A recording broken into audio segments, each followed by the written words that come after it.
꿈입니다. 저희 쿠키런 오븐 브레이크가 드디어 9주년을 맞이했습니다. 9주년을 맞아서 정말 많은 유저분들이 기다릴 만한 굉장히 특별한 업데이트 내용들을 정말 많이 가지고 왔습니다. 네, 자 그럼 이번 9주년 업데이트에서는 어떤 내용들이 있는지 먼저 간략히 살펴보도록 하죠. 9주년 기념 타이틀 이벤트, 9주년 기념 다양한 이벤트와 푸짐한 보상, 신규 쿠키와 펫, 그리고 스킨, 맵 메이커와 맵 메이커런, 다시 돌아온 꿈에서 8번 깨기까지 9주년을 맞아 정말 다양한 이벤트들을 준비했으니 풍성한 보상과 함께 쿠키런 오븐 브레이크의 9주년을 축하해 주시면 너무 감사드리겠습니다. 9주년을 맞아 새로운 타이틀 이벤트도 특별하게 준비했습니다. 여러분께서는 악몽에 덮인 별여행 정거장을 정화해 나가며 모든 꿈 정거장을 정화시키기 위한 여행을 함께하게 되는데요. 직접 쿠키들을 조작하여 자유롭게 이동할 수도 있고 다양한 NPC와 상호작용을 통해 별여행 정거장을 정화하기 위한 미션을 수행하고 보상을 받을 수 있게 됩니다. 열차들이 모여있는 꿈세계 중앙기차역을 시작으로 승강장과 대합실을 오가며 NPC와 협력하여 별여행 정거장을 정화하는 데 힘을 모아주세요.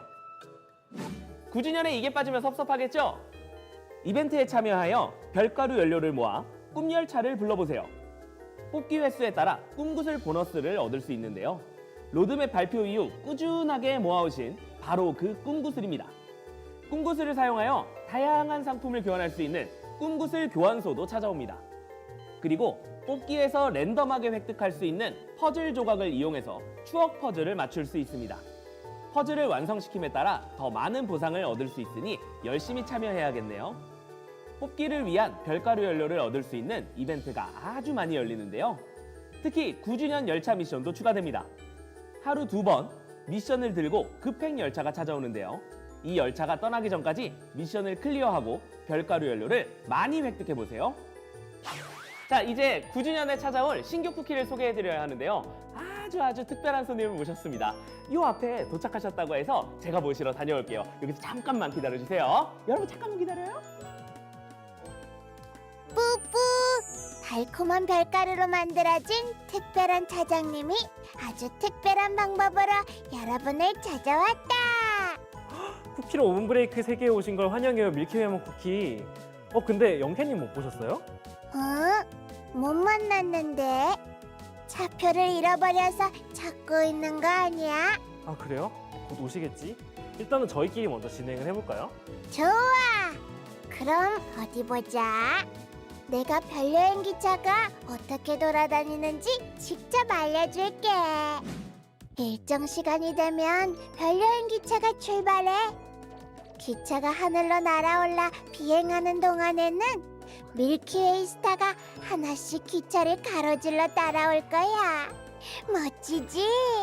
별여행 기차가 밀키웨이 스타를 획득할 때마다 기차는 더 빠른 속도로 달리고 골등 연기가 풍성해질 거야.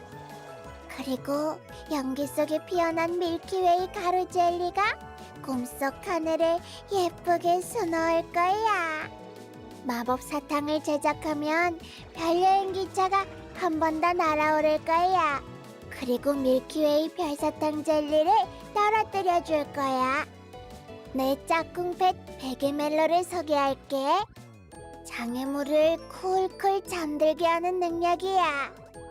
장애물을 발견하면 달려가서 잠들게 하고 그 자리에 쿨쿨 젤리를 만들어내지. 밀키웨이먼 쿠키 덕분에 쿠키런 오븐 브레이크의 9주년이 훨씬 풍성해진 것 같아요. 고마워요. 뭘? 나도 오랜만에 꿈밖을 찾아와서 재밌었다는 말씀. 어서 나랑 같이 쿠키런 오븐 브레이크의 9주년을 함께 하자고. 자, 그럼 별여행 기차를 타고 꿈세계를 보러 갈까요? 밀키웨이먼 쿠키 못 보셨어요? 영케님 너무 안 오셔서 저희끼리 먼저 소개해드렸어요. 저 밀키웨이먼 쿠키 너무너무 보고 싶었는데. 9주년 업데이트에 찾아오니까 업데이트 이후에 게임에서 만나보세요. 그러면 되겠네요. 9주년의 테마 중 가장 큰 비중을 차지하는 것이 바로 꿈인데요. 꿈 하면 생각나는 꿈길잡이 쿠키가 빠지면 안 되겠죠? 이번 업데이트와 함께 꿈길잡이 쿠키의 레전더리 펫 꿈결 구름이 찾아올 예정입니다. 꿈결 구름은 일정 시간마다 앞으로 나아가 주변의 젤리를 흡수하는 꿈의 고리를 생성합니다. 꿈의 고리는 일정 시간 동안 유지되며 꿈결 구름을 중심으로 흡수되며 사라지면서 꿈결 구름 결정 젤리를 만들어줍니다. 신규 레전더리 보물도 함께 출시되는데요. 바로 반짝이는 금빛 꿈구슬입니다. 첫 능력이 발동하면 일정 시간 동안 하늘에 커다란 꿈구름이 드리워집니다. 이때 여러 개의 꿈구름이 차례로 내려와 꿈구름 젤리를 생성하며 마지막 꿈구름에서는 마침내 영롱한 꿈구슬 젤리가 모습을 드러냅니다. 이후부터는 일정 시간마다 꿈구름이 내려와 꿈구름 젤리를 생성합니다. 자, 이번 업데이트에서는 정말 많은 스킨들이 준비되어 있는데요. 자, 이어서 소개해드리도록 하겠습니다. 밀키웨이 맛 쿠키의 슈퍼 에픽 스킨, 편안한 꿈나라의 인도자 밀키웨이 맛 쿠키. 보름달이 뜬 밤 잠옷을 입고 창문 너머로 들려오는 뿌뿌 소리를 따라가면 편안하게 숙면할 수 있다고 하네요. 그리고 침대에서 뒤척이는 쿠키 곁에 살그머니 나타나 안아주는 패스킨, 단잠을 함께하는 베개 멜로가 여러분들을 찾아갈 예정입니다. 다음으로는 별여행 기차 차장 젤리 세트입니다. 꿈 승객들을 위해 기차를 운행하는 별여행 기차의 차장 젤리들과 함께 편안한 여행을 즐겨보세요. 삑삑! 곧 별여행 기차가 출발할 거예요. 지금부터 검표를 시작합니다. 캔디콘 맛 쿠키의 에픽 스킨, 별여행 기차 안내원 캔디콘 맛 쿠키와 꿈 승객들이 모두 탑승하고 나면 마지막 칸에서 팡팡 폭죽을 터뜨려주는 별여행 기차 신호수 폭죽콘. 캔디콘 맛 쿠키와 패스키는 잼 교환소에서 획득하실 수 있습니다. 달콤한 꿈을 넣은 파이는 어떤 맛이 날까요?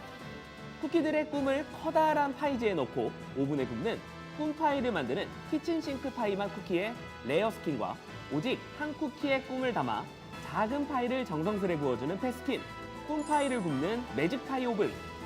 들어가기만 하면 달콤한 꿈을 꾸는 방, 꿀잠방을 만드는 엠버 슈가 맛 쿠키의 레어 스킨과 꿀잠방에 들어가 안 됐을 새도 없이 잠들어버린 패스킨, 꿀잠 준비 완료 벌꿀벌. 꿈을 꾸는 중에도 파티를 만드는 꿈파티를 만드는 생일 케이크 맛 쿠키의 레어 스킨과 누구보다 빨리 생일 케이크 맛 쿠키의 꿈파티에 참가한 패스킨, 꿈파티 참가자 파티풍선. 마지막으로 밤하늘을 가로질러 달빛을 이정표로 삼아 꿈속을 달린다는 달빛 열차 기관사 꿈길잡이 쿠키의 슈퍼 에픽 스킨과 지친 몸을 이끌고 기차에 오른 승객들에게 꿈결 같은 꿈을 보내는 패스킨, 달빛 열차 차장 꿈결 부름도 함께 만나보세요. 지난 로드맵 라이브를 진행하면서 유저분들의 가장 큰 호응을 받았던 맵메이커가 드디어 찾아옵니다. 맵메이커 화면에 진입하면 맵 만들기 모드, 맵메이커 런, 평가하기 모드, 발견하기 모드 이렇게 4가지 모드가 있는데요. 많은 분들께서 기다려 오셨던 만큼 하나하나 자세히 설명드리도록 하겠습니다. 맵 만들기 모드에 들어가면 가장 먼저 맵 이름과 설명을 작성하고 맵의 테마를 고를 수 있습니다. 테마는 가이드가 포함된 샘플인데요. 제시된 것 외에 다양한 테마의 선택도 가능합니다. 이제 본격적으로 장애물과 아이템, 젤리를 배치해 볼까요? 원하는 오브젝트를 골라 입맛에 맞게 배치를 할 수 있는데요. 하나하나 배치하기 어려울 수 있으니 추천 배치 타입의 도움을 받아 나만의 맵을 만들어 보세요. 다중 선택을 통해 배치를 변경하거나 일부 영역을 수정할 수도 있는데요. 젤리만 선택하거나 장애물만 선택하는 것도 할 수 있으니 더욱 편리하게 맵을 만들어 볼 수 있겠죠? 되돌리기 기능을 통해 마음에 안 들거나 잘못 배치된 오브젝트를 수정하는 것도 가능합니다. 잔상 보기 기능을 이용하면 쿠키의 이동 동선과 최대 점프 높이 등 여러 가지 정보를 보면서 배치할 수 있으니 꼭 이용해 보세요. 이 외에도 플레이 설정 기능을 통해 이동 속도를 빠르게 하거나 느리게 할 수도 있고 카메라의 거리를 멀게 혹은 가깝게 설정하는 것도 가능합니다.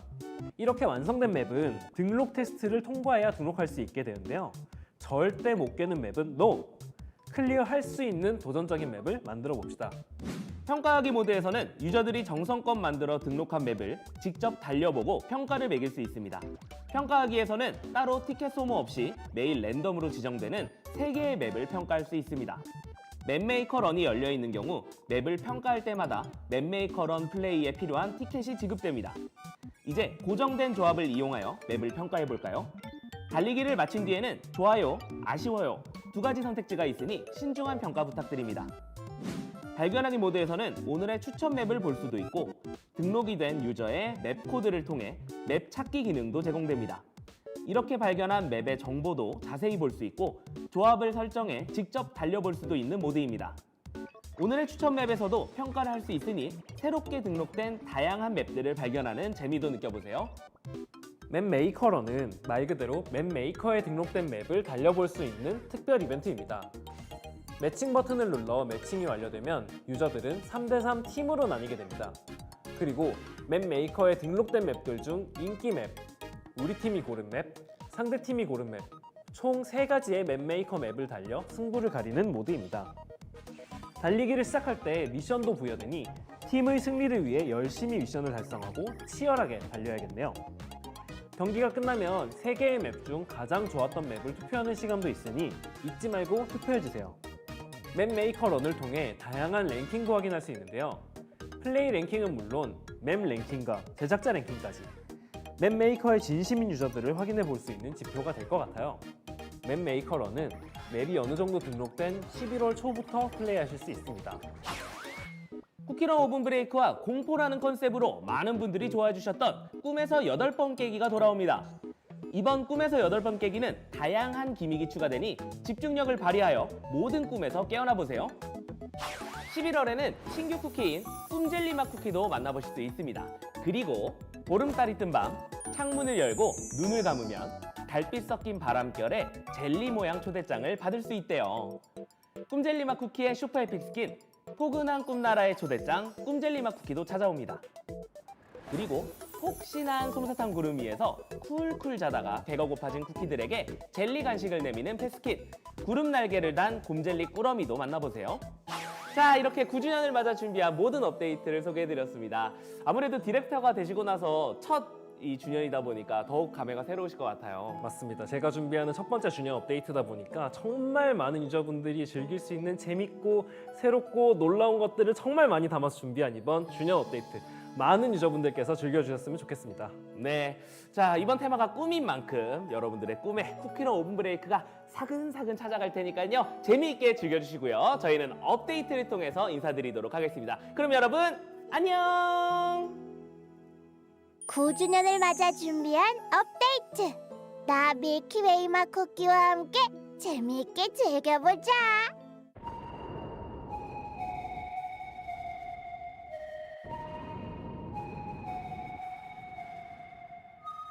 연습한 대로만 보여주고 싶은 마음이 큰데 이게 경기장에 들어가면은 그게 잘 안 되더라고요. 그래도 일단 우승 노려봐야 되지 않을까요?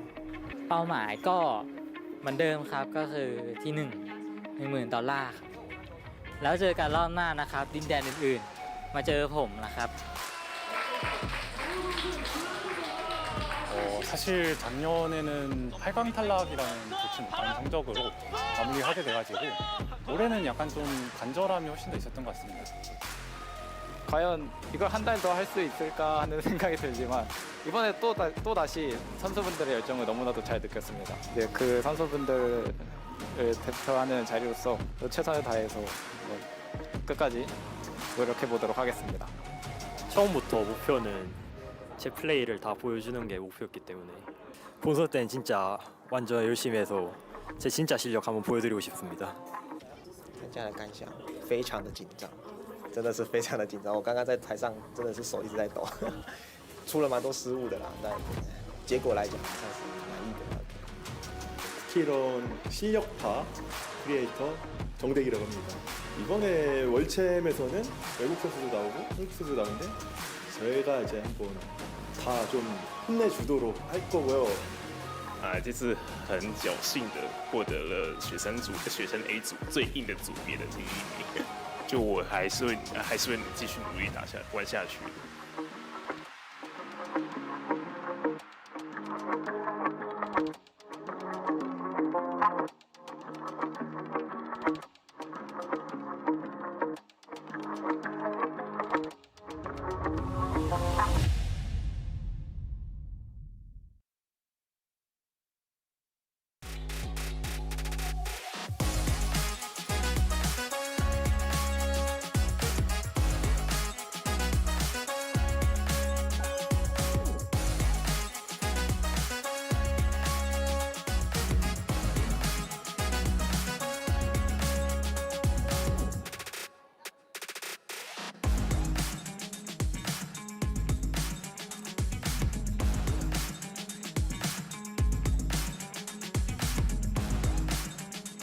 오직 승리를 위해 달리는 시간 쿠키런 5분 브레이크 2025 월드 챔피언십을 찾아주신 분들 진심으로 환영합니다. 저는 아나운서 차보경입니다. 반갑습니다. 안녕하세요.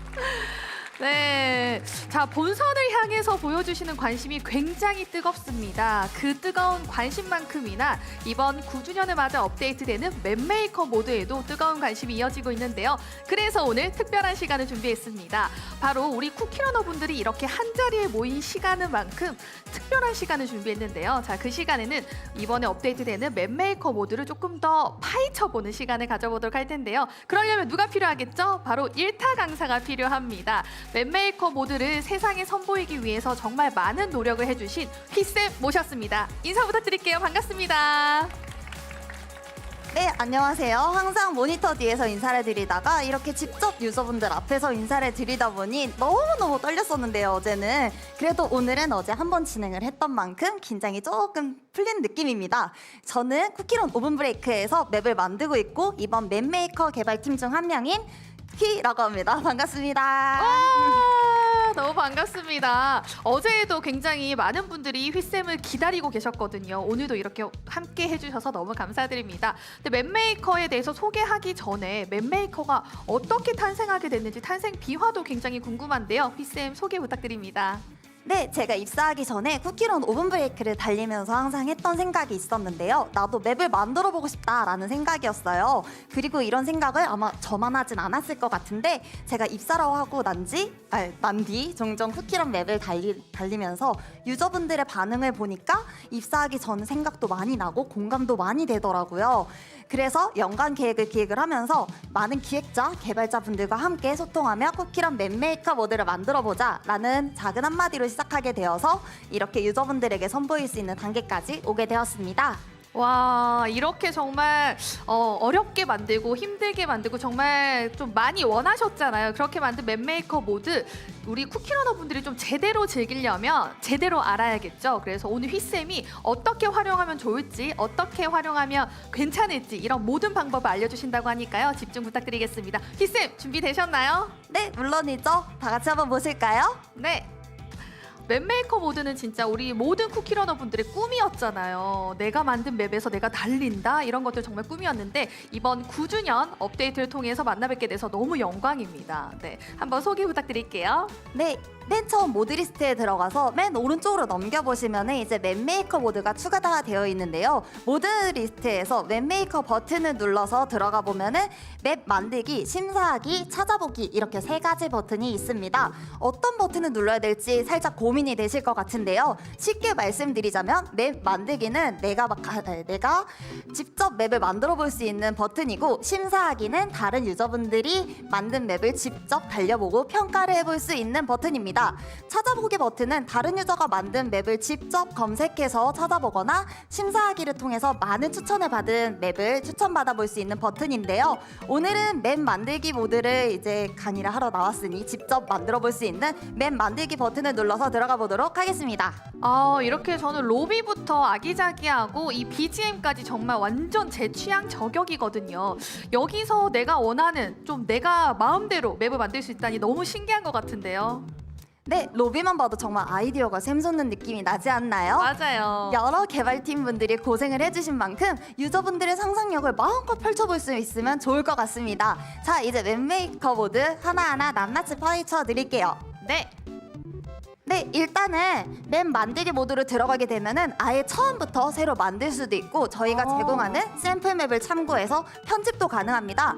일단 많은 분들이 알고 있는 마녀의 뒷마당 이 리소스를 사용해서 처음부터 한번 맵을 만들어 보도록 할게요. 제 맵의 컨셉은 코인이 마구마구 떨어지는 맵이라서 그에 맞게 맵 이름과 설명을 적어주고 생성하기 버튼을 눌러보도록 하겠습니다. 네, 자 이렇게 이름부터 만들어주시고 맵 설명 이런 것도 함께 진행이 되고 있습니다. 자 근데 제가 쿠오븐을 직접 플레이를 해보니까 이 장애물이 굉장한 키포인트들이더라고요. 그래서 뭔가 난이도를 장애물을 통해서 조절을 하는데 이 장애물도 만들고 없애고 할 수가 있을까요? 네, 물론이죠. 생성하기에 들어오면은 이렇게 각종 젤리와 장애물, 아이템을 이렇게 배치할 수 있는 탭이 있는데요. 젤리를 먼저 배치해도 되고 아니면은 장애물만 먼저 배치를 해도 되고 젤리를 마구마구 찍은 맵이라던가 아니면 젤리 없이 장애물만 피하는 어려운 맵도 만들 수 있답니다. 아, 이렇게 맵을 만드는 것도 너무 신기한데 이런 젤리나 장애물도 정교하게 넣고 빼고 이런 것들 다 할 수 있어서 정말 신기하고 좀 되게 꼭 만들어 보고 싶은 시스템이 아닐까라는 생각이 듭니다.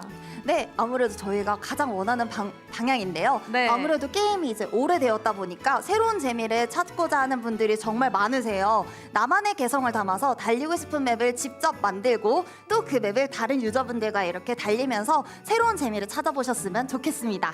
아, 이렇게 또 직접 화면을 보면서 설명해 주시니까 되게 좀 설명도 와닿고 너무 좋은데요. 이거 외에도 좀 더 설명해 주실 게 많다고 합니다. 어떤 것들이 있죠? 네, 아마 많은 분들이 맵을 찍다 보면은 이 기능이 정말 절실하게 필요하실 것 같은데요. 같은 패턴을 여러 번 반복할 수 있는 버튼이 있습니다. 여기서 이제 드래그를 해가지고 여러 가지 오브젝트를 선택을 한 다음에 복사를 해서 중간중간에 이제 원래는 1단 점프를 시켰는데 2단 점프를 시킨다던가 아니면은 슬라이드를 시킨다던가 이런 식으로 변주를 주어서 다른 느낌을 만들어줄 수 있는 기능이에요. 와, 정말 좀 이렇게 내 마음대로 할 수 있다니 너무 신기한데요. 방금 이렇게 또 젤리를 여러 개를 또 선택을 하시고 어떻게 좀 맵메이커를 하시는 모습을 보여주셨는데 이 젤리를 한 번에 여러 개 배치하는 것도 가능한가요? 이건 어떤 기능인가요? 아, 네, 물론이죠. 젤리를 여러 개 배치할 수 있는 젤리 브러쉬 기능이 있는데요. 네. 요거 같은 경우에는 이제 1단 점프를 했을 때 다 먹을 수 있는 젤리 라인이나 아니면은 2단 점프를 했을 때 다 먹을 수 있는 젤리 라인, 요거를 저희가 기본적으로 제공을 해드리고 있어요. 그래서 요거를 이제 맵을 찍으시면서 많이 활용을 하지 않으실까 생각이 듭니다. 네, 그런데 이게 젤리를 제가 이렇게 설치를 했는데 되돌리고 싶을 때도 있잖아요. 그것도 가능한가요? 그쵸, 이런 기능도 정말 필요하죠. 여기 왼쪽에 위에 버튼이 있는데요. 네. 이렇게 실행 취소 버튼을 누르시면 바로 뒤로도 넘어갈 수가 있고 훨씬 네. 더 뒤로도 넘어갈 수가 있습니다. 네. 이제 다시 앞으로도 넘길 수 있어서 만약에 잘못 눌러서 돌아갔더라도 다시 복구를 할 수 있기 때문에 걱정하지 않으셔도 괜찮아요. 아, 네. 뒤로도 되돌릴 수 있고 앞으로도 되돌릴 수 있는 기능이라고 합니다. 우리 뭐 흔히 사용하는 컨트롤 Z 같은 기능이라고 생각하시면 되겠네요. 네, 맞아요. 네, 알겠습니다. 자, 그리고 제가 봤을 때 이게 조작이 되게 간편해서 누구나 맵을 쉽게 만들 수 있을 것 같은데요. 만들다 보면 좀 중간중간에 테스트를 하고 싶을 것 같아요. 달리기를 한번 할 수 있는 기능이 있을까요? 아, 이것도 물론 필요한 기능이죠. 여기 오른쪽 상단에 보시면은 네. 테스트하기 버튼이 있는데 요걸 누르시면은 바로바로 테스트가 가능합니다. 오, 한번 볼까요? 네. 방금 만드신 맵이잖아요. 맞아요. 근데 뒤쪽은 아직 안 찍어가지고 바로 네. 그만하기를 눌러보도록 하겠습니다. 그렇습니다. 이렇게 이제 중간중간 네. 테스트를 하면서 내가 의도했던 것보다 너무 어렵거나 너무 쉬운 부분은 바로바로 수정을 하면서 테스트가 가능해요. 근데 제가 방금 보니까 저는 아무래도 좀 쿨인이라서 속도가 좀 빠른 것 같이 느껴졌거든요. 이 속도도 조절이 가능할까요? 아, 네, 물론이죠. 이것도 바로 위쪽에 있는 버튼을 눌러서 맵 설정에 들어간 뒤 플레이 설정을 눌러보시면은 이제 이동 속도와 카메라 거리 모두 조절이 가능한데요. 네. 방금 너무 빠르시다고 했으니까 조금 느리게 맵을 속도를 느리게 좀 바꿔볼게요. 네, 조금 느리게 해주세요. 네, 그렇게 해서 저장을 하고 잠시만요. 네. 테스트하기를 눌러보면은 아까보다 훨씬 느려진 맵으로 달릴 수가 있습니다. 그렇네요. 이게 이렇게 속도도 조절이 가능하고 카메라 거리도 조절이 가능하기 때문에 정말 내 입맛에 맞는 우리 유저분들의 입맛에 맞는 이 맵을 만들 수 있다는 사실이 정말 재밌을 것 같아요. 누구나 꼭 해보고 싶은 맵인데 근데 이렇게 수정과 설치, 제작을 꼭 반복하다 보면 맵이 완성이 될 것 같은데 완성된 맵은 어떻게 공개를 하게 되나요? 네, 이제 오른쪽 상단에 있는 다시 편집 끝내기 버튼을 눌러가지고 편집을 끝내주시면 되는데요. 네. 이제 저장하기를 누르고 다시 공개하기 버튼이 생깁니다. 이제 이 버튼을 눌러가지고 능력이 없는 쿠키로 충돌하지 않고 구멍에 빠지지 않고 완주를 하게 되면은 등록 테스트가 완료가 되는데요. 네. 그러고 나서 공개하기를 눌러주시면은 이제 많은 분들의 심사를 통해 이제 맵이 공개되게 됩니다. 와, 테스트를 또 받아야 되나요? 네, 맞아요. 그러면 되게 정교하고 재밌게 만들어야 이제 통과될 가능성이 높겠네요. 네, 맞습니다. 이제 바로 공개를 하면 좋겠지만 저희가 네. 이제 준비된 시간이 길지 않아서 일단은 여기까지만 설명을 드리고 네. 다음 주 업데이트가 되는 9주년 업데이트에서 맵메이커를 한번 달려보시면 좋을 것 같아요. 네, 맞습니다. 다음 주 월요일에 오픈되는 맵메이커 모드 많은 관심과 사랑 부탁드리겠습니다. 아, 진짜 이렇게 해서 맵메이커 모드를 함께 살펴봤는데요. 우리 유저분들 어떠셨어요? 기대되시나요? 정말 나만의 맵을 만들 수 있다라는 거는 너무 특별한 일인 것 같습니다. 그리고 그 만든 맵으로 직접 달리기까지 할 수 있다니 너무 재밌을 것 같은데요. 우리 쿠키러너분들 많은 관심과 사랑 부탁드리겠고요. 자, 저희가 이제 또 경기 본선이 코앞으로 다가왔습니다. 우리 본선 경기를 앞두고 있는 유저분들에게 한마디 부탁드릴게요.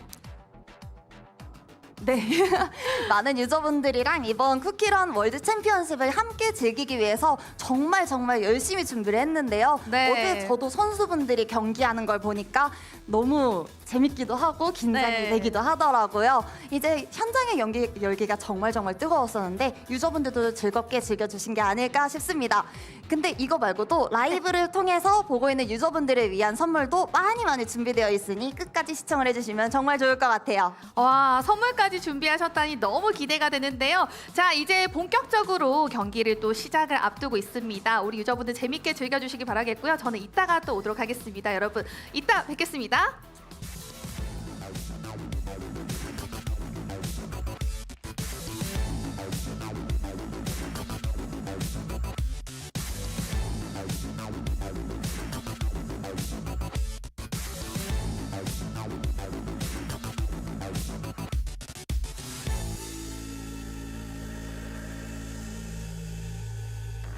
Cookie run oven break.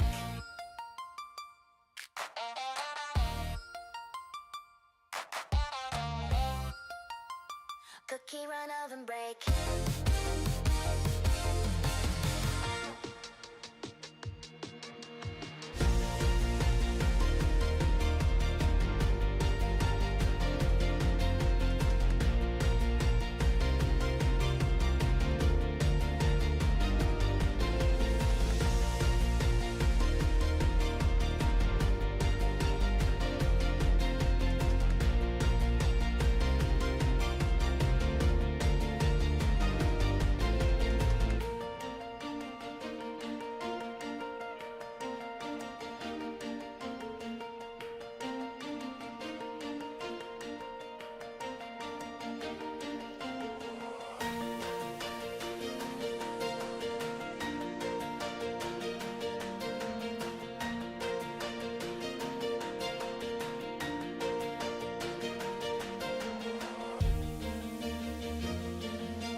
Welcome back, everybody. We are coming to you live from Seoul, South Korea, here with the Cookie Run Oven Break World Championship 2025. My name's Chobra, joined by State as always, and we are now in the actual final day of the World Championships. We started with so many players, Trobra, and now we are down to 4. It's been a long time coming, weeks in the making, and today we are going to decide who is the Cookie Run Oven Break World Champion. I am so excited to be here with you, kicking this off tonight. Yeah, it's going to be an absolutely jam-packed day. We'll get through the schedule in just a bit, but of course, you just saw the top 4 players enter on stage after beating all of their opponents throughout the regional preliminaries and then in the quarterfinal round robin yesterday as well. And now we're just down to 4. And listen, we said we had a packed house yesterday in the arena. Today, we're filling up the second floor as well. Yeah, man, they opened up the second deck. It is a packed house here at the Sangam Soup Coliseum, and oh, I am thrilled to get into this one. The talent that we have seen yesterday was incredible. Yes. The matches were so close, and now it's only going to get more tough. We have the 4 best players in the world, best of 5s, best of 7 finals.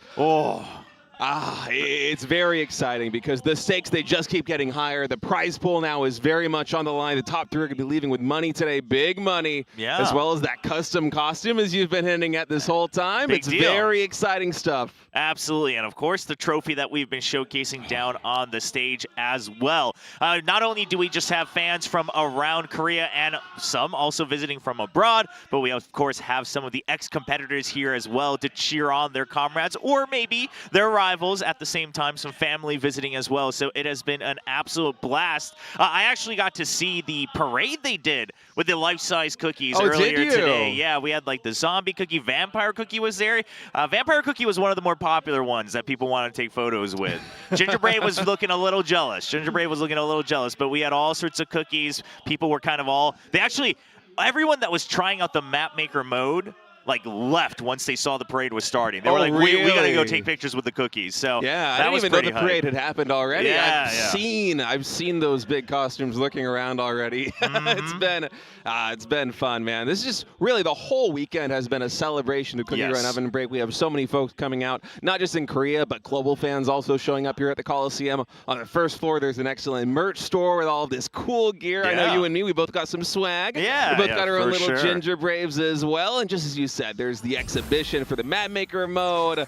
And then, of course, there's the main event. There's the semifinals and the finals happening right now. Yeah, this is what it's all for. And as you can see, we're already through the quarterfinals. That is done. We're now on the very last day for the semifinals and finals. Today, it is all just matchups throughout the bracket. We got a best of 5 in both semifinals. Then we'll do a quick best of 3 to decide who gets third place. But then the grand best of 7 to decide who gets the bulk of that $17,000 prize pool and gets to choose the cookie of their choice to receive a super epic costume.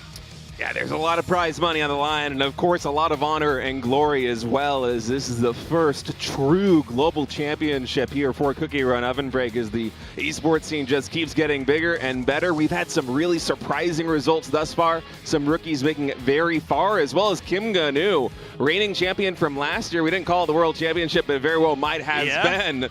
And he's here again in the top 4. He's looking for glory. I cannot wait to get started with this action. $17,000 in prize pool plus that super epic costume on the line. Yeah, very, very curious, which cookie will be selected. But of course, we'll have to wait until we have our winner. And, maybe they would want to deliberate it on a bit further as well. Maybe, one certain map gives them a big win today, and they're like, okay, I might have to give a little credit to that cookie, but we will have to wait and see. I'm sure that's already on all of our competitors' minds, but for now, they will have to focus. There's a lot to get through. The best of 5s, the best of 7, that's going to be brutal because not only do you have to play against the same opponent on most of these maps, of course, the loser will also get to select the next map each time to try to make a comeback.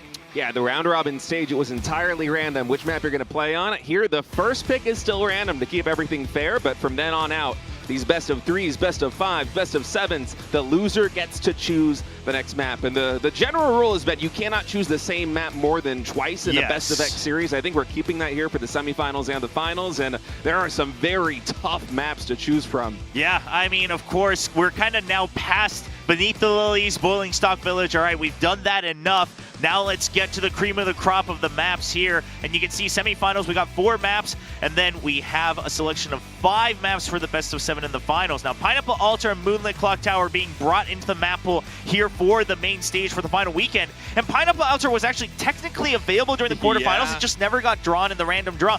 I am curious if anyone's going to be bold enough to pull that out, right? Kind of say, hey, here's a little curveball.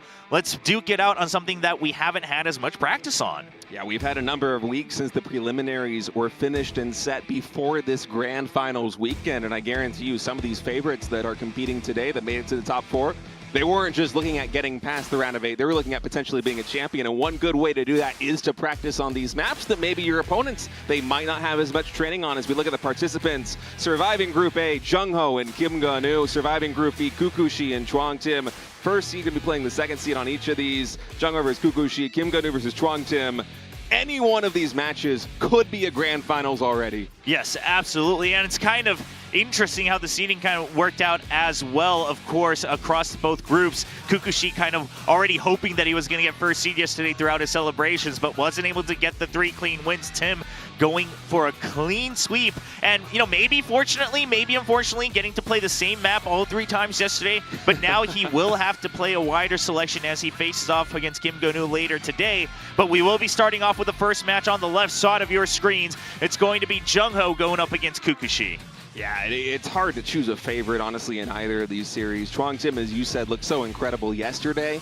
Went undefeated, the only undefeated that we had in the round of 8 round robin, going 3-0. But as you said, it was on Boiling Stock Village every single time. It's crazy that it happened because it was a random draw for every individual map, but that's just the way it did. And now he's going to be tested on much more difficult maps here going up against the reigning champ. Absolutely. And, you know, we heard him during the preliminaries talking about how he was getting nervous and his hands were shaking a bit. It does look like he's really practiced that enough to try to overcome that difficulty here on the big stage, because yesterday he looked absolutely fine, setting some new records for himself from the stage as well. But of course, this is important because this is something that everybody watching can take part in. You don't have to be at the arena. You can predict the winners in-game. If you haven't yet, you can still take part for today. Go to the events tab. There will be a World Championships tab, and you can select who you think will be the grand winner. You'll get a 2,000 token bonus. Now, these are the special tokens that you can use to exchange, as you see at the bottom of the screen right there. You'll get extra viewing rewards as well, but you can exchange them for special rewards just during this World Championship time period. Yeah, it's very cool. And honestly, also the perk of being able to celebrate and congratulate the victor for today and get a little bit of crystals yourself is so awesome, as we see that on the screen right now. I love the way that you phrased this yesterday. It is a celebration not just of the World Championship, but of the entire Cookie Run community. And it has been so much fun getting involved with everybody, with meeting the fans here at the Coliseum, seeing everybody in chat just happy, enjoying the game, supporting the players. It's been a great weekend. Yeah, I actually have my game open right now. I still haven't quite decided who I'm going to predict. It's tough because you can only select 1 out of the 4. It's not like you try to predict 2 and then you get to pick again. It's just like, all right, 1 for the day. Who's making it out of the top 4? Do you think that you favor anybody out of these 4? I honestly, it's hard to choose a favorite, but if I had to pick one player to go through, I'm going to say Kim Ga-nu. I think that he showed a lot of class. It's a tough thing coming back on the big stage like this one with the audience. We saw people, even in the preliminaries, where we were playing in a studio, and so obviously you have everybody that's managing the stage, you have the casters there, you have the admin staff there. There's a little bit of nerves. We saw that from a lot of the players, but now we're here in a gigantic Coliseum. It is going to be a packed house by the time that we start these matches. That's a lot of folks watching, not just here in person, but also online. And I think that the class and the experience of Kim Ga-nu is going to carry him through this weekend. Again, anybody can win. The talent is incredible here in these top 4 players, but yeah, I'm really... Is he I just want to draw your attention. Is he locked and loaded for the code? Yep, exactly. He was ready. He knew. He's been here before. It's not his first rodeo. He knew it was time before we get into our first match. Everybody, make sure you secure your 1,000 crystals right away. And what is it? Stand up at the line. Okay, I this like is a that. long one. All right, stand up at the line. Make sure you help each other out. Put it in chat so everybody can secure 2 hours. 2-hour time limit, by the way.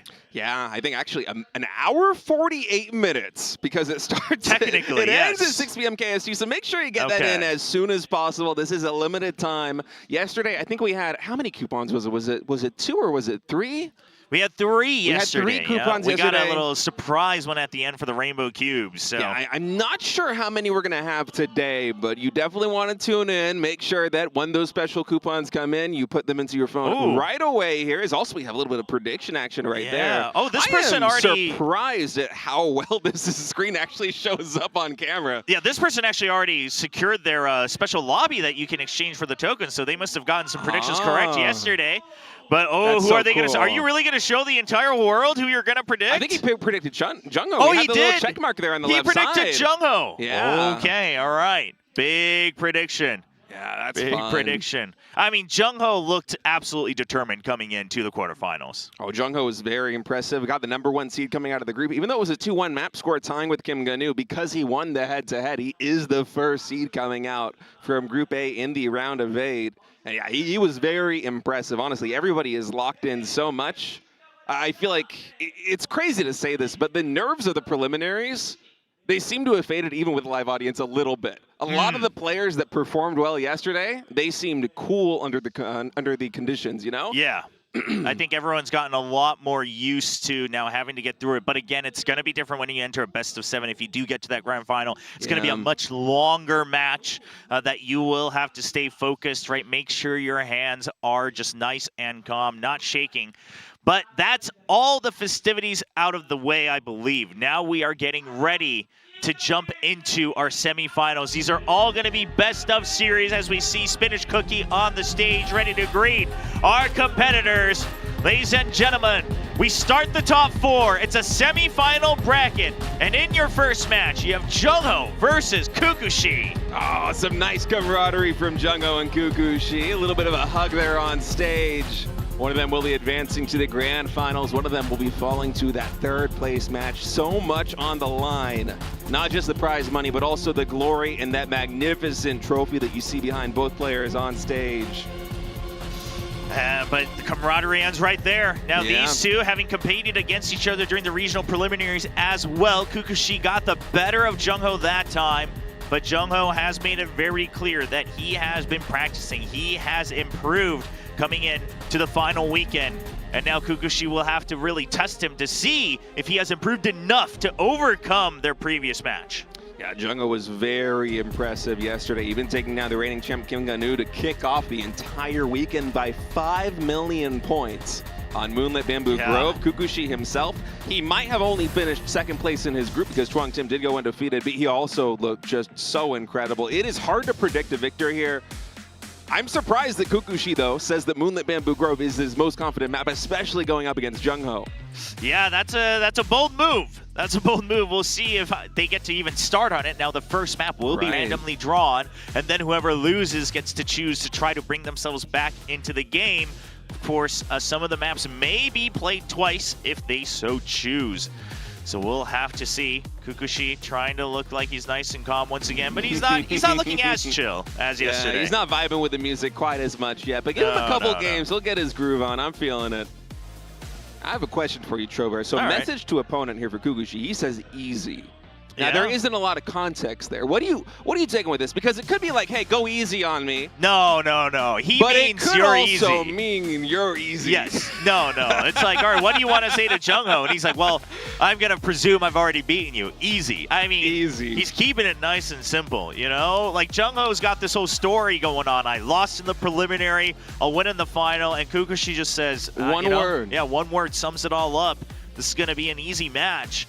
Now, we do have to recognize that Kukushi, he had this whole ceremony planned yesterday during the quarterfinals for the winner's board to try to write out his ID 1 syllable at a time because he presumed, or, he was hoping to get a 3-0 record. He wasn't able to. So it's nice to see the confidence, but things don't always go as planned when you're facing off competition like this. Yeah, especially in a best of 5. There's a lot of drama that can happen in a long series like this one, and it's really going to be an endurance test for a lot of these players, not just because it's the best of 5 series here to start things out, but because win or lose, that is not the end of your day. There's a 3rd place match, which will be a best of 3, and should you advance all the way into the grand finals, a best of 7 awaits. And so yeah, it's important that you don't get drained in terms of energy here in the opening match, but at the same time here with Kukushi and Jungho, you really got to give it your all.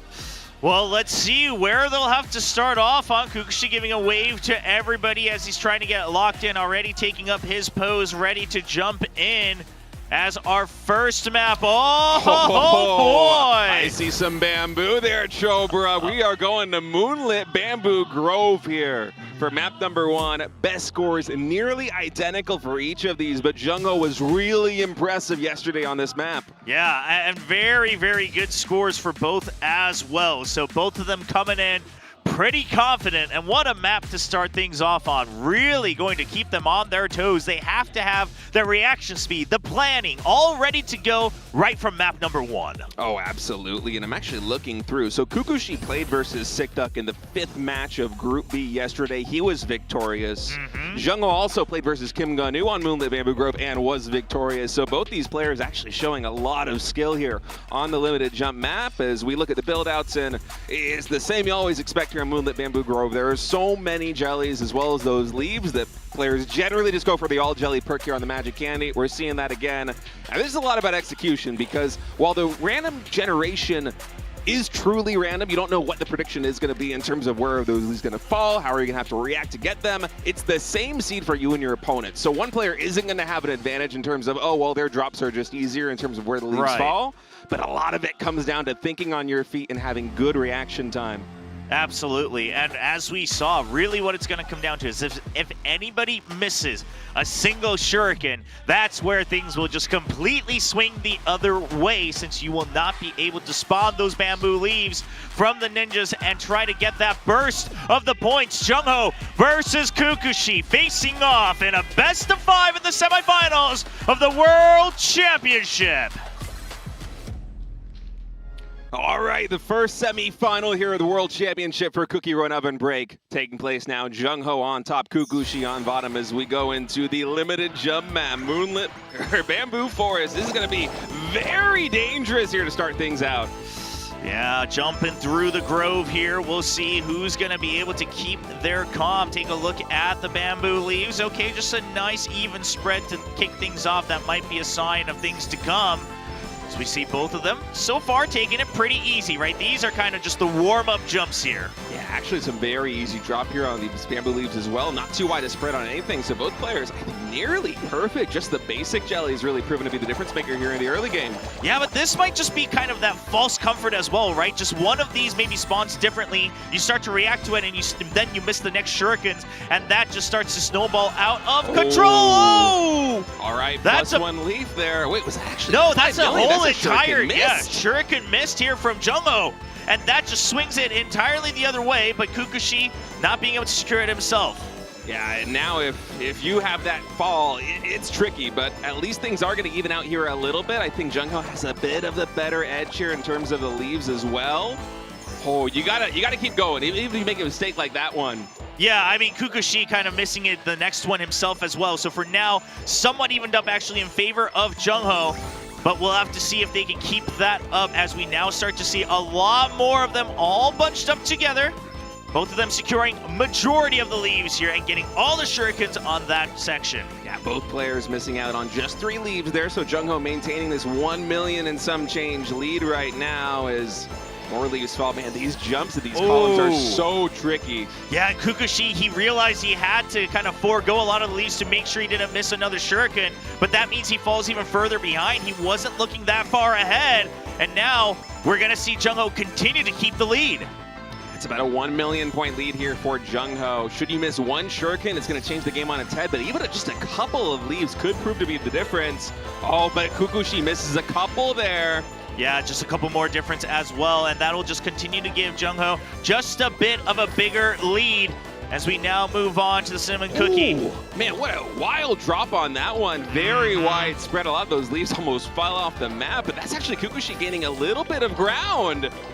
Yeah, big swing on that one, actually. Jung-ho missing out quite a bit. So this could continue to swing either way right now as we see both of them securing the batch in this first part of the next relay. Yeah, it's hard to read exactly who is ahead because the score is so close, but I think Jung-ho might have had a slightly quicker start, and so the game is doing the math. Some more leaves falling. I think Jung-ho just got a little bit better of a trade there. Yes, yeah, just a couple more leaves on that one. They did both all get the shurikens, but of course not all the leaves secured here from Kukushi, but it continues to swing back and forth. All right, now jumping towards the next section of stars. Still gets all of them. It should be... Oh! Jung-ho missed a ton of leaves there. That's a big win here for Kukushi. That might be the difference maker. We're out of jumps now. Yeah, that's what swings it back in favor of Kukushi at the end. The focus betraying Jung-ho, and Kukushi able to secure the first map. That could have gone either way, but that final shuriken, the leaves just were not caught there. Kukushi had the better trade, and by a very slim margin, about 1 million points. Kukushi is going to be taking game number 1 here of this best of 5. Yeah, this one was pretty intense, right? We did have both of them either making a choice or sometimes making a small blunder, having to skip out on, one shuriken or maybe a bunch of leaves back and forth, back and forth. But at the end of the day, it's Kukushi was able to stay locked in all the way to the end with a 1 million point lead. Yeah, that's one of the reasons why Moonlit Bamboo Forest is such a tough map to play on, because even if you miss one shuriken, that can just end the run. But also, if you miss a bunch of leaves like that, there are so many bonus points that come in with those leaves, and you don't know what the spread is going to be heading into it. If you have an unfortunate reaction time, then things can just spiral out of control so quickly, as we saw there for Jung-ho at the very end. Hey, it's Jack Van Ness cheering on Kukushi, actually. All right, showing his alliance here for Kukushi. Yeah, I love to see so many of the players, even the eliminated players, coming here to the audience supporting. I think we saw Kyungwon Nara also in the opening sequence of the show. It's great. It's Kukushi. He's getting comfortable on stage now. He's really happy to get that first win. Yeah, he answers back as well towards one of their ex-competitors here.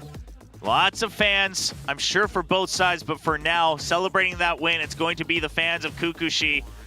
We got them cheering for both here. They're a little split. Looks like they might be a family, but they're a little bit torn in this semifinal. Yeah, and for Jung-ho now, you have to choose the next map, and so I wonder what the selection is going to be, because Kukushi, based on his performance in the preliminaries, based on his performance yesterday, it feels like he's very good all around. It doesn't really seem like he's specialized in anything in particular. It's just that he's solid. And so for Jung-ho, I think you just got to choose your best map. You can't try and expose any weakness that Kukushi has. You got to choose where you're comfortable. Eventually that selection will be coming in. Can't wait. Looks like he might be deliberating for just a bit longer. It falls on Jung-ho to decide where we go. Now, technically, he could run it back. That's on right. Bamboo Grove, Moonlit Bamboo Grove here. But I don't know if he will. It does seem a little bit risky. He is going to switch it up. It's not looking too bright here going into map 2 as we get ready for terrifying Bear Jelly Forest. Oh, what a fun map. And actually, if you look at the best scores, this selection makes a lot of sense just by the numbers. It's a tricky one. You got to thread the needle with a lot of these jumps because you don't want to hit the Bitter Bear parties. It's much like missing a shuriken there on Moonlit Bamboo Grove. A lot of points could be down the drain, and it's a map that it's hard to execute perfectly on. Now, you might be able to avoid collisions, but maximizing your points while also avoiding every single one of the bitter parties is incredibly difficult, even for the best players in the world. Yeah, exactly. This is one of those where you can't just necessarily choose to avoid a more difficult build, because then you might just be walking into more bitter parties, bitter jelly parties right there. So you do have to basically go through and hit everything in perfection. You have to bob and weave, thread the needle throughout this entire forest. And you mentioned it, Jung-ho looking a lot more confident in terms of their best personal record so far. And, Jung-ho, even just in terms of his overall confidence level, has listed this map as one of the more confident maps. So not surprising at all for this choice. Yeah, it's a very smart one here going up against Kukushi. Is we have the build order coming in. Both players are taking the bonus points there for the Yellow Bear Jelly's natural selection here on this map. And Oh, I'm worried about these players because with the pressure on right now, especially for Jungho being down 0-1 the series, this is a map where, again, you make one mistake, it is hard to recover from it. Everything gets amplified. Yeah, I mean, you get 3 maps and you're done, right? You get to move on. You lose 3 maps and you have to wait at best only for 3rd place. So you want to make sure you try to tie things up. As we see our 2 players getting ready, Kukushi just looks like he just wants to jump right in, wants to keep his hands warm a little bit. Jungho looking a little bit concerned, but not, again, he's already down with a loss. I'm sure a lot's running through his... Oh, Kukushi once again with the yawn. Kukushi Too easy. is so much fun. And these players, they're right next to each other on Yes. stage as well. There's maybe 2 meters between the 2 of them, so maybe trying to get a little bit in his opponent's head as we're getting ready to head into match number 2, set number 2, excuse me, of this best of 5 between Jungho and Kukushi. This is Jungho's level of choice. Terrifying Berry Forest is going to be map number 2 as we're getting ready to load it up. Can Kukushi secure a 2nd win, or will Jungho begin the comeback? Let's go!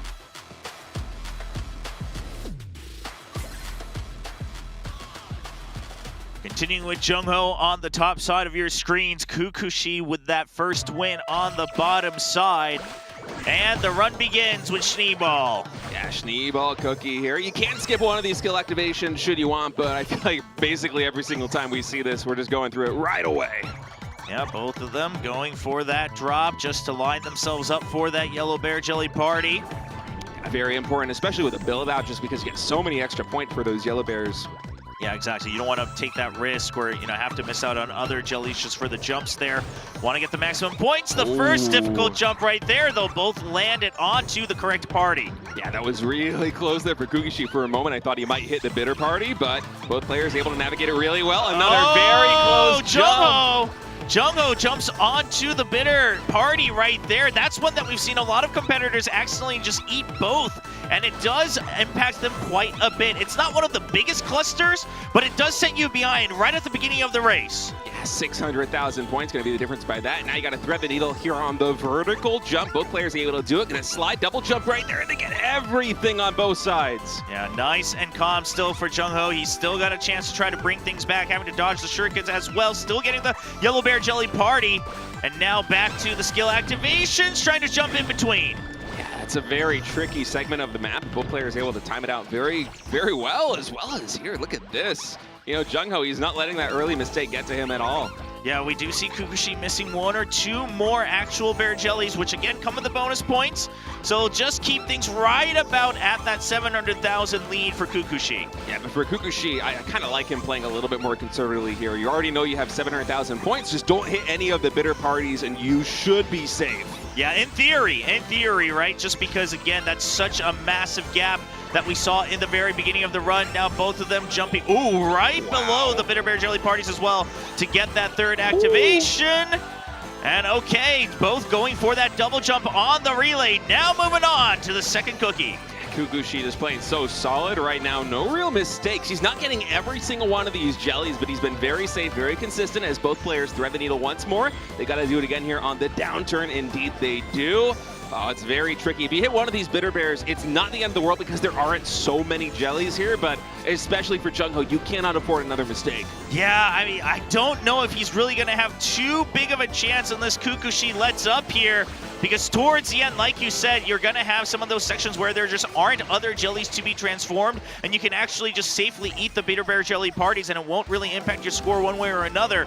But for now, Jungho just doing his best. That's all he can focus on. He just has to focus on his own run. Yeah, he eats the bitter bears, but you can, just as you said, there aren't a lot of the jellies right here, and he's maintaining that 700,000 point lead. He is locking in, man. Yeah, and Kukushi will just jump forward for the extra jellies as well, maintaining, in fact, extending to a 1,000,000 point lead. And he takes the win to lead 2-0. Oh, what an impressive win there by Kukushi. Jungho just had one early mistake, fell down, 600,000 points versus Kukushi, and then It doesn't matter if both players were nearly perfect from there. That one small error at the start of the map proved to be the difference maker as Kukushi takes another very narrow victory. I want to say it was about another 1,000,000 points. So mirroring map number 1. And for Jungho now, it's all on the line. You're down 0-2. If you lose one more map, you are falling to that third place match.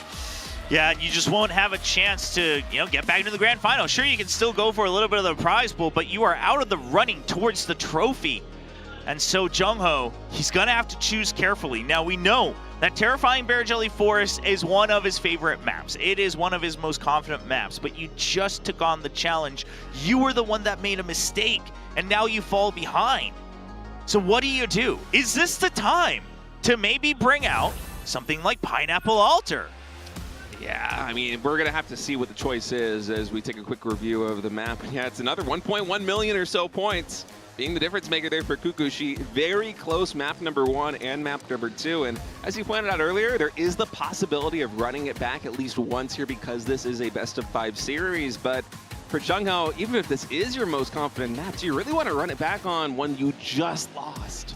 But then again, if you do that, it's like a big confidence boost, right? Of, okay, well, I knew. Like, okay, sure, I made a mistake, but, I know I was able to beat him. Meanwhile, our fan on the left saying, Kukushi, give me the 2,000 tokens for guessing correctly. Having that in-game prediction locked in. Ooh! Hoping for a reverse sweep. The reverse sweep. Now, Jungho fan there in the crowd. Okay. I mean, we saw it happen. It came out from Jinju, of course, during the regional preliminaries. We'll see if that miracle can happen once more here in the semifinals live on the stage.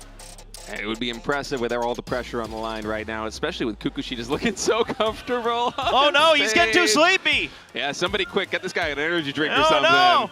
He's gonna doze off during the race. Hey, he's living up to what he said at the start of the match. Hey, Jungho, it's gonna be easy. Oh, man. It has been. Easy yawning, buddy. Imagine he gets a 3-0 after saying easy before the match begins. That would just be domination. Oh, okay. Switching it up from Jungho. He wants to take us to the Temple of the Sun Central Arena. Yeah, this is going to be a lot of fun. Vampire Cookie and Skater Cookie. So energy, speed, and distance going to be very important here.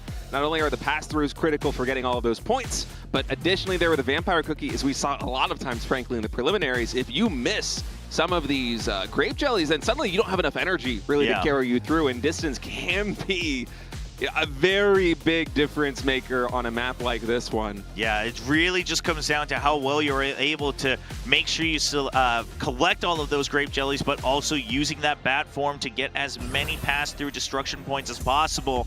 And as you just saw, Jungho not listing a personal best here. Now, of course, he will have practiced it, but we don't have something on record for him. So perhaps this is Jungho's way of saying, okay, this is something I've been saving up for this moment when I really need a boost to get back into the game, trying to bring this match back into competition towards Kukushi.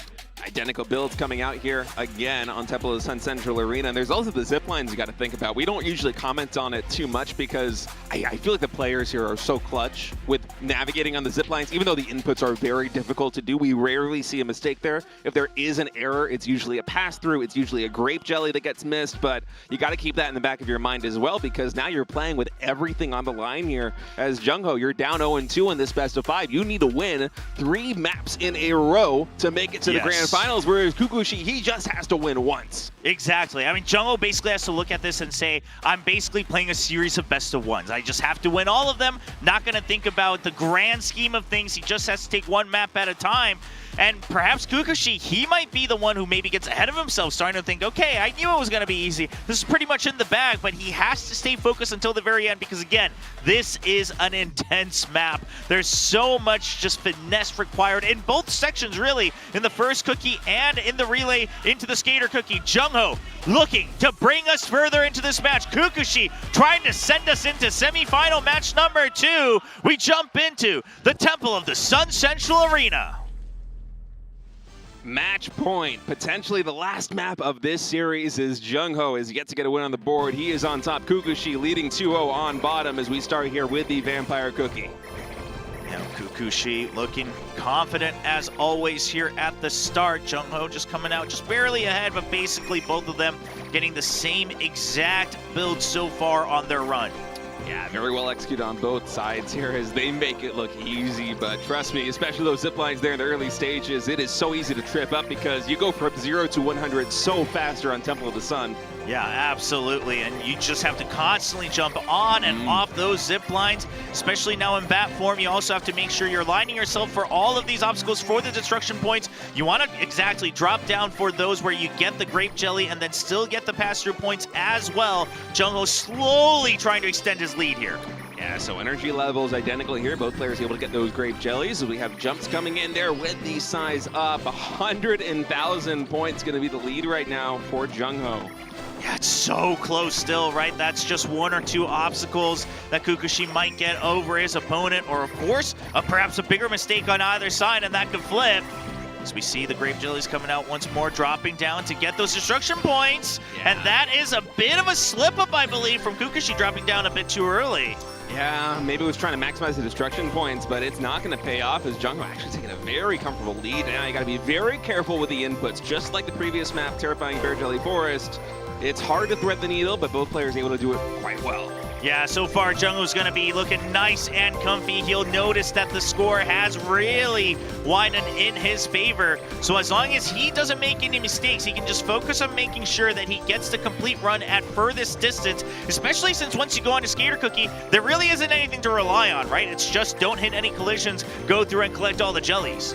Yeah, but this is still anybody's game. You can see the game trying to calculate as fast as it possibly can who's in the lead and who isn't, as Kukushi starting to stage a little bit of a comeback. He's up to 250,000 points. Yeah, all the calculations coming through after a couple more of those skill activations. We'll see if Jungho may be getting one or two more of these, especially on these icicles. Can he get more? We'll wait for the score to tally up, but it does look like Kukushi's still keeping the lead once again. I think both players might have just been perfect in that last section. All right, one jelly gets missed there by Kukushi. Normally we wouldn't comment on that, but hey, with this score this close, everything matters. Yeah, I mean, we had some matches yesterday where it came down to some of those alphabet jellies in terms of the point difference. So you really want to maximize once you're playing against the best of the best.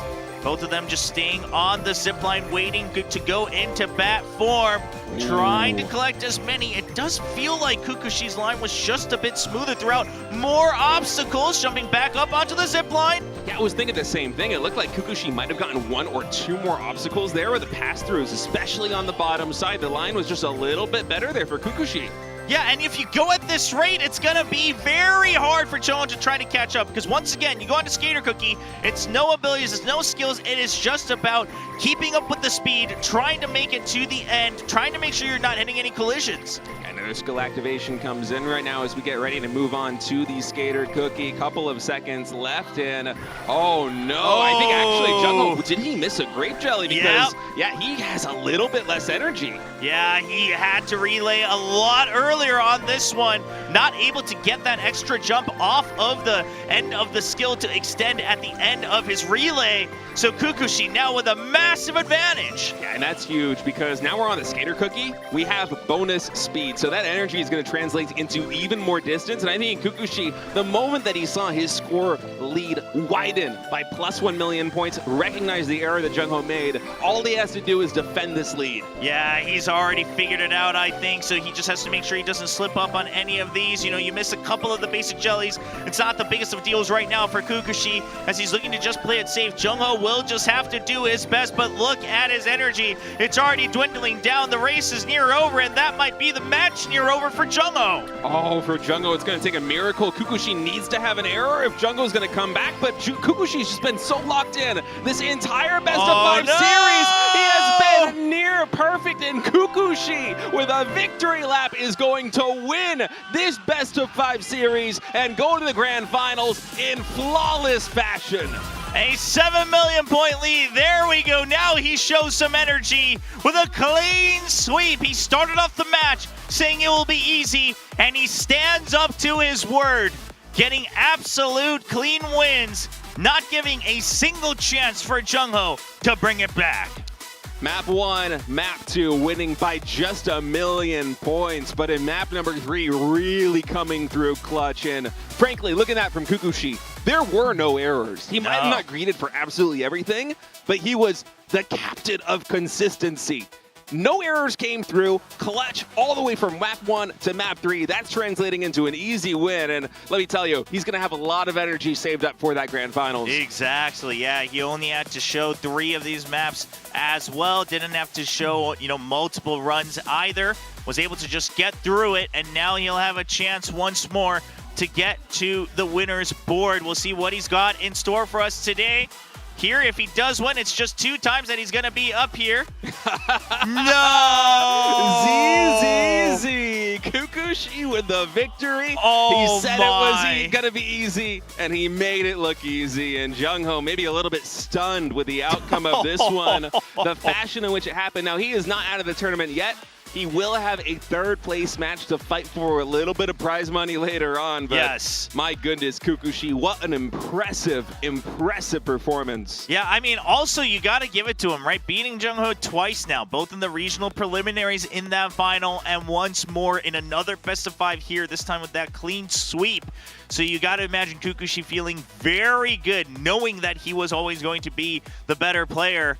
And this fan saying, he's just born with it. This is just talent. And so far, I would be hard-pressed to believe otherwise. He looked very, very good in this matchup, and I'm excited to see what he looks like in the best of 7. Absolutely. I mean, Kukushi just looks so solid, and yesterday he might have seemed a little bit nervous, but today he just seems so unbelievably comfortable on stage. I think these wins have given him a lot of confidence. Yeah, taking a look at the score roundup here once more in that very last map of the temple. And, it just comes down to the distance, but that just means that the Vampire Cookie was run better by Kukushi, right? You can extend that for as long as possible, trying to get those grape jellies. He also got, a little bit more, I believe, in that beginning section. Like I said, he missed a couple of those restrictions in the middle, so you see that difference there, but he's still able to collect enough of those grape jellies to make sure he's extending it, and I believe he gets the correct double jump at the end towards his relay, really extending that distance that he's able to get, starting with the Skater Cookie. So well played by Kukushi. Unfortunately, Jungho loses, but like you said, he's not entirely out just yet. Yeah, he does have that 3rd place match to play for, and for Kukushi, just a really impressive performance from start to finish. He was just so solid, and if you can play that safe and just not make any errors, that alone, that defensive playstyle alone could carry you to a championship victory, especially in a marathon like a best of 7 grand finals.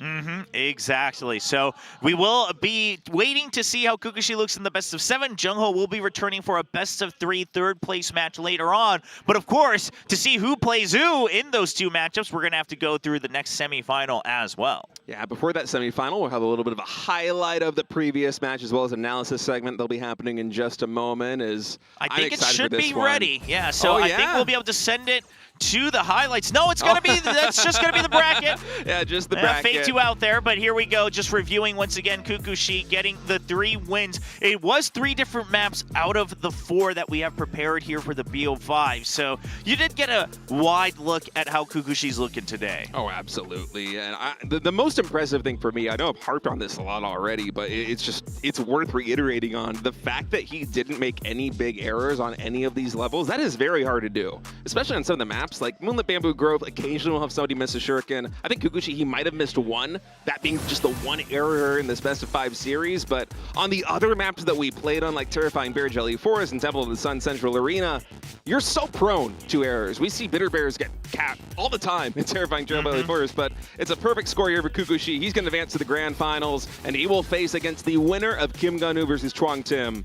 Yeah, and that's just one match in between him and the trophy that you see on the bracket. It's been in between all the players on stage, kind of signifying the glory that you'll have to be the world champion of 2025 here in Cookie Run Oven Break. And of course, all the other prizes that come with it, like the prize money, like the cookie of your choice for that costume. So that's a lot of glory that they're running towards. Yeah, and for Jungho, he still has a shot to play for his share of that $17,000 prize as well in that 3rd place match. So the day is not done for him just yet, but a lot of glory already going the way of our boys. Yes. Yeah, Kukushi already taking that big lead. Now he can sit comfy watching the next semifinal between Kim Gun-woo and Chuang Tim, who are 2 real heavy hitters as well. So I'm very curious how that's going to pan out. But ladies and gentlemen, once again, we are going to be taking a look at the highlights of that previous match as well. Then the Korean Analyst Test will bring us to a quick break, just describing what happened, and then we'll return with the next semifinal.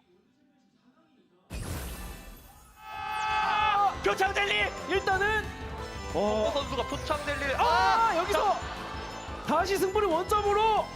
자, 마지막 자기까지 처리하고 마지막 띄워주면서 점수 차이 100만 점.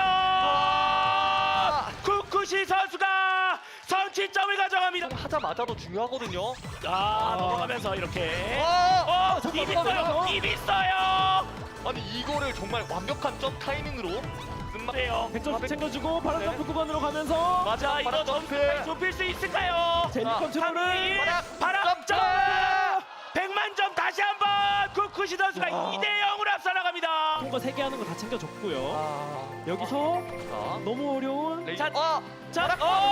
바람이 이거 큰데요. 까지 깔끔한데 이게 바람 점프 차이 때문에 일단 갑니다. 쿠쿠시 선수가 3대 0으로 결승전으로 향합니다.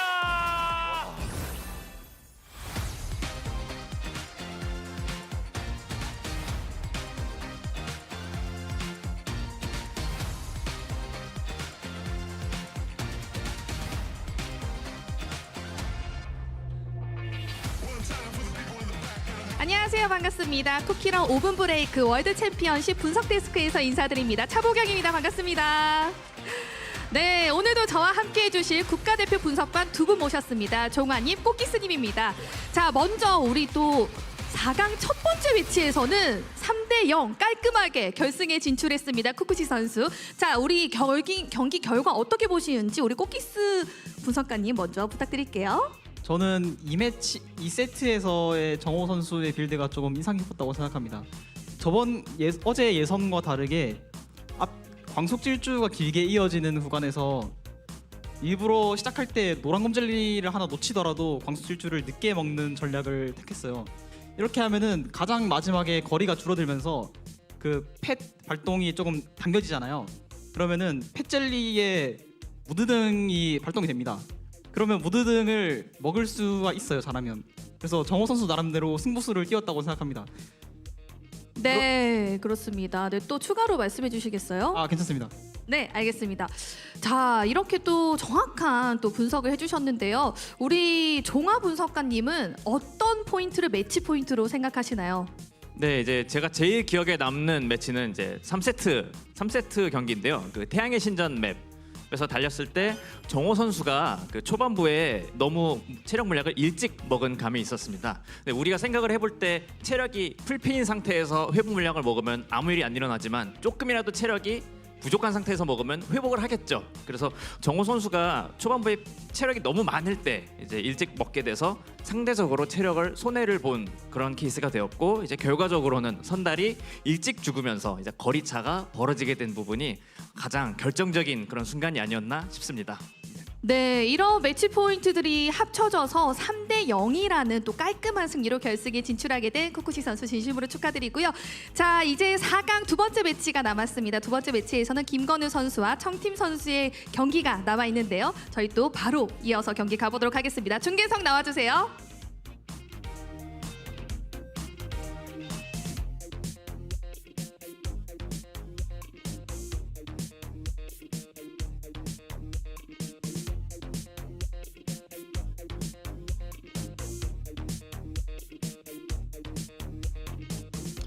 We're back getting ready for the next match. Just a quick little review on what happened there. Just to quickly sum up, just one of the things that Kokis mentioned was that he noticed that there was a slight build difference from Jungho from yesterday to today, not really paying off in Terrifying Bear Jelly Force. So you can tell that Jungho was doing his best, but unfortunately he comes up a little bit short here in that previous best of 5. Honestly, if Kukushi continues to play like this, I'm not sure anyone's going to be able to topple him. He was just so safe, so consistent, got so many points as well, and I think the winner of this next best of 5 series is really going to have the work cut out for him, because Kim Gun-nu and Chuang Tim, they both have looked very impressive thus far, but Kukushi, he is locked in. Yeah, I mean, I can say this now. I'm going to say it now so it doesn't look like I'm just piggybacking later. Kukushi would have been my pick had I not been locked out of the predictions because we had to start the broadcast. So now if he wins, I look great. If he loses, well, oh well, I was still cheering him on as one of the guys I thought were one of the favorites. But he does look absolutely solid, well prepped across a multitude of maps. And now one of the bigger questions we have in this upcoming match is going to be the flip side of things. Chuang Tim not having to play almost or any other map other than Boiling Stock Village yesterday. Now we have seen him, of course, perform on other maps previously in the preliminaries and before as well prior to this event.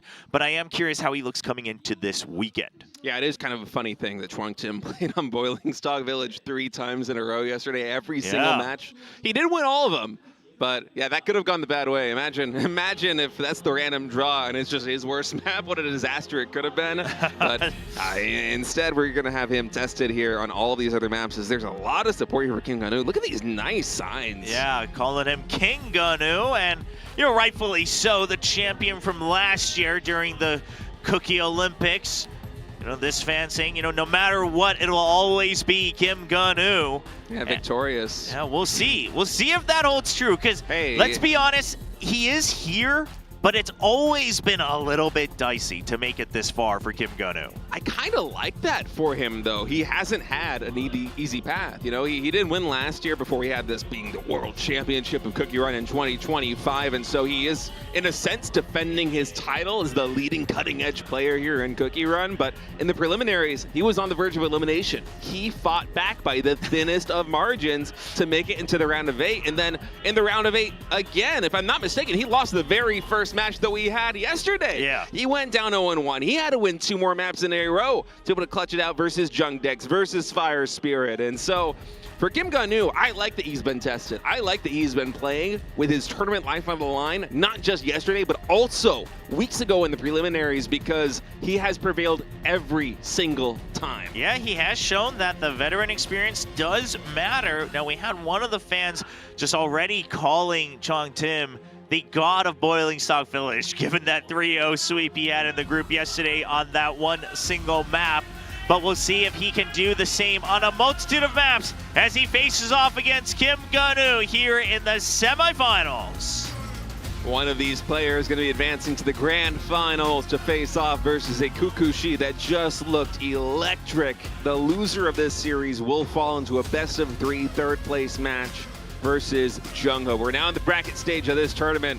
You gotta win if you want to go for the glory. You do not get second chances in this best-of-5. No, definitely not. You might be able to choose which map to bring it to, but that didn't help Jungho in that previous one. And so you would definitely like to take the lead and put the pressure on your opponent. Now, the first map will be randomly drawn, so we'll have to wait to see where this match will kick off. Yeah, going to be randomly drawn here for the first map, but for Chuang Tim, you will not get Boiling Stock Village again. That is out of the map pool here in these best-of-5s. We've got Terrifying Bear Jelly Forest, Temple of the Sun Central Arena, Moonlit Bamboo Grove, and Pineapple Altar, which we haven't seen yet in this tournament. But yeah, there's not going to be any action. Oh, he's rooting for Tim. We got a lot of ex-competitors, a lot of them calling in, saying all in on Chuang Tim, saying if you beat me, you better win it all, Chuang Tim. Yep. So a lot of them just saying, you know what, now I might as well all in on the guy who took me down. Yeah, Chuang Tim giving a big thumbs up, recognizing the support. It is such a friendly community that we have here in Cookie Run. All the past competitors still showing up here at the arena, supporting their friends.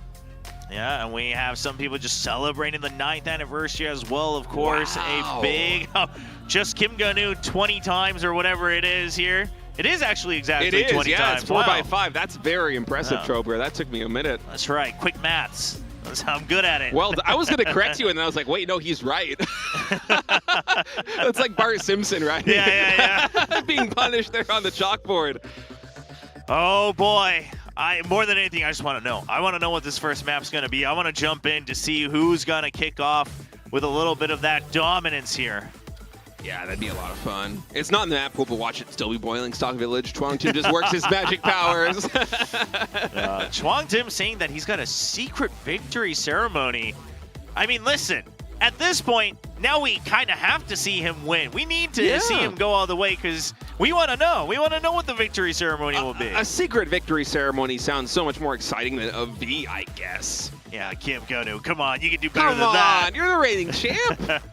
You know we want to show. Oh, I also just want to note, actually, taking a look at the screen here, saying that his most confident map is Moonlit Clock Tower, a map that was put into the map pool coming into the weekend, right? It wasn't there for the preliminaries, kind of returning after a long time, so we'll see if he can make it all the way to the end, because it's not available here in the semifinals. It's only available during the best of 7. Yeah, it's kind of an ambitious pick. He's like, you know what, the map I'm most confident on, it's not a map here in the semis, it's a map in the finals, because that is where I am going to go as the players are getting ready here on stage. And oh man, Chuang Tim, I'm excited to see him perform because he looked stellar yesterday, the only player to emerge victorious undefeated through the round robin stage in the round of 8. Now that was on the same level 3 times coming, but in a way that also makes it a little bit more impressive, you know? Like there's a lot of ways to fumble the bag on Boiling Stalk Village. He didn't do it once. And now, Chobra, I think the time has come for the map reveal. Where are we going for round 1? Oh boy, are we finally getting it? The map that has been added in here for the final weekend, Pineapple Altar, shows up in the semifinal match number 2. At last, 100,000 Royal Jelly points upon collecting those large life potions. So you got to make sure you get a lot of Royal Jellies here on Pineapple Altar, as we have not seen this even once, Chopper. Not in the prelims, not yesterday, even though it was in the round of 8 map pool, but now it is here in semifinal match number 2. Yeah, this is one of those where, again, it's kind of compounded, right? You get the giant potions, you get more energy, you can run for longer, which means you continue to get more points every time you get those giant star jellies. So it starts to really have this positive cycle throughout itself. Now, this map is one of those interesting ones where you see that the werewolf cookie is going to be the relay cookie. And the werewolf cookie, you can actually manually select when to transform. And that's going to be very crucial because the timing can absolutely make a difference on how many destruction points you get. Yeah, you want to maximize those destruction points as much as possible, and because we haven't seen this map yet, and because it also wasn't in the preliminaries, I'm wondering how much practice the players have on this level. I'm so curious. They might have completely different theories in terms of what the build would be to maximize the points as well, right? We saw it especially in the first week of the preliminaries. There were a lot of varying approaches to levels until the meta kind of got figured out here at the top level. As the builds come through, it will be the destruction points there for the werewolf cookie there in the second half. And the first one, Kim Gun-nu going for the basic jellies, Chuang Tim doubling down on the destruction points. Exactly, kind of a big difference here. We'll see if that is going to be the decision maker, as we will have to wait to see. Really, when it comes to kind of skill activation and things like that, I feel like all focus will be on the second half with the werewolf cookie, but with the blue slushy cookie, we'll have to see if that build is going to be the big difference maker for Chuang Tim. Yeah, the blue slushy can do the same thing right there with those launched arrows. You destroy obstacles, you get those points. That's why Chuang Tim is doubling down on destruction points, but for Kim Gun-nu, just going for the basic jellies, that's a very safe approach to a map like this one. I think in theory, Chuang Tim might have the higher potential max score, but is he gonna reach it? Yeah. Will he deliver with his skill activations? Yeah, I have big questions about that, because also I want to know, does he have a different build that allows him to destroy more when he's in that blue slushy? You know, has he figured something out that maybe most of the competitors haven't yet? But we'll find out as we jump into Pineapple Altar with Kim Gun-nu and Chuang Tim to kick off this best of 5 semifinal. All right, Kim Gun-nu, reigning champ on top. Chuang Tim undefeated in the round of 8 on bottom, giving a big thumbs up as we go to the Pineapple Altar. Yep, so you see blue slushy just raining down those arrows, getting a lot of those destruction points, turning them into the jellies. And you can see Kim Gun-nu already with a little bit of a lead right now because these basic jellies are giving him just a bit more points. Yeah, getting a couple more jellies himself as well, so it's really working out so far. Kim Gun-nu seemingly having really focused on just how to get his build perfect to collect as many jellies as possible. Yeah, the timing on the single and double jumps just immaculate so far by Kim Gun-nu, absolutely maximizing the amount that he gets here from the blessing as the skill activation comes in. Yep, both perfectly timed at the same exact moment. So we'll see them run through. Watch out for that spooky ghost there at Trober as we have another couple of single jumps right now. A little bit of a lull here in the early stage of this map, and both players navigating this just perfectly. Yeah, so far it really might just be the blessing difference here for Blue Slushy Cookie that is coming in favor of Kim Gun-nu. Yeah, but we'll see if Chuang Tim's able to get some more destruction points here later on before we have the relay onto the second cookie. Yeah, I want to see what he has in store for us as we still have quite a bit left here Another big section here with the skill activation, but it's just not enough to really give Chuang Tim any sort of big jump to try to bring things back. I think it's going to come in a big burst with some of these skill activations later on in this level, but for now, Kim Gun-woo just reaping the rewards of his blessing choice. He is really getting a lot of these basic jellies and a ton of bonus points coming in as a result. Yeah, you saw Tim kind of cock his head a little bit, perhaps already things not working out as much as he had hoped here based off of the skill activations. Both of them lining themselves up for the Giant Star Jelly as well. Yeah, a lot of destruction points coming in here for Tim, though, so we'll see if that closes the distance. Indeed, it does a little bit. It's now a 500,000 point lead and some change here for Kim Gun-woo. Yeah, big burst ejection there at the end as well. So, all right, he's catching up just a little bit. We should also make sure we're keeping our eyes on the Giant Star Jellies. Of course, those could make a big swing if one of them misses a bunch or maybe even just starts to compound one by one. I've mostly had my eyes right now on Kim Gun-woo because he has just been so clutch in terms of getting all of these basic jellies. It feels like he has really practiced the line that he's working with right now, and that lead is the well-earned result of it.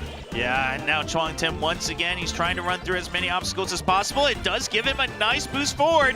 Now trying to close the gap once more, just a little bit. Even with these single jumps, it looks easy, but it really isn't to get every single one of those basic jellies. Yeah, and just constantly look at all these obstacles coming through. There's another big burst here, turn them into the coins. Now more arrows being shot. We will be entering another phase here for the skill activation with the blue slushy cookie. It does seem like Chuang Tim, his build is finally now paying off. That lead mostly got here for Kim Gun-woo. We'll see what the end result is. Before the relay, it seems like Kim Gun-woo just a little bit ahead. Yeah, both of them just ending right there. And now on to the werewolf cookie. So one of the big things is once that gauge fills up, you can choose when to transform to try to maximize your destruction. Yeah, you absolutely can there, and so you want to get as many destruction points as possible here as we've had the skill activations coming in on both sides, jumps as well, and then the moment the destruction points are no longer on the table, you go back down to the default part of the werewolf cookie. Yeah, exactly. So they're using it before the entire green gauge is filled to just make sure that they're getting whatever destruction points they can get. So as soon as the blue bar fills up, then you have the green bar filling up. Wow. Both players getting every single one of those. Very impressive stuff on those columns.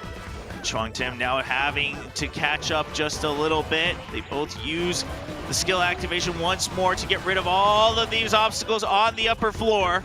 Yeah, here in the second half, the build's nearly identical for the two of them, and so Kim Gun-woo, he's still reaping the rewards, and my goodness, talk about threading the needle here. Just barely avoiding getting hit on both sides.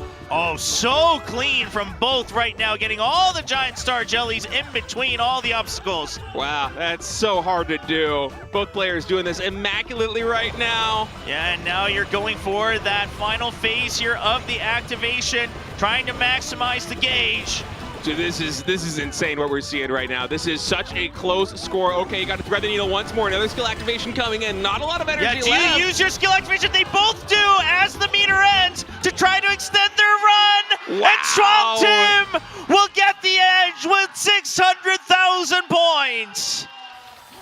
The difference maker coming through in the second stage. Kim Gun-woo had the lead on the first half, but the relay, the skill activations, the build just a little bit better there for Chuang Tim in the most difficult section of the map. It was looking really good for Kim Gun-woo for 90% of the level, but all those destruction points coming in there for Chuang Tim. 600,000 points proving the difference. He's going to have a 1-0 lead in the series. Yeah, my gosh. I mean, the game was constantly trying to bounce back and forth between the scores to keep it all fully updated, but slowly but surely, Tim catches up, gets a little bit extra, I believe, at the end as well. We'll have to check the actual distance number. I think he got maybe one extra jump. Oh, he might have, yeah. I wonder just a little bit. I wonder if Kim Gun-woo might have had a collision close to the end, because that's 92.3 versus 92.5. Yeah, I mean, both of them only that one collision on the relay, but I do believe it's just when you're able to use that gauge for the skill at the very end, Tim getting it just a bit further in, perhaps having a little bit more stored up as well,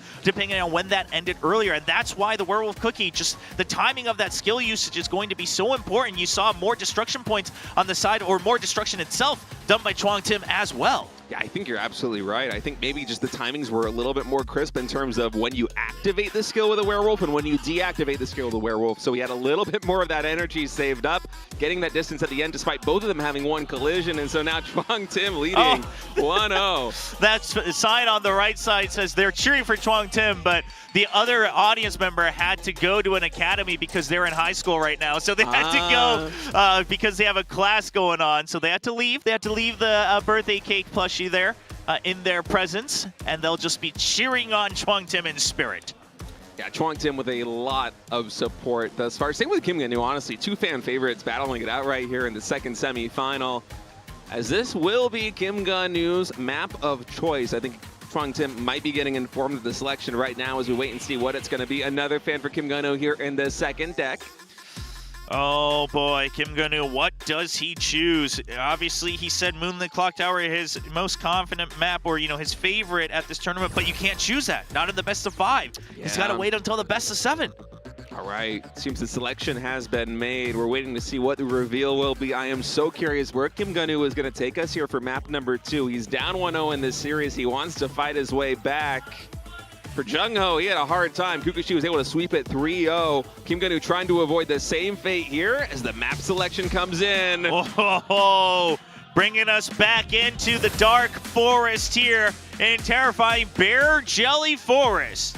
Yeah, such a tough map. As Kim Ganu just slightly better in terms of best score. We're going to be running it back here. It's very tricky to thread the needle on this one, but Kim Ganu, he is so cool under pressure. He is going to try his hand at fate. We'll see if it works out. I mean, with these two players just given their prestige so far, you got to imagine it's not going to come down to maybe one of them hitting a Bitter Bear Jelly party. It's more about just how many of the actual jellies you're collecting. Obviously, maybe I've just cursed it. Maybe we're going to see, one of them absolutely hit a blunder, but you have to imagine that they have so much practice on this map. Yeah, but I feel like of all the maps, this is the one where players, even at this level, are the most prone to having some kind of issue. Not just the collisions, but also just threading the needle. We have so many Bitter Bear parties just get taken. I feel like the majority of the games in the round of 8, and also we saw that earlier on with Jung Ho catching just one of the Bitter Bear parties. It wasn't the most impactful. It was very early on. There weren't a lot of jellies that were converted and lost in terms of points, but it did prove to be the difference maker there versus Kukushi. So both Kim Ganu and Chuang Tim, they got to be lights out in terms of navigating this map. You cannot let your guard down even for a moment. Yeah, exactly. Now, the one that Jung Ho hit earlier is one of the most likely that we've seen players hit, where you have both a Yellow Bear Jelly party and a Bitter Bear Jelly party together, and you have to make sure that you're jumping just in time to get one and not the other. We'll see if both of these veterans will show us how it's done as Kim Ganu challenges Chuang Tim in this best of 5 on terrifying Bear Jelly Forest. Map number 2 loading in, and Kim Ganu on top, Chuang Tim on bottom. Chuang Tim leading this best of 5 series 1-0 versus the reigning champion Kim Ganu. Yep, starting off with the Schneeball. And we'll see once again, do we have any errors in this beginning section? Because there are just overall, it seems, more jellies in the first part with Schneeball rather than after the relay. Yeah, both players dropping down to activate the party right here is the first Bitter Bear Jelly parties entering play.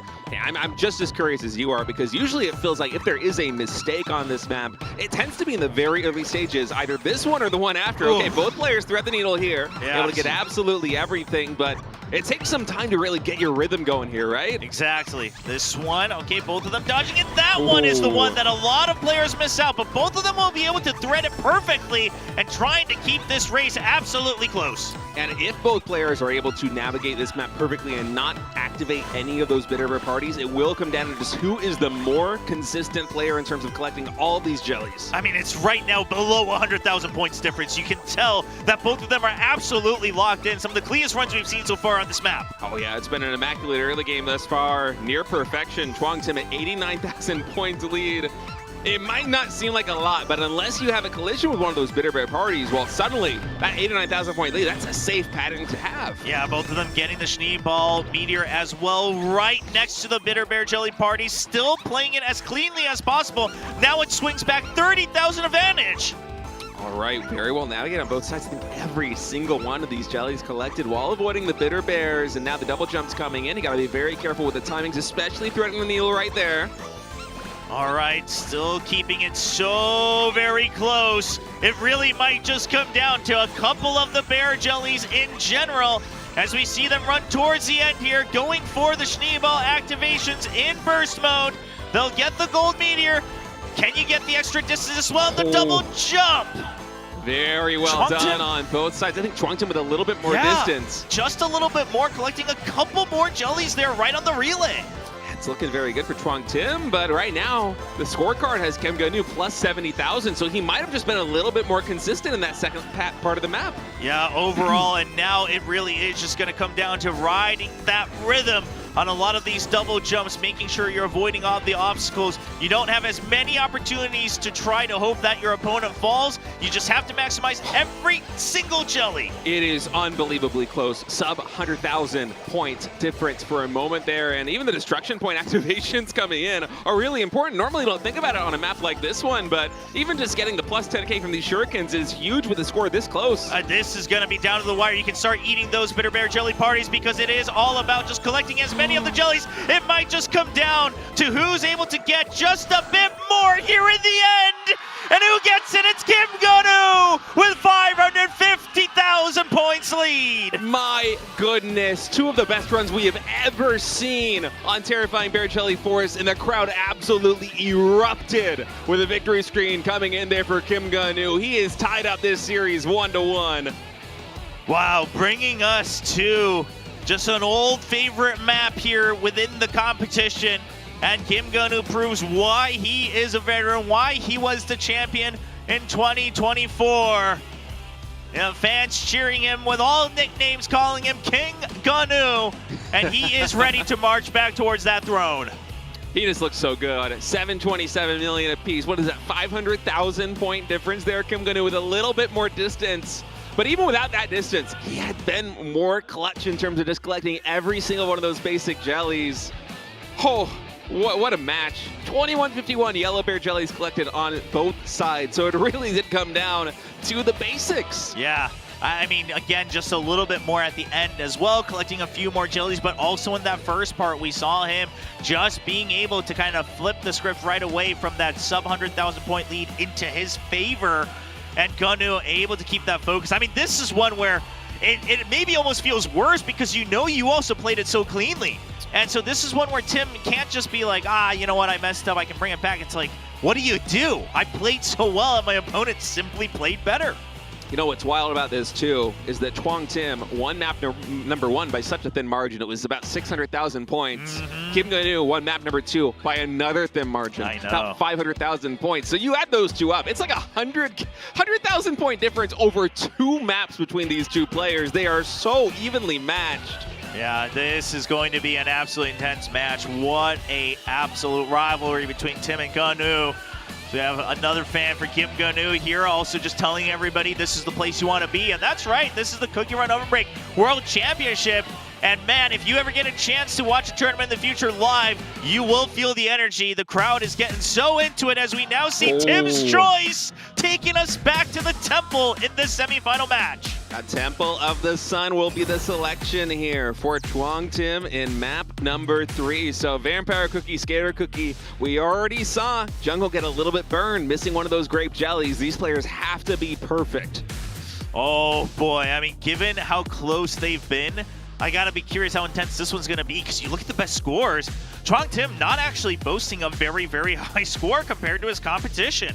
A lot of his competition still feeling a lot more confident, right? We had Kukushi with a similar score such as Kim Ga-nu. Of course, now personal best is like the most idealistic scenario, but you gotta imagine Tim must have prepared something else. He must have practiced it after hitting this record, and he's got something up his sleeve. Yeah, if this was Kim Ga-nu's map selection, I would probably be agreeing with you that, well, with Chuangtim 528 versus 560, you're trying to expose a weakness here.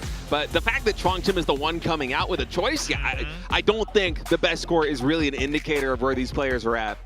Yeah, we'll see how different Tim can look here on the stage live, because this is the run that matters. Doesn't matter what score you've been able to hit throughout the year. At this point, that's all out the window. You just have to make the big run here once against your opponent. Yeah, that best of 5 now turns into a best of 3 with the score tied up 1-1. 2 map victories for either Tim or Kim Gun-woo will have them meeting Kukushi in the final. Should they lose, they will fall to face Jungho in the 3rd place match. Kim Gun-woo would love to repeat here on stage, and for Chuang Tim, the only global player remaining in this tournament, he really, really wants to rep the Cookie Run global community here in Seoul, Korea. Yeah, absolutely. I mean, that would be a hype narrative as well to go into the grand final, still have Korea versus a global player, and start to really expand the coverage that we have of the professional players here in Cookie Run Oven Break. But for now, we've still got a couple more maps to go. This is a best of 5. You have to win 3 to move on. Currently tied 1-1. It's going to be Tim taking us to the Temple of the Sun Central Arena to see who will be taking the lead. Is it Kim Gun-woo or will it be Chuang Tim to take the lead once more here in semifinal match number 2? All right, it's loaded in. Big cheers here for both players from the crowd. Kim Gun-woo on top, Chuang Tim on bottom as we get going here on Temple of the Sun Central Arena. All right, start off with that burst in the bat mode. And just a little bit of a lead for Kim Gun-woo, but again, anything below 100,000, we're not really going to be paying attention to that until the end of the race. Oh yeah, absolutely. I mean, it's the thinnest of margins right now, as the pass-through points alone could prove to be the difference on that. Both of them just trying to make sure that they pace themselves right now, because things will start to get crazy after this very beginning. Always skip that Rainbow Star Jelly to make sure you can get the other ones now in bat form, trying to pass through every single obstacle, high and low. Yeah, very well done on both sides. Exactly mirrored builds. I think Kim Gun-woo just a hair ahead in terms of execution. Going to be plus 70K right now, but Chuang Tim absolutely hanging in there. Yep, all collecting all the bear jellies as well with that size up. Now another set of zip lines. There's just so much you have to consider, right? The zip lines, dropping to get the jellies. Then you got to get the pass-throughs whenever the grape jelly comes out. Then you have to go into bat form and make sure that you're collecting all the jellies and the pass-throughs. Gets pretty intense. Yeah, there's a lot of things to micromanage on this one, because with players at this skill level too, just the pass-through points alone could prove to be a difference maker. And should you miss one of these grape jellies, well then suddenly it's almost as though your run is over. It's as bad as a collision. Yeah, absolutely. As we now go into the second area here at the temple. Moving on to the winter background, Chuang Tim trying to get the lead for himself. He's been able to accumulate about a million-point lead. I think a lot of that coming from the pass-throughs, but also some really good jelly collection overall. Kim Gun-woo is fighting back, though. Yeah, Game's having a hard time keeping up with the calculations, honestly. There's so much when you're in bat form that we'll always have to wait, just because the pass-throughs start to really rack up. Bounce back and forth. It's still neck and neck right now. Absolutely. Gonna hop on the zip line here, get every single one of these bear jellies. Now a lot of jumps coming through. Both players also getting those destruction points. So Kim Gun-woo, he's holding on to what looks like the thinnest lead imaginable. I saw that for a moment. The calculation had it down to 7,000 points. So absolutely anybody's game. Yeah, I think in that section though, Chuang Tim just getting several more pass-through points. Kim Gun-woo kind of just taking a safer line, not dropping down to the lower floor one extra time.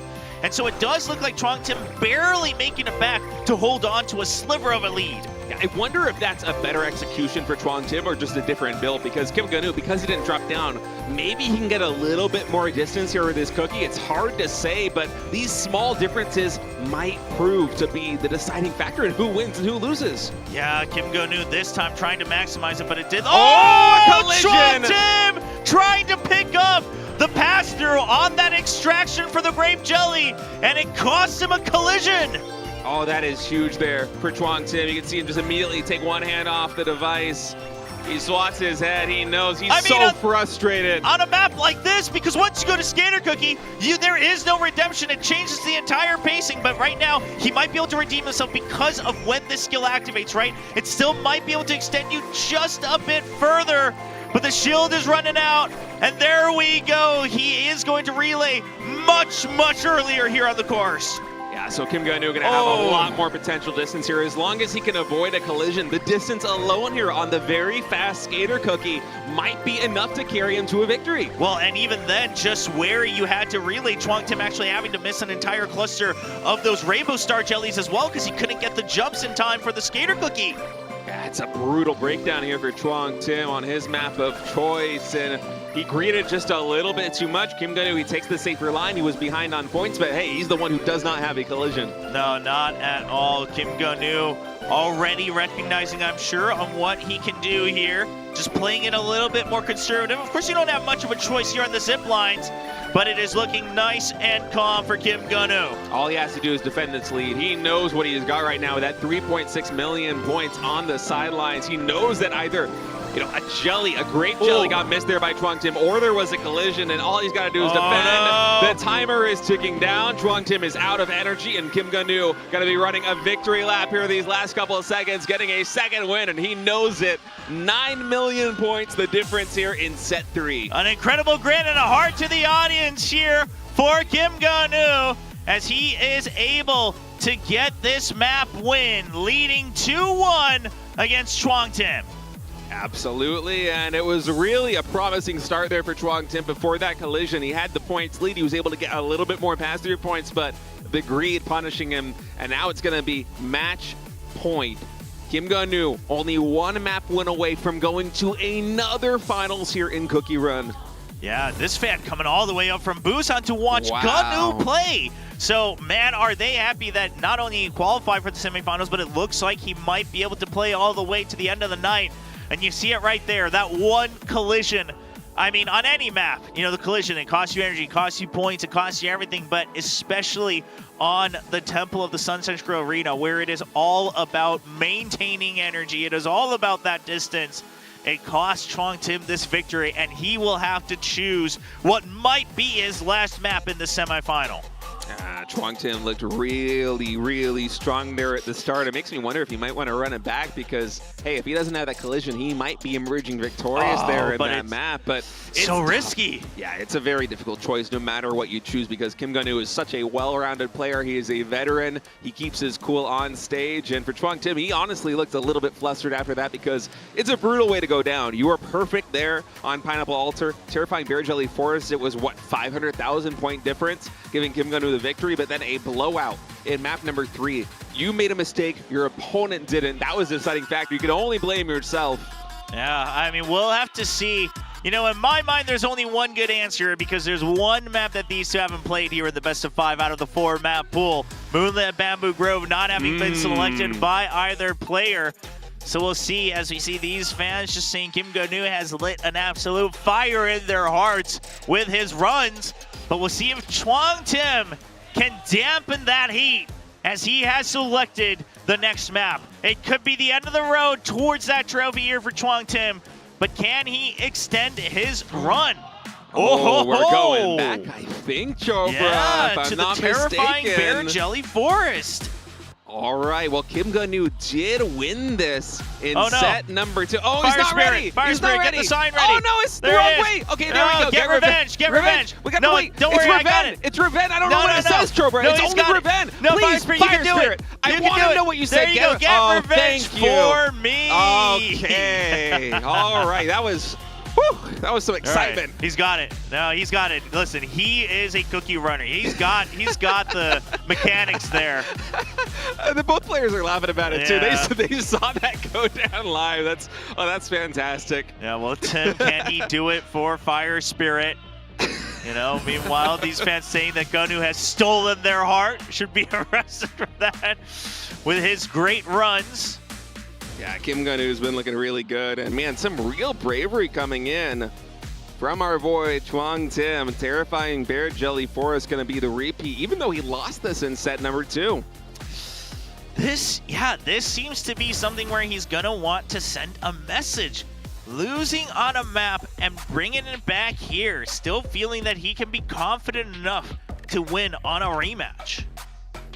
All right, identical builds coming in again here with the Yellow Bear Jelly. So going to be raw execution. And both players were incredibly impressive here when they played set number 2. There were no mistakes made, which oftentimes you look at most maps, you're like, well, these players are so good. Of course there were no mistakes made, but on something like Terrifying Bear Jelly Forest, even at this skill level, I mean, we're in the round of 4. I'm kind of expecting somebody to hit at least one Bitter Bear party, you know? Yeah, I mean, it came down to what, that 550,000 point difference, right? Just so very small, really comes down to just a couple more of the jellies that you're collecting. Once you transform everything into the yellow bears, you just make sure you maximize on that. But also, you have to continue to not make any mistakes once more. So can both of these players show us another clean, perfect run through the terrifying bear jelly forest? Kim Gun-woo trying to wrap things up on match point here in the semifinals. Set number 4 loading in. Kim Gun-woo on top, Chuang Tim on bottom. Kim Gun-woo just one map win away from going to that grand finals. Yeah, pressure's on Chuang Tim to try to survive and take us to a 5th map. So we kick things off in the forest with the gold fossil jelly.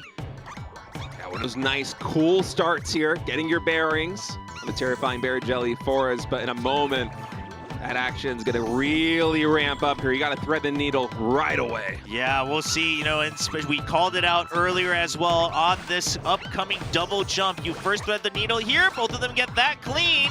Chuang Tim trying to get all the yellow bear jellies that he can. I believe Kim Gun-woo still gets just one more, this one, and then the next one gets over it for both players. Yeah, because there isn't that much time to warm up here in terrifying bear jelly forest. That is usually the spot where we see players make a mistake, but just like in set number 2, both Kim Gun-woo and Chuang Tim able to get absolutely everything while avoiding those obstacles. 13,000 points difference right now. It just comes down to that 1 or 2 yellow bear jellies that Kim Gun-woo got in the early batch, and that just means that if Chuang Tim can play cleanly, this can flip at any moment's notice. Yeah, it's basically tied right now.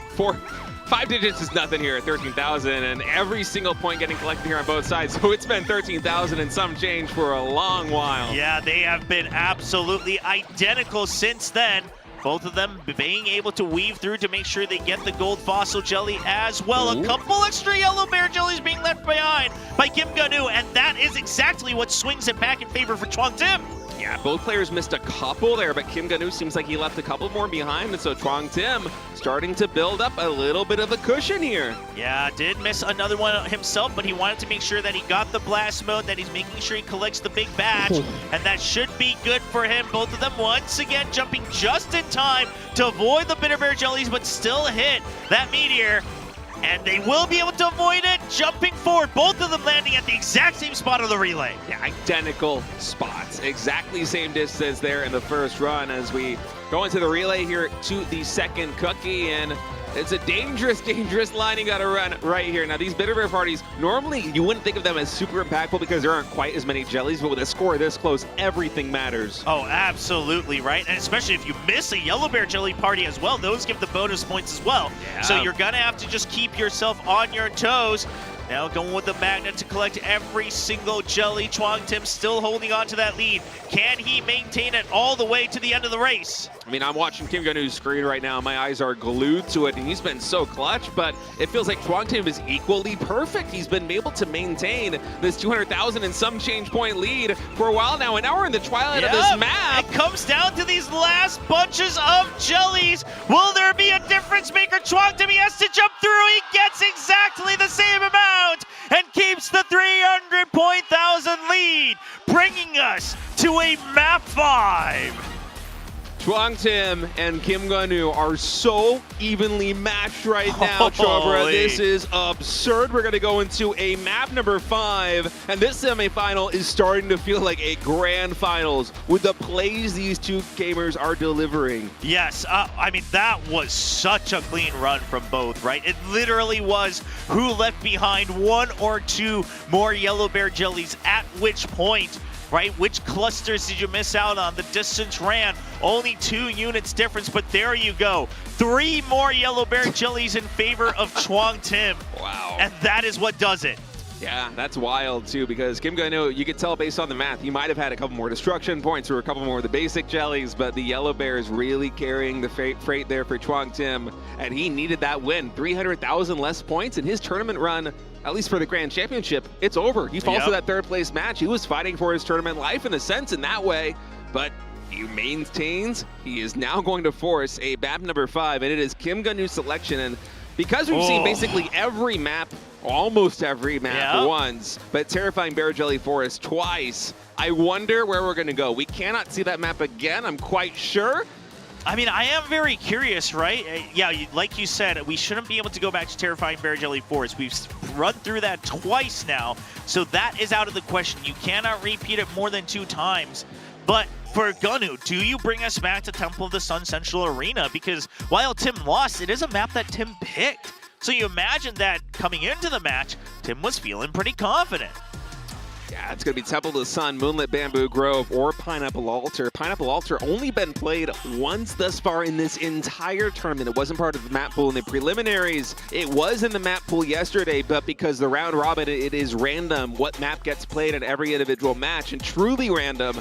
We didn't get to see it yesterday at all. We had the first exposure to that in map number 1 here between Kim Gonu and Chuang Tim. Will we go there again? We're waiting to see what the decision is. Yeah, some of the fans here in Seoul saying that this is why you should come watch it live when you have the chance. The energy, they are thriving off of it. This fan saying, I mean, pretty much what everyone's been echoing. This doesn't look like the Cookie Run I run. You know, it looks like a totally different game. Is this Cookie Run? Are we sure? We're watching the same game. I mean, hard to believe, but it is. It is, in fact. Yeah, it's kind of funny, actually, because just like you know, you watch the whole preliminaries, we cast the preliminaries, and the players make it look so easy. And then I was on a flight, and I played a little bit of it. I'm like, why do I have 5 collisions in the first 3 minutes? What is going on? Why can't I just do it like Kim Gonu and Chuang Tim? They're just built different. You know, so much training goes into this, so many hours of practice. And where does Gonu take us? Wow. He wants it. He wants the rematch on Pineapple Altar. This map, it wasn't part of the map pool until this weekend. He's smiling because he knows it's a big surprise to, I think, most everybody here in this stadium. Chuang Tim almost looks stunned by this selection. No, he did win the first time by a 600,000 point margin. Chuang Tim did. Yeah, it's funny, actually. I just want to point this out. This fan is saying that you have Faker in League of Legends. You've got Kim Gonu and Cookie Run. I mean, hey, if he can continue on, he might be setting up a legacy for himself. But what's interesting here is I think Gonu reading into the fact that, okay, even this one was a close run, just like Terrifying Bear Jelly Forest. We saw Tim was able to bring it back and get the revenge on the Forest, but earlier you saw Tim had a choice and he didn't choose this map. So perhaps Gonu's saying, okay, you did win, but you're also not that confident on this map. You think it might have been, you know, not necessarily a full fluke, but a little bit of luck on your side. I think that's a pretty accurate breakdown, too. It's a bold move. It was the map that Tim had won. You're right. So we'll see if Gonu can clean things up. This one, it really came down to a couple more of those destruction, a little bit more of that distance run at the end. But one of the differences, remember, Kim Gonu, he went for the basic jellies with the first cookie, whereas Chuang Tim, if memory serves, went for the destruction points, I think. And at the very beginning, Kim Gonu actually had a lead before we had a relay into the second cookie. Now, Chuang Tim was able to clutch it out with some better skill activations, getting more distance at the very end. But for Chuang Tim, this is a very smart adjustment. He recognizes that Kim Gonu had the better build going for the basic jellies, and he's adapted already. Dang, taking on the opponent's build, saying, you know what? If I were to use the same build, I would have beaten you even harder. So Tim coming in with a bit of a curveball here. So just again, for those who missed maybe the first run here between these two, Tim had originally started with the extra destruction points on the blue slushy cookie, but this time he's copying Gonu and saying, you know what? I respect it. I'm going for the extra points on the basic jellies. It's very cool to see that kind of adjustment because this is the semifinal stage. It doesn't get much bigger than this. There's only one more match left, the best of 7. Oh, and the fact boy. that Chuang Tim is flexible enough and confident enough to change his approach on the final map of this semifinals, that's bold. Yeah, and you know, that also I think signifies just the fact that either he had something else planned or he just feels it doesn't actually change the build, it's just the passive points that are coming in. I think that might have given me a better lead, so we'll see if it pays off. This is a bit of a gamble on both sides. Gonu bringing it back for a revenge on what was the very first map of this best-of-5 semifinal. Both players on match point, one map to get themselves into the best-of-7 grand finals. It is Kim Gonu going up against Chuang Tim for one last run.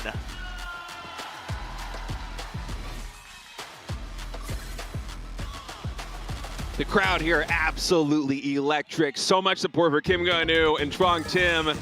It's been a fantastic best-of-5 series, but only one of these players can go to the grand finals. Yeah, we'll see if Chuang Tim, if that build was really the difference maker. Kicking things off with the blue slushy cookie here. 0-point difference for the longest amount of time here to start things out as Kim Ga-nu just a little bit better here on these basic jellies. Yeah, overall, we saw Kim Ga-nu miss a couple in the early part, but then with all those jumps, Kim Ga-nu just had a slightly better build there, just better time jumps to secure just a bit more. Every single giant jelly getting collected there on both sides. And now the destruction points also coming in here with the skill activation. Seems like nearly mirrored, but I'm looking at the score. Okay, for a moment there, I was going to say it looked identical, but the score is better for Kim Ga-nu. And then the calculation comes through. It's still a very thin margin. Yeah, it is absolutely neck and neck. Both skipping over the same yellow bear jellies on that section as well as we just jump above and below. Now remember, you also want to make sure that you're collecting all the giant star jellies because those are where the bonus points from the map itself comes through.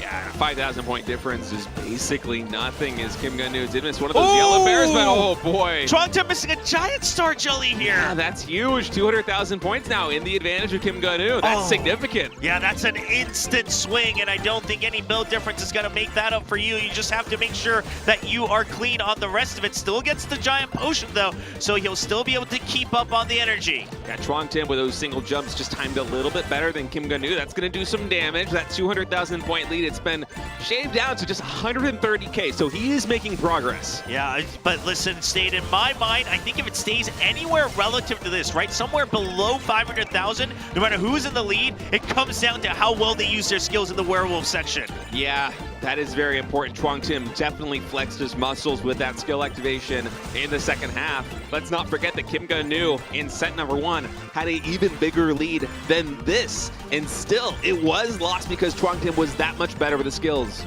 Yeah, we'll see once we get to that relay. For now, still a little bit more energy left here with the blue slushy cookie. Chuang Tim trying to catch up, brings it down to about 100,000 point difference. Still very, very close between these two semifinalists. Yeah, after the math comes in, it's a 100,000 point lead right now for Kim Ga-nu as we're getting closer and closer to that relay. And my mind is already thinking ahead to that werewolf cookie. If Kim Ga-nu, will he be able to clutch it out? Will he be able to get the better skill activations? Because it is anybody's game right now, Chobra. It absolutely is, and that's all manual once you're on the werewolf cookie. So it will come down to absolute skill checks. Both of them going for one more use of the skill here with the blue slushy cookie, firing down those arrows, transforming those jellies onto the platforms, getting that final jump. Okay, both of them landing with that collision, and now here we go with the werewolf cookie.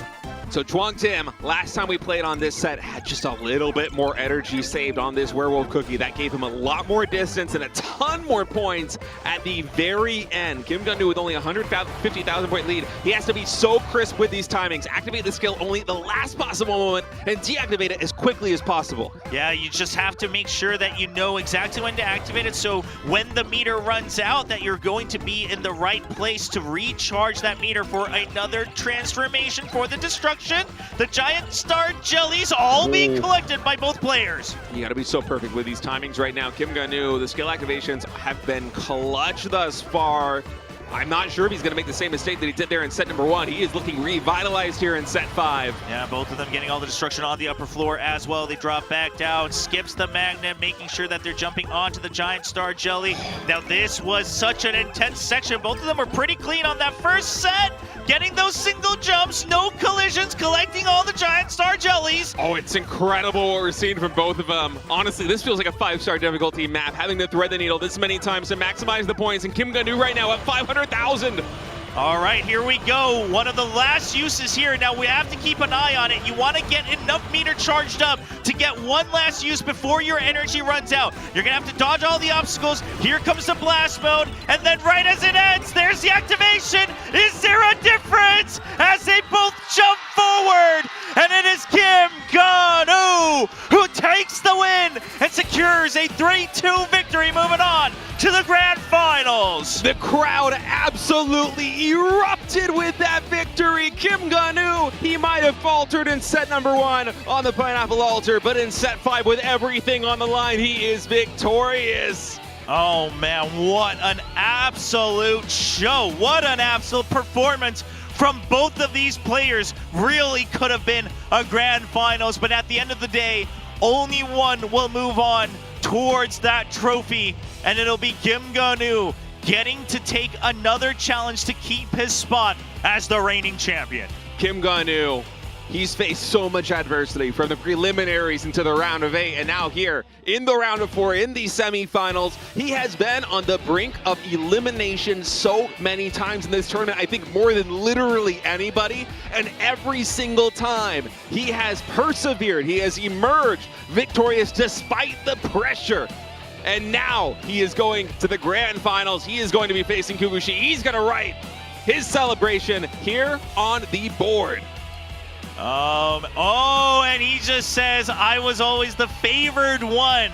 The word for Korean saying I was the favorite here in this matchup. This was always going to be the result. Closes out what he believes would have been an upset, and Kim Ga-nu protects his spot. Calling himself the favorite now, stepping into the grand final, a bold move. But hey, it paid off. He was able to carry through and stand up to his word. What a run, getting the revenge match to wrap things up. We started on Pineapple Altar, and we wrapped it up on the same exact map.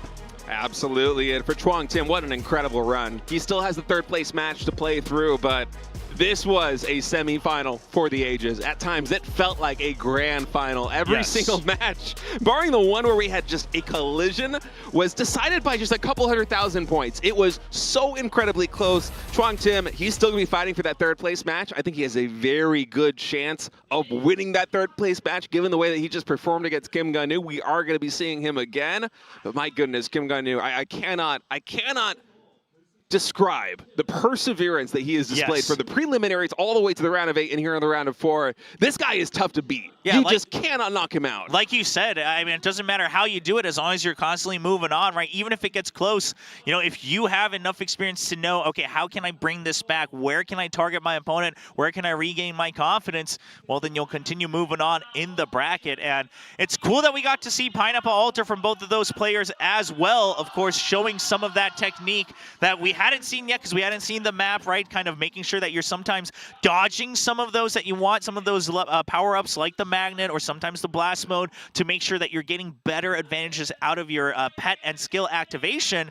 And guess what? Both of them showed good cases of both, right? We had Tim win once, but that's Ga-nu winning when it matters. Yeah, the latter part of that map with the werewolf cookie seems like one of the most difficult areas in any of the maps that we've seen thus far. It's one of the reasons, I'm sure, why they saved this one for the semifinals and the round of 8 and the finals, because this is a little bit too intense for the preliminaries. We're playing on the big maps now. Yeah, no, we're getting into the main game. Now, of course, moving on to later on, the grand finals will have the Moonlit Clock Tower come in as well. So there is another chance we see another map that we haven't seen yet in the pool so far for the World Championship.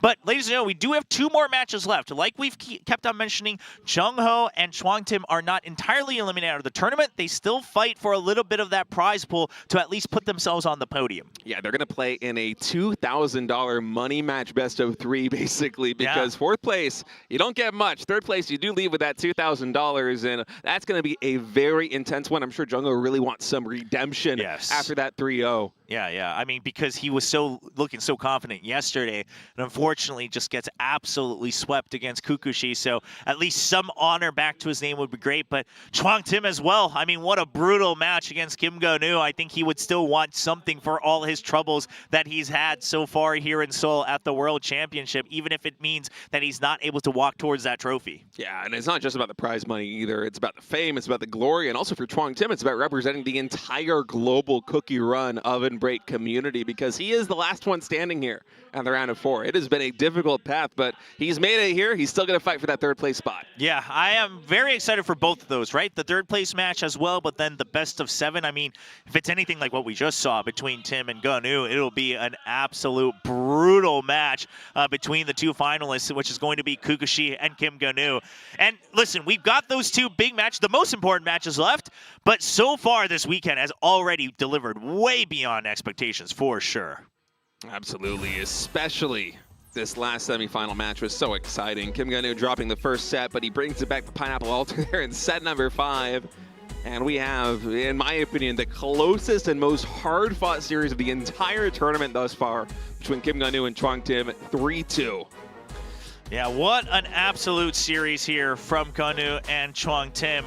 Now, I have to wonder if Kukushi was maybe watching this match, getting a little bit worried about the potential of Pineapple Altar showing up in the grand finals, right? Even if it's not the random draw, maybe Gonu says, "Well, I haven't seen you play it. Let's see what you got. You know, let's see if you know the exact builds here to try to make the big run towards that high score." So we'll have to keep our eyes on that as well, as Gonu definitely seems to know how to manipulate the draft in his favor. Oh, absolutely. And Pineapple Altar, the fact that we haven't seen it until now, just brilliant map drafting by Kim Gonu. Honestly, skill checking Tim a little bit there, saying, you know what, I can come through with the skill activations at that end. I can maintain the lead from the first half, and that's going to be the grand finals. Kukushi versus Kim Gonu. That will happen after the third place match, a best of 3 between Jung Ho and Chuang Tim. Oh boy, 2 more big matches awaiting us here this weekend. We've got the best of 3 for that prize money for third place, still putting their name on the podium, right? Still being listed as one of the winners in the top 3 at this tournament. But of course, then the big prize, the grand final, which sure, you get some prize money still in second place, but it feels like it would be an all or nothing match, as you have the extra bonuses like the trophy, and of course that special bonus that you get as that first place winner as well. Yeah, getting to choose the custom costume. That's going to be a lot of fun. We might get one of these cookies revitalized here, bring it back into the meta. I've been thinking about this. Personally, I would love the skater cookie to get a custom costume. The skater cookie? I like speed. Yeah, you want, okay. Yeah, I want to go the distance. You want to keep it simple, but you want to look cool doing it. Yeah, absolutely. Okay. You got me. You got me. I understand. I mean, skater cookie is nice. Skater cookie is nice. I like the theme as well. It just goes well along with, you know, what he's got, which isn't much, but he's got speed. It's a cool cookie. That's what matters. We will see. I am so curious now we're down to 2 players who have the option, right? Kukushi or Kim Gonu. What would be their choice in terms of being able to choose which cookie gets that costume? But ladies and gentlemen, we are going to watch some highlights from this epic match we just had, and then we will return with a third place match.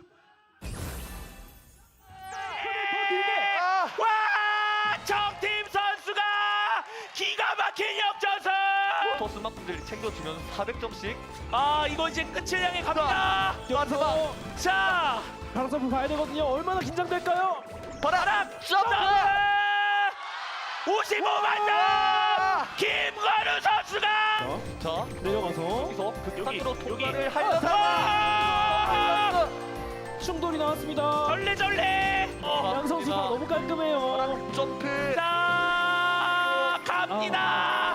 김관우 선수가 먼저 앞서 나갑니다. 1초. 바람 점프. 들어가요. 완벽젤리. 자, 바람.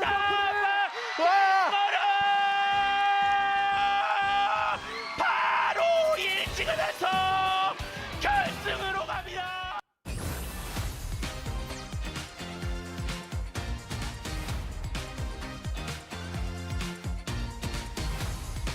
쿠키랑 오븐브레이크 월드 챔피언십 4강 두 번째 매치까지 만나봤습니다. 5세트까지 간 끝에 김건우 선수가 결승에 진출했습니다. 자, 이렇게 해서 결승 대진이 모두 완성되었는데요. 쿠쿠시 선수와 김건우 선수의 결승이 완성되었습니다. 자, 이번 청팀 선수와 김건우 선수에도 매치 포인트가 굉장히 많았는데요. 첫 번째 매치부터 한번 맞다보도록 하겠습니다. 자, 우리 종아님 어떻게 생각하시나요? 이번에 어떤 포인트가 있었을까요? 네, 저는 이제 가장 기억에 남는 맵은 이제 세트 1 파인애플 재단 맵인데요. 뭐 네. 맵을 간략하게 소개드리자면 이제 원시림 맵의 왕별젤리 리메이크 버전입니다. 대형 생명 물약을 획득할 때마다 왕별젤리 점수가 증가하기 때문에 왕별젤리를 잘 챙겨 먹어야 되고, 한편으로는 장애물도 잘 부숴야 되는 맵인데요. 네. 이번 경기에서 그 가장 결정타가 되었던 부분은 후반부에 그 청팀의 펫이 발동하면서 자력 아이템이 등장을 하게 되는데, 그때 청팀은 이 자력 아이템을 먹고 이제 김건우 선수는 이 부분을 못 먹어서 여기서 점수가 역전된 부분이 가장 크지 않았나 싶습니다. 그래서 이 자세한 부분을 이제 꼬키스 해설자님께서 설명해 주시겠습니다. 네, 저도 김건우 선수의 빌드를 보고 저게 확실히 실수라는 걸 알 수 있었는데요. 제가 본선 빌드를 좀 준비를 해보면서 김건우 선수의 빌드를 봤단 말이에요. 근데 김건우 선수는 이제 웨어울프 능력에서 광속 질주를 더 많이 겹쳐서 거리를 늘리면은 이제 팬 능력이 끊기지 않고 쭉 자석이 먹힌 상태로 이어집니다. 근데 첫 매치에서는 이제 그거를 실수를 해가지고 늦게 됐고, 이제 이거를 5매치에서 만회를 하면서 승리하는 모습을 보여줬고요. 청팀 선수는 아마 처음부터 그게 중간에 끊기는 거를 고려를 하고 만든 빌드인 것 같아요. 그래서 1매치, 5매치에서 일관되게 끊기는 대신 잘 먹는 빌드를 썼던 것 같고요. 이어서 제가 생각하는 또 매치 중에 2매치가 굉장히 기억에 남는데 2세트가 굉장히 기억에 남는데 무시무시한 곰젤리 무림에서 중간부터 끝까지 계속 비등비등한 점수 차이를 유지하다가 마지막에 바락 점프 구간에서 점수가 50만 점까지 확 벌어지거든요. 이걸 자세히 보니까 청팀 선수가 마지막에 슈크림 젤리를 하나 먹지 못했습니다. 왜 이렇게 됐는지 생각해 보면은 청팀 선수가 김건호 선수에 비해서 선달 바락이 조금 더 길었던 것 같아요.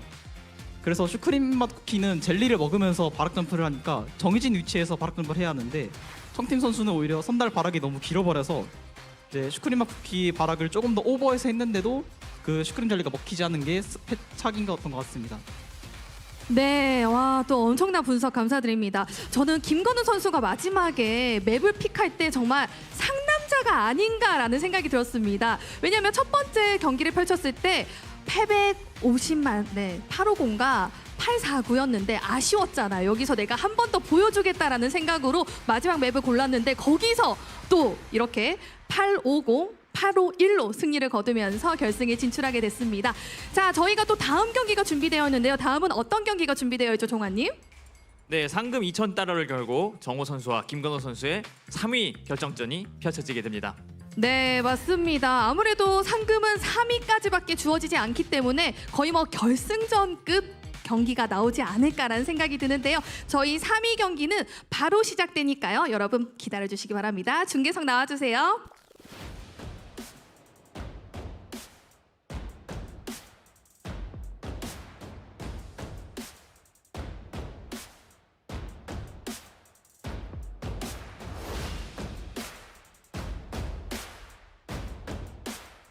Welcome back, ladies and gentlemen. We now have only 2 matches left here at the Cookie Run Oven Break World Championships. But first up, we are going to go through that 3rd place match ahead of the Grand Finals to see who will still leave their name on the podium here for 2025. Yeah, I'm sure Jung-ho has been waiting and watching all of this play out. A best-of-5 series that goes the distance between Kim Gun-nu and Chuang Tim. And now he has to face a Chuang Tim who was on the verge of making it to the Grand Finals. Yeah, very, very close. Came down to that last map, a rerun on Pineapple Altar, where Chuang Tim wasn't able to secure victory twice, and unfortunately now has dropped down to this 3rd place match. Now, this one is just a best of 3. So it isn't going to be as intense. You kind of just want to get that win and close things out, because if it goes down to the 3rd map, it's anybody's game. You say it's not going to be intense, but we have $2,000 on the line in just 3 games. Each win, if you're able to close it out 2-0, that's $1,000 a game, man. There is so much you're playing for right now,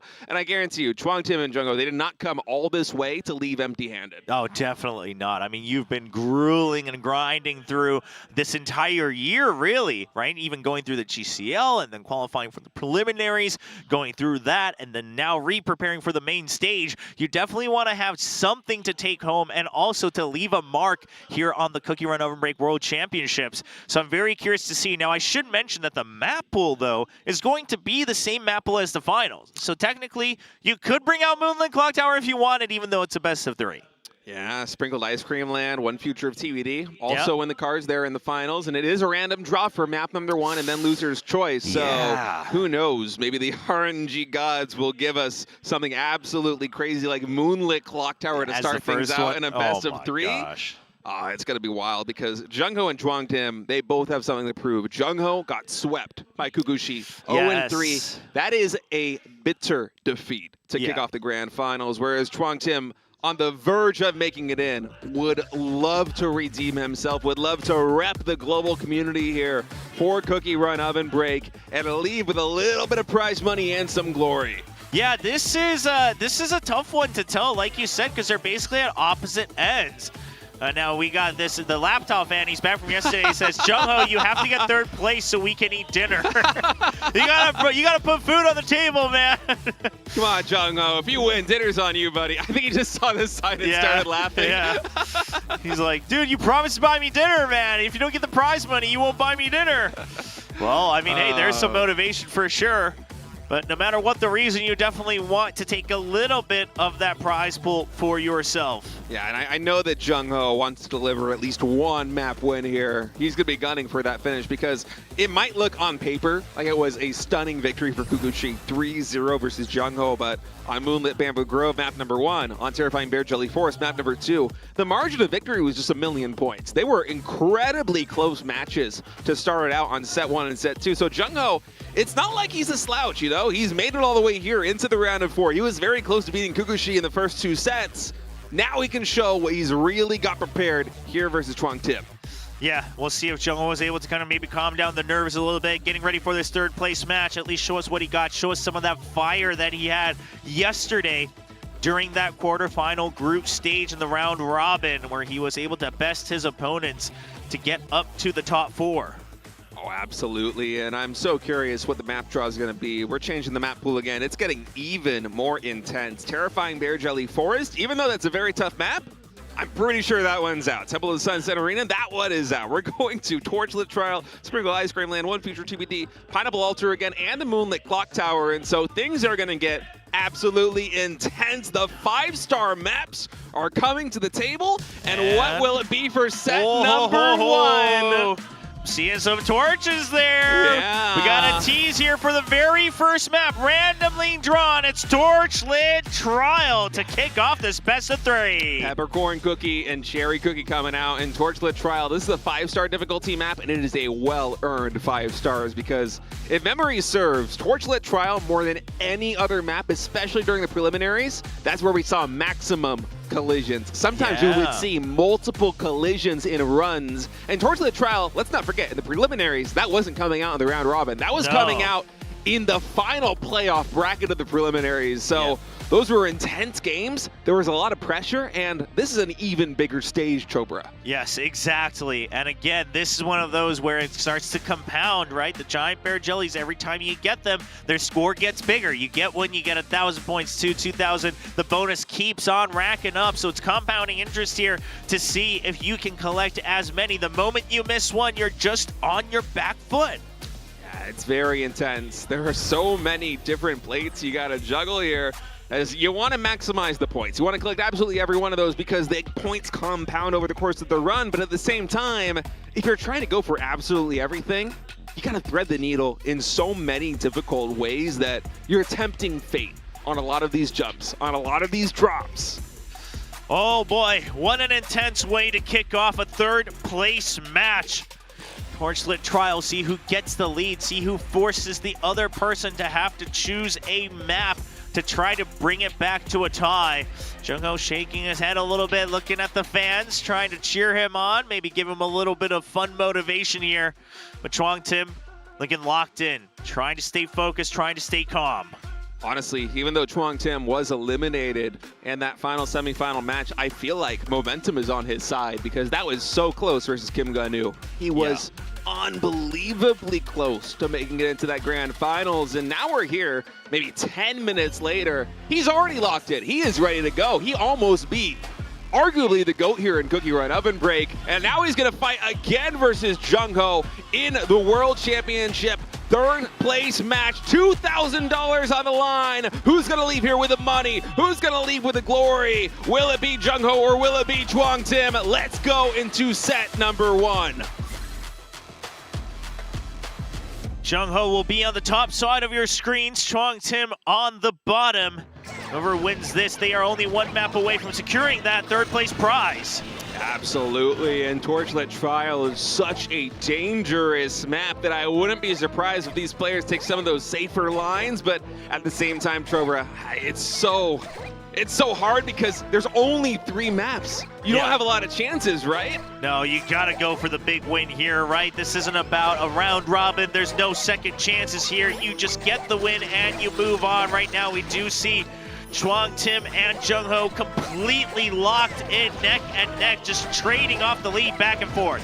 Yeah, seems absolutely identical right now in terms of builds. Both players hardly missing anything in these early stages. Oh, there's one giant that gets missed by Chuang Tim, though. Yeah, and we talked about it. It starts to add up just because you're now just, a full set behind of that compounding interest. One also did get missed there by Jung Ho, so that lead going back to Chuang Tim for a moment, and then the calculation comes through. It's plus 4,000 points now for Jung Ho. Yeah, and now you're thinking, okay, if I miss any more, it's not a good sign. You want to make sure that you're getting all the giant bear jellies here as you run through the dungeon in the Torchlit Trial.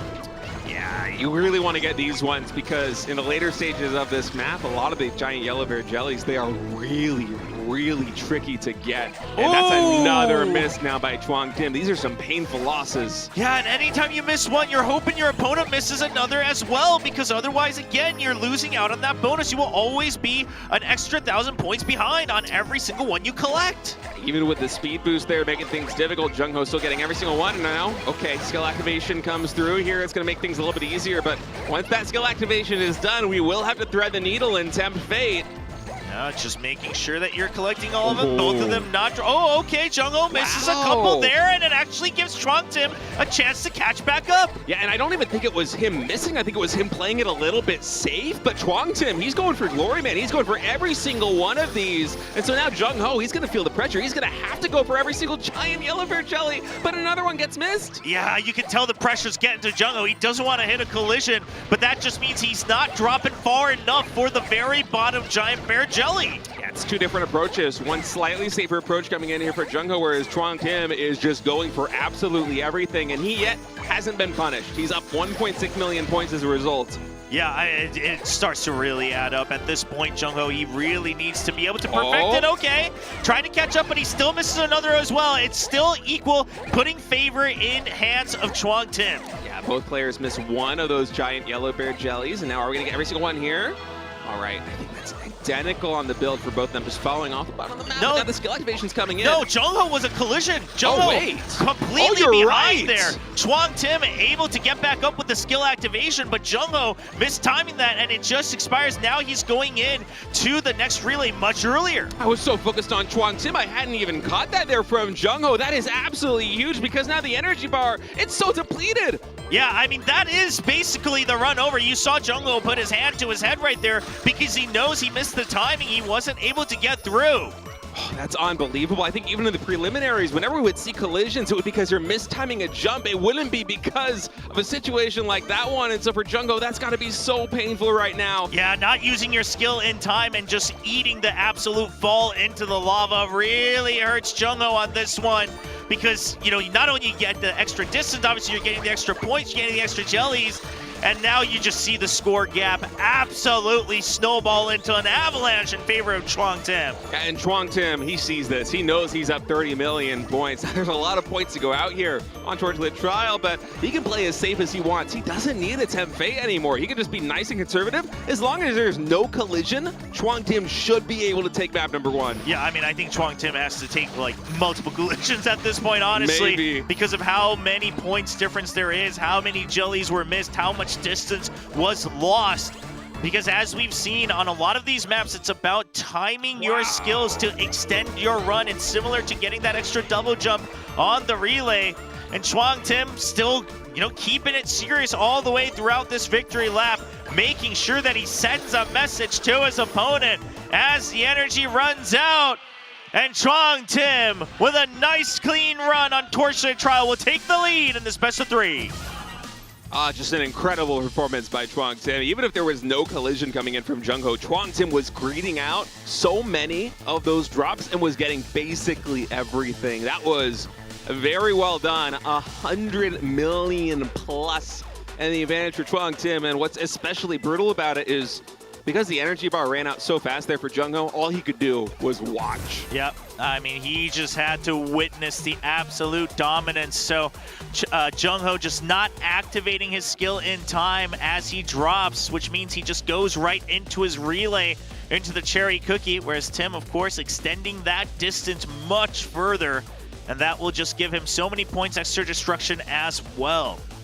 Yeah, and this is only a best of three. There are no more second chances for Jung Ho. If he loses one more map, that is his run here at the the Cookie Run Oven Break.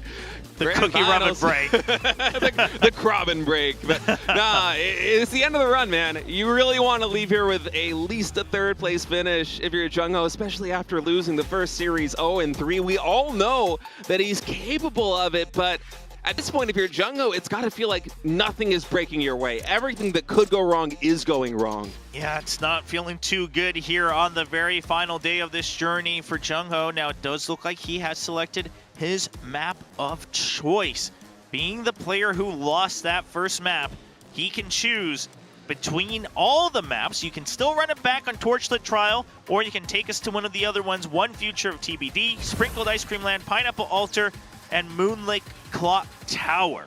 There's a lot of very difficult choices as we're waiting to see what the decision is coming in from Jung-ho. Critical junction because it is already match point here.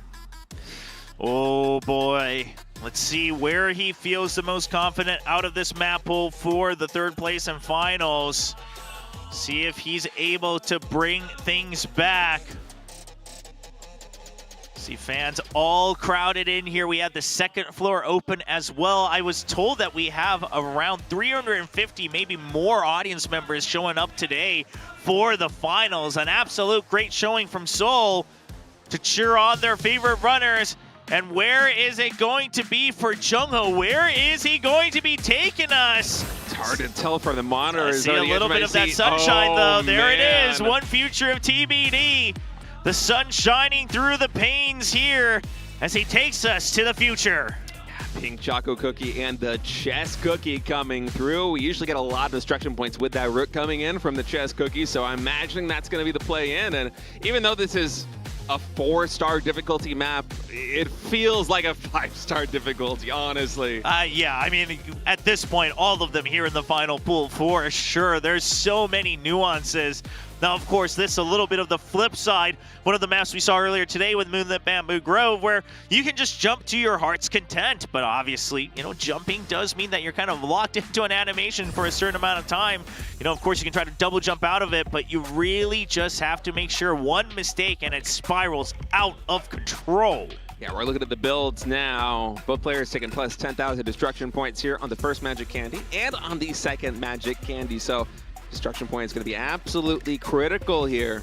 Yep, the Pink Choco Cookie, Chess Choco Cookie, going through One Future of TBD. Chuang Tim, if he wins this, he will be securing that third place prize pool. On match point right now, whereas Jung-ho, you see him, he's trying to wake himself back up. He's got to lock in. He's got to give us his absolute best run. The nerves are getting to him. The pressure is getting to him, but he's got to shake it off. That's a lot of money on the line. $2,000 is one map win away here for Chuang Tim, repping the global Krob community. Will he be able to clutch it out here in the third place match, or will we go to a set number 3? It is a packed house here in Seoul, Korea. Not just the first deck that you see right there, but also the second deck right above it. A lot of people showing up. We had everyone enjoying, you know, the activities that we have available, including the merchandise, the map maker mode that they could try ahead of time. But right now, all eyes on the stage. Can Jung-ho bring us to a final map, or will it be Chuang Tim asserting dominance, securing a place on the podium, and getting that third place prize pool? It's going to be One Future of TBD. Jung-ho's decision for this match in the third place best of 3.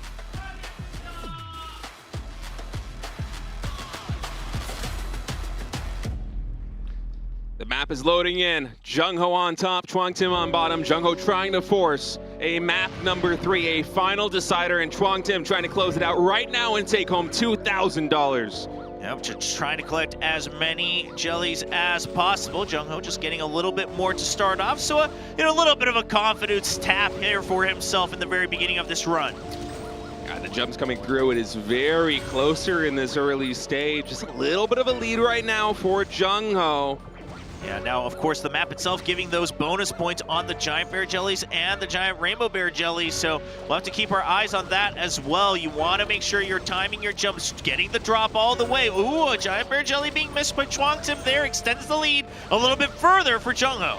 Yeah, seems like so far the map selection has been paying off here for Jung-ho. He's got a nice, comfortable 100,000 plus point lead. On a map like this one, as both players play perfectly, that could prove to be the difference. Yeah, again, just 1 or 2 of those bonus points, and then you're falling behind. There isn't really too much of a way to catch up, but this gets to be a pretty crazy map, so not holding my breath just yet.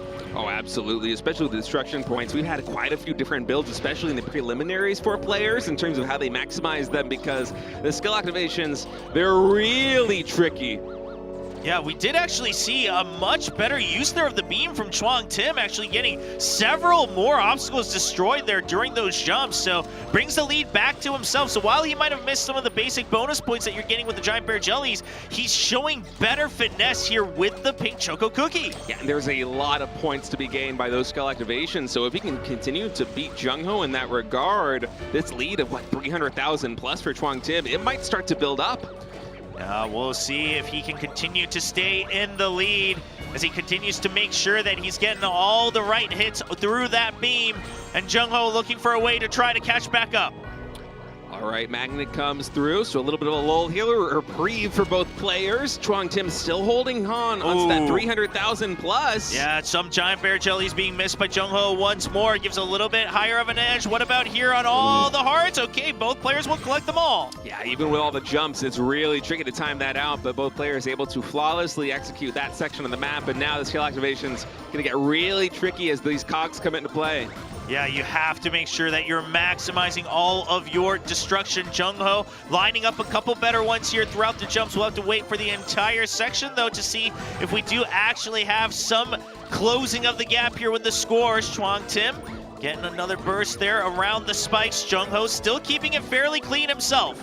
Yeah, and importantly, both players getting every single one of those jellies, even the alphabet jellies, as the skill activations. One more is banked here for Chuang Tim. He is going to use that now, and the calculation comes through. He's maintaining the lead. Yeah, saving that towards the end. He's actually able to get a bigger lead here towards the end. Jungho realizing that he made another blunder here on the relay. Hand in his head again, or hand in his hands rather, as we now go on to the Chess Choco Cookies, and the gap has just absolutely snowballed out of control. These relays have been so painful here for Jungho. He has to hope now that Chuang Tim makes some kind of mistake, but at 6 million plus here for Chuang Tim, I'm not sure he's going to. He looked so safe in these semifinals. He was so clutch, and now he's just riding that momentum here in the third place match. Yeah, I mean, Jungho, he takes a nice clean build there with the activation from the Chess Choco Cookies to destroy as many cogs as possible, but it just isn't enough, as Chuang Tim still being able to get as many as possible as well, while still keeping things pretty safe. Yeah, Chuang Tim is just playing this so well right now. No mistakes just yet. Even with the chess cookie, he's getting so many points added in, and that lead is very comfortable. Oh man, Chuang Tim, he looks comfortable on stage as well, just not moving a single bit. The drop down coming back up for the destruction through those meteors, getting all the Rainbow Bear Jellies here. Both of them playing the build to perfection here in the last couple sections, but that just means that Chuang Tim will be able to continue to keep the lead for himself. Yeah, Jungho absolutely has focused up. He's been able to navigate this latter part of the map so well, but Chuang Tim just a little bit better. Final skill activations now coming in. Yeah, just going forward, and Chuang Tim skips one of the Giant Bear Jellies, but it's still just going to be in the lead for him, I believe, as we go through the final burst. And 10 million points. Chuang Tim locks it in, breaking 1 billion on the scoreboard, and he will secure third place. As the emotion wells up after such a journey in 2025, it might not be the trophy, but it is his name on the board, on the podium. Yeah, lots of camaraderie there. A big hug, thumbs up from Jungho. It's been a brutal night for Jungho as he came so close, but no cigar. And Chuang Tim representing the global community here for Cookie Run Oven Break, getting third place on the biggest stage. Oh man, Jungho, you got to feel for him. After such a performance yesterday, not a single map win today, getting shut out against both of his matches. But it is going to be Chuang Tim just showcasing why he was such a global fan favorite coming in to this tournament. Yeah, I think a lot of people were scratching their heads yesterday in the round of 8, the round robin, when he randomly rolled Boiling Stock Village 3 times in a row. Now, he did sweep. He went 3-0, but a lot of people, I'm sure you and me included, kind of scratching our head like, all right, well, you're good on Boiling Stock Village, but how are you going to do the next day? Will you be able to deliver the same performance? And he came so close versus Kim Ka-nu, making it to the grand finals. I think this nice 2-0 win over Jung Ho is an excellent consolidation prize. Yeah, I mean, it is going to be Tim still happy about that victory. Still a very big win. Still top 3 in the world here at the World Championships here for Cookie Run Oven Break. And we got to give him his congratulations. Very, very well deserved. Yeah, and for Jung Ho, I'm sure the road isn't going to end here. It does in this tournament, but we will be seeing this guy again because he delivered throughout the preliminaries and also yesterday in the round of 8 some really stunning gameplay performances. And it's painful because when everything goes wrong like this, it just feels like the world is entirely against you. But we all know what he's capable of. It's a lot better. I'm sure we're going to see that proven later. Yeah, I mean, it's just a rough way to end, but you have to consider the journey that Jung Ho took, right? Still being able to get through the preliminaries, duking it out with Kukushi there. Fortunately, he has to rematch him here in the semifinals.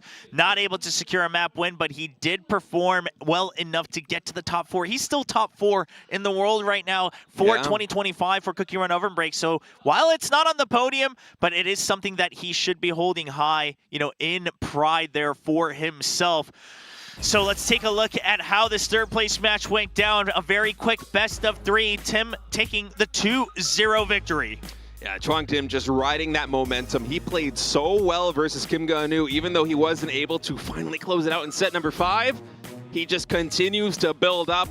And here versus Jung Ho, excellent run on Torchlit Trial. He played, honestly, really greedy on Torchlit Trial. He went for a lot of ambitious Giant Bear Jelly drops, and he didn't take any injury for it. He was able to execute flawlessly, and then on One Future of TBD, the same story. Nice, safe play, rock solid. That's a 2-0 win there for Chuang Tim. That is third place. That is making the podium. And coming up in a little bit, we're going to be having the main event. We've been building up to this, not just all year, but also for weeks with the preliminaries and then the round of 8 yesterday, and now the grand final stage, Kukushi versus Kim Ga-nu. Can Kim Ga-nu repeat, or will Kukushi provide a stunning upset for us? Yeah, Kim Ga-nu, if he's able to do it, would absolutely be an amazing story to the start of Cookie Run Esports across 2 years, right? After all the trials and tribulations, still getting that victory, still getting the trophy 2 years in a row. That's no easy feat in any competition, but Kukushi looks so confident right now. He came off of a 3-0 sweep in the semifinals, and he is going to be proving to be a very, very tough opponent. So that's still a full best of 7 left for us tonight to see who will lift that trophy and become the best cookie runner of 2025. Yeah, there is a lot of Cookie Run left to be played, even though it is just one series. A best of 7 gauntlet between these two. Honestly, Kukushi and Kim Ga-nu, I could see that one going to a map number 7 the way they played in the semifinals. Yeah, I mean, this is going to be a very intense one. So I think we're probably going to need to take a little break, probably the players as well, to make sure they get ready for that full best of 7. So what we're going to do is we're going to recap this match with some highlights. The analyst test will break things down. We'll take a quick break. When we come back, it's the grand finals of the World Championship. 바닥 점프. 근데 정우 선수 바닥 점프를 못해가지고 이게 능력 발동이 안 됐어요. 아, 이거 큰데요. 머리를 감싸주는 정호 선수의 모습. 하지만 점프까지 써주면서 자, 이렇게 마무리가 됐습니다. 그리고 정팀 선수는 여기서 먹고 자, 점프까지 1억 점 차이. 깔끔한 정팀 선수. 자, 질주. 네, 발악하는 과정에서 점수 차이. 먹어주고요. 정팀 선수가 쿠키 러브 브레이크 월드 챔피언십 3위를 확정짓습니다.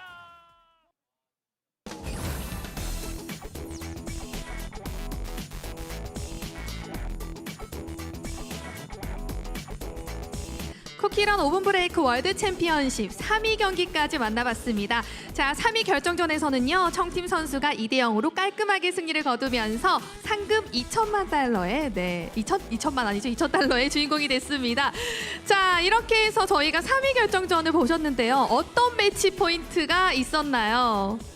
네, 우선 횃불 감옥 시험장부터 먼저 설명을 드리자면 두 선수 정말 잘해줬는데 가장 결정적이었던 그 낙사 구간을 좀 말씀드릴 수 있을 것 같아요.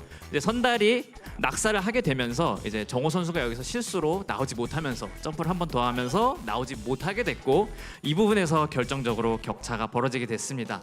여기서 체력이 0인 상태에서 나오면서 가야 더 체력 이득을 보게 되는데요.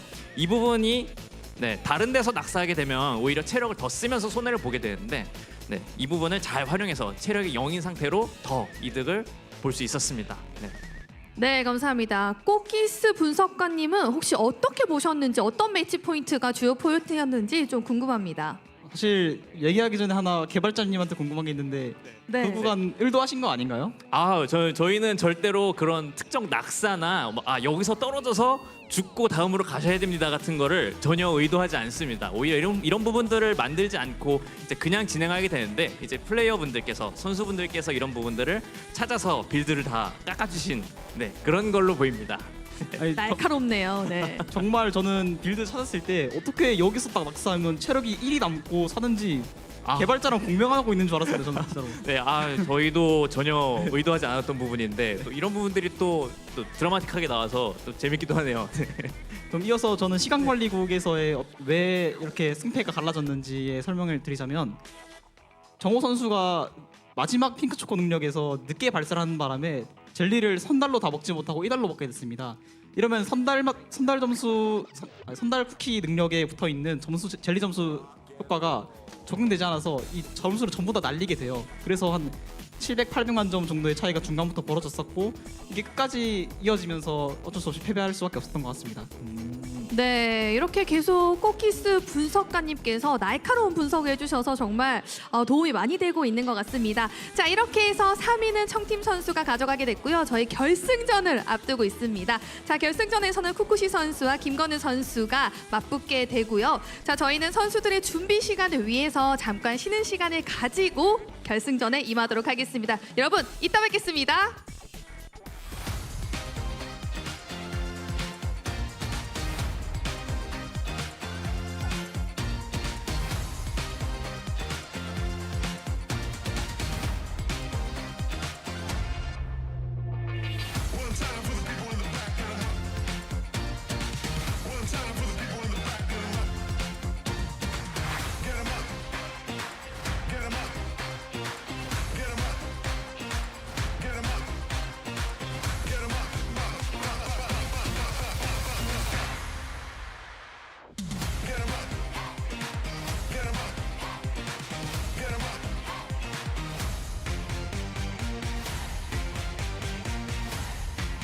(9주년을) 맞이한 쿠키런 오븐 브레이크. 오늘 업데이트 영상은 우리 흠 디렉터님과 함께합니다. 안녕하세요.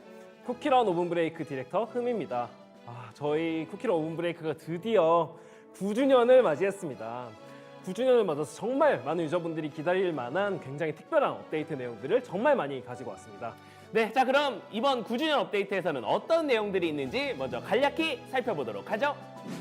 9주년 기념 타이틀 이벤트, 9주년 기념 다양한 이벤트와 푸짐한 보상, 신규 쿠키와 펫, 그리고 스킨, 맵 메이커와 맵 메이커런, 다시 돌아온 꿈에서 8번 깨기까지 9주년을 맞아 정말 다양한 이벤트들을 준비했으니 풍성한 보상과 함께 쿠키런 오븐 브레이크의 9주년을 축하해 주시면 너무 감사드리겠습니다. 9주년을 맞아 새로운 타이틀 이벤트도 특별하게 준비했습니다. 여러분께서는 악몽에 덮인 별여행 정거장을 정화해 나가며 모든 꿈 정거장을 정화시키기 위한 여행을 함께하게 되는데요.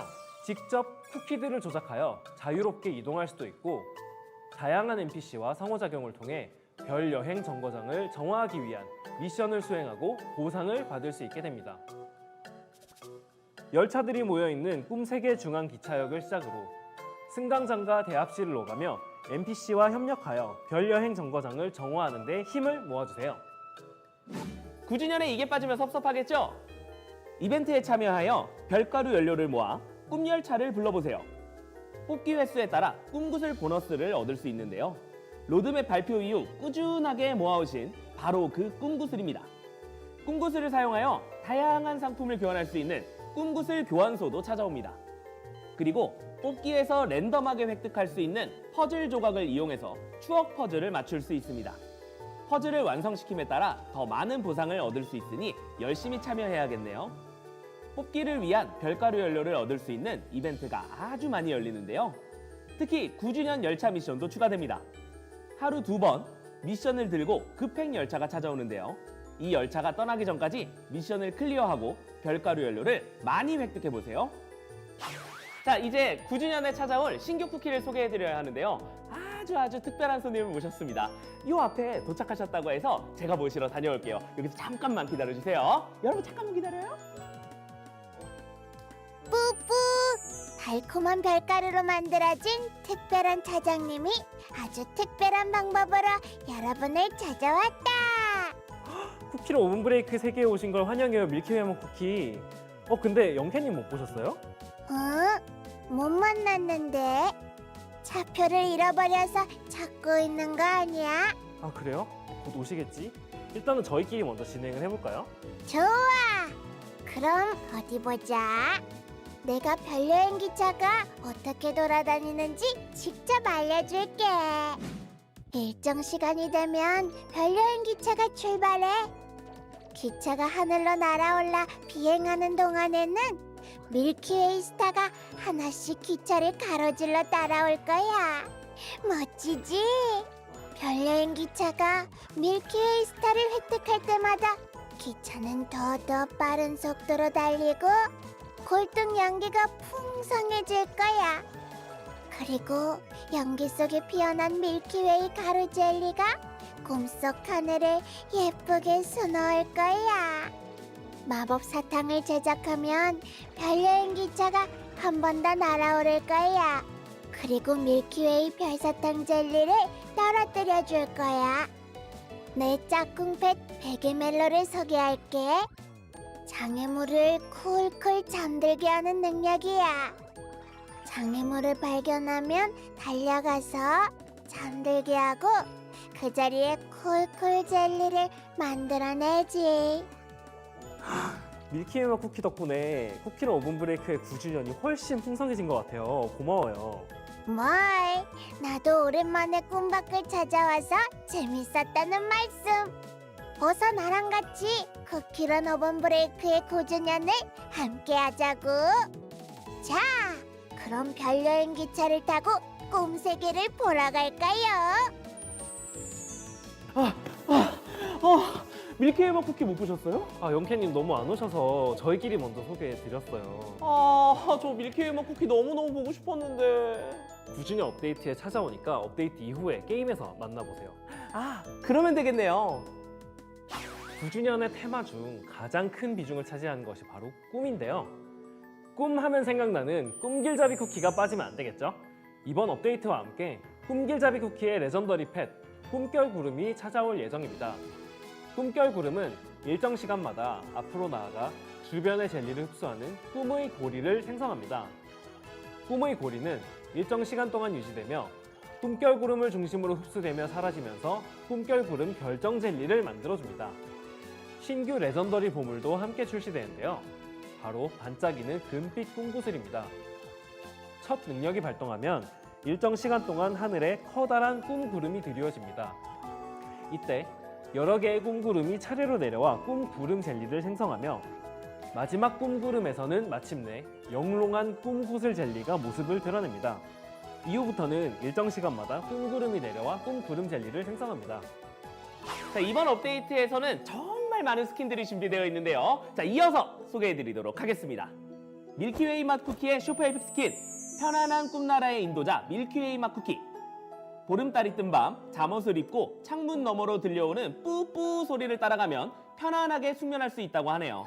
그리고 침대에서 뒤척이는 쿠키 곁에 살그머니 나타나 안아주는 패스킨, 단잠을 함께하는 베개멜로가 여러분들을 찾아갈 예정입니다. 다음으로는 별여행 기차 차장 젤리 세트입니다. 꿈 승객들을 위해 기차를 운행하는 별여행 기차의 차장 젤리들과 함께 편안한 여행을 즐겨보세요. 삑삑! 곧 별여행 기차가 출발할 거예요. 지금부터 검표를 시작합니다. 캔디콘 맛 쿠키의 에픽 스킨, 별여행 기차 안내원 캔디콘 맛 쿠키와 꿈 승객들이 모두 탑승하고 나면 마지막 칸에서 팡팡 폭죽을 터뜨려주는 별여행 기차 신호수 폭죽콘. 캔디콘맛 쿠키와 패스키는 잼 교환소에서 획득하실 수 있습니다. 달콤한 꿈을 넣은 파이는 어떤 맛이 날까요? 쿠키들의 꿈을 커다란 파이지에 넣고 오븐에 굽는 꿈파이를 만드는 키친싱크 파이 맛 쿠키의 레어 스킨과 오직 한 쿠키의 꿈을 담아 작은 파이를 정성스레 구워주는 패스킨, 꿈파이를 굽는 매직 파이 오븐. 들어가기만 하면 달콤한 꿈을 꾸는 방, 꿀잠방을 만드는 엠버 슈가 맛 쿠키의 레어 스킨과 꿀잠방에 들어가 안 됐을 새도 없이 잠들어버린 패스킨, 꿀잠 준비 완료 벌꿀벌.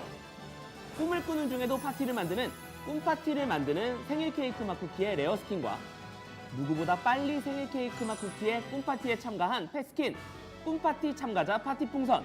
마지막으로 밤하늘을 가로질러 달빛을 이정표로 삼아 꿈속을 달린다는 달빛 열차 기관사 꿈길잡이 쿠키의 슈퍼 에픽 스킨과 지친 몸을 이끌고 기차에 오른 승객들에게 꿈결 같은 꿈을 보내는 패스킨, 달빛 열차 차장 꿈결 부름도 함께 만나보세요.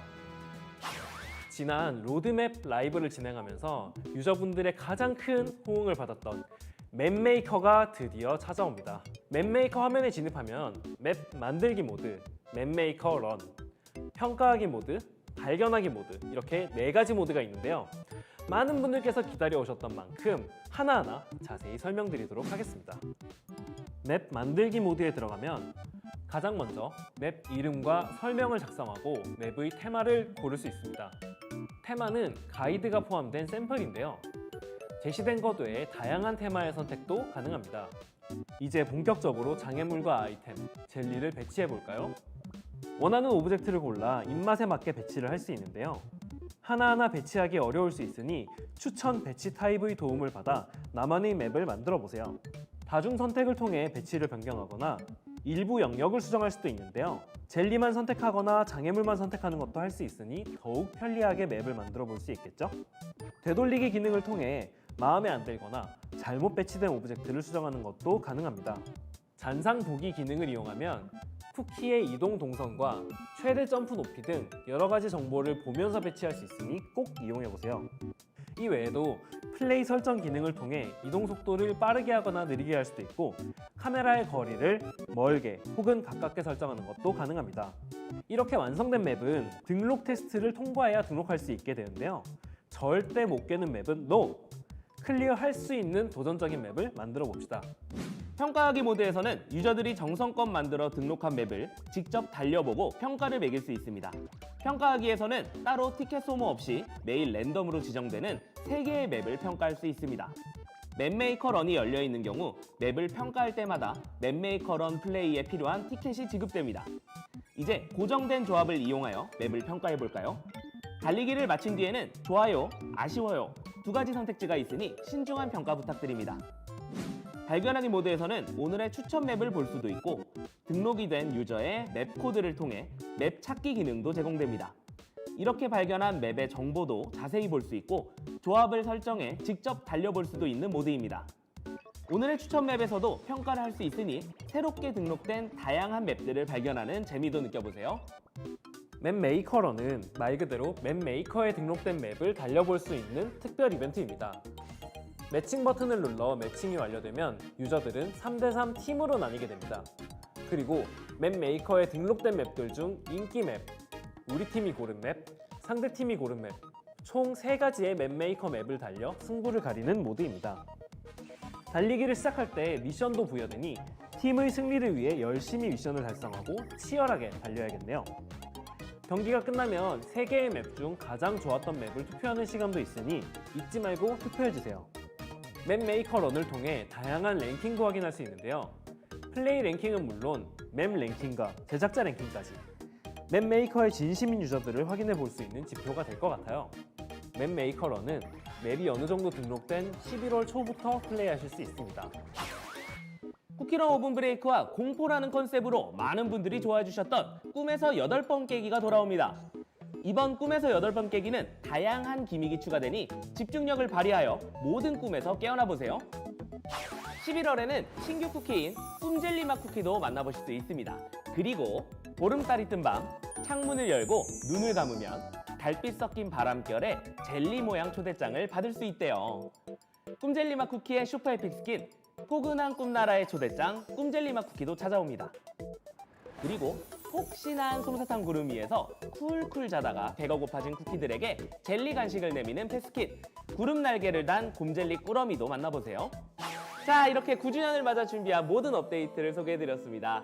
아무래도 디렉터가 되시고 나서 첫 이 주년이다 보니까 더욱 감회가 새로우실 것 같아요. 맞습니다. 제가 준비하는 첫 번째 주년 업데이트다 보니까 정말 많은 유저분들이 즐길 수 있는 재밌고 새롭고 놀라운 것들을 정말 많이 담아서 준비한 이번 주년 업데이트, 많은 유저분들께서 즐겨주셨으면 좋겠습니다. 네, 자, 이번 테마가 꿈인 만큼 여러분들의 꿈에 쿠키런 오븐 브레이크가 사근사근 찾아갈 테니까요, 재미있게 즐겨주시고요. 저희는 업데이트를 통해서 인사드리도록 하겠습니다. 그럼 여러분 안녕. 9주년을 맞아 준비한 업데이트. 나 밀키웨이 맛 쿠키와 함께 재미있게 즐겨보자.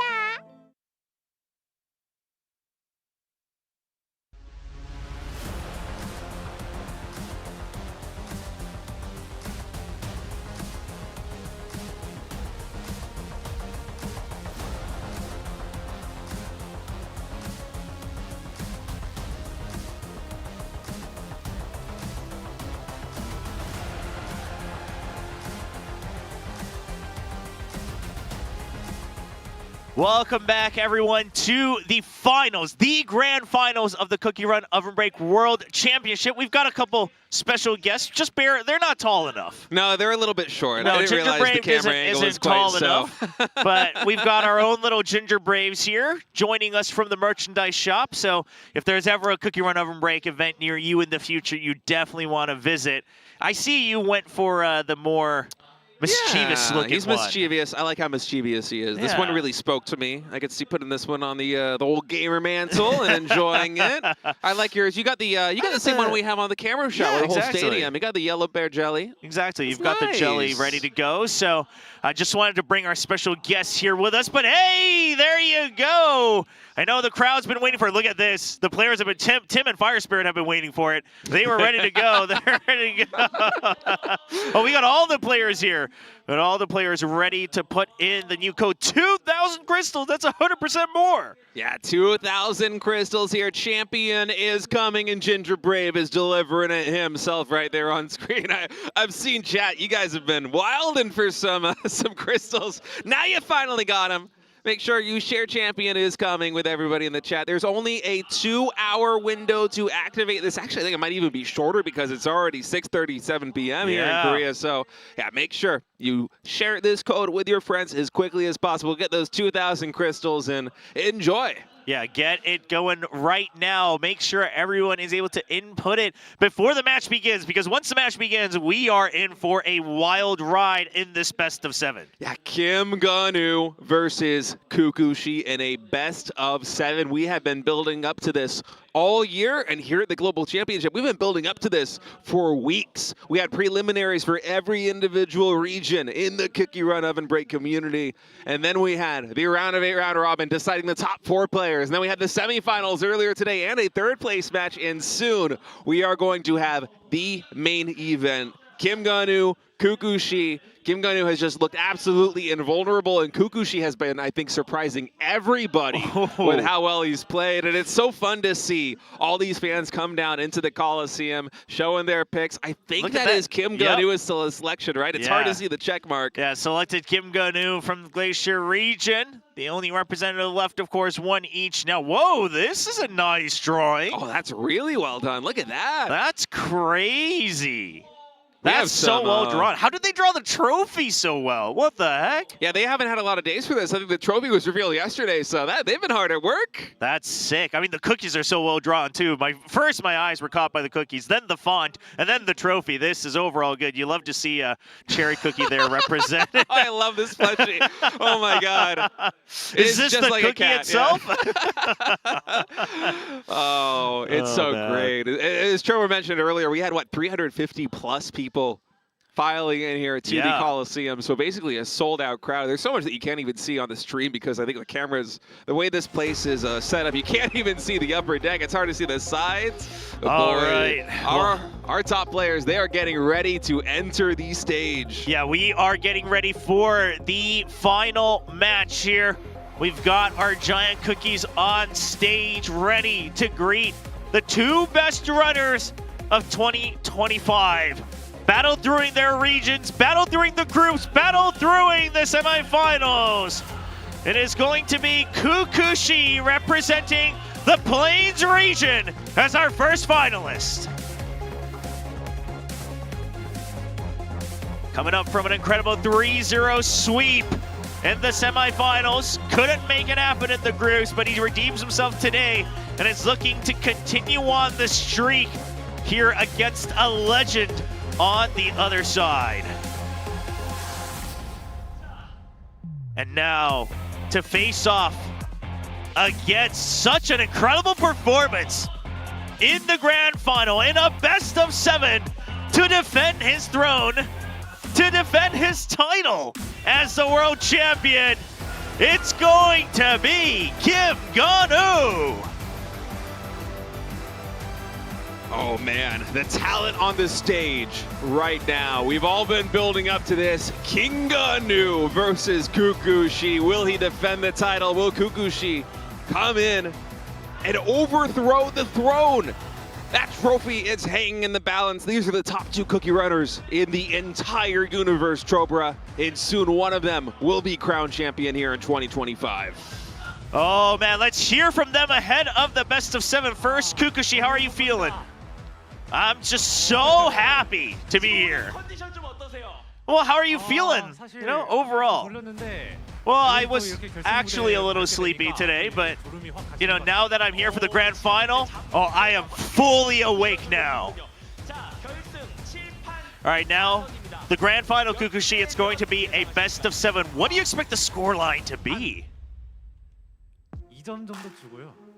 Oh, you know, I think I'll give him 2 points. So I'll give him 2 maps.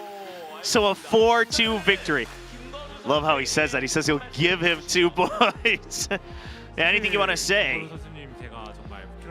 To be honest, Gonu, you know, you are a player that I've respected ever since I've started playing Cookie Run as well. And it is an absolute honor to be able to face off against you. And I just want to tell you that it is such a shame that your run is going to end in 2nd place this year. You know, the respect, but still keeps up the trash talk. And also, Kukushi, there's a lot of people cheering you on. Anything you want to say to the fans? You know, taking a look around the arena, I can definitely see all the support. So I want to thank you so much. And, you know, in the grand finals, I want to make sure that I respond by giving you an exciting and an amazing run here in the grand finals.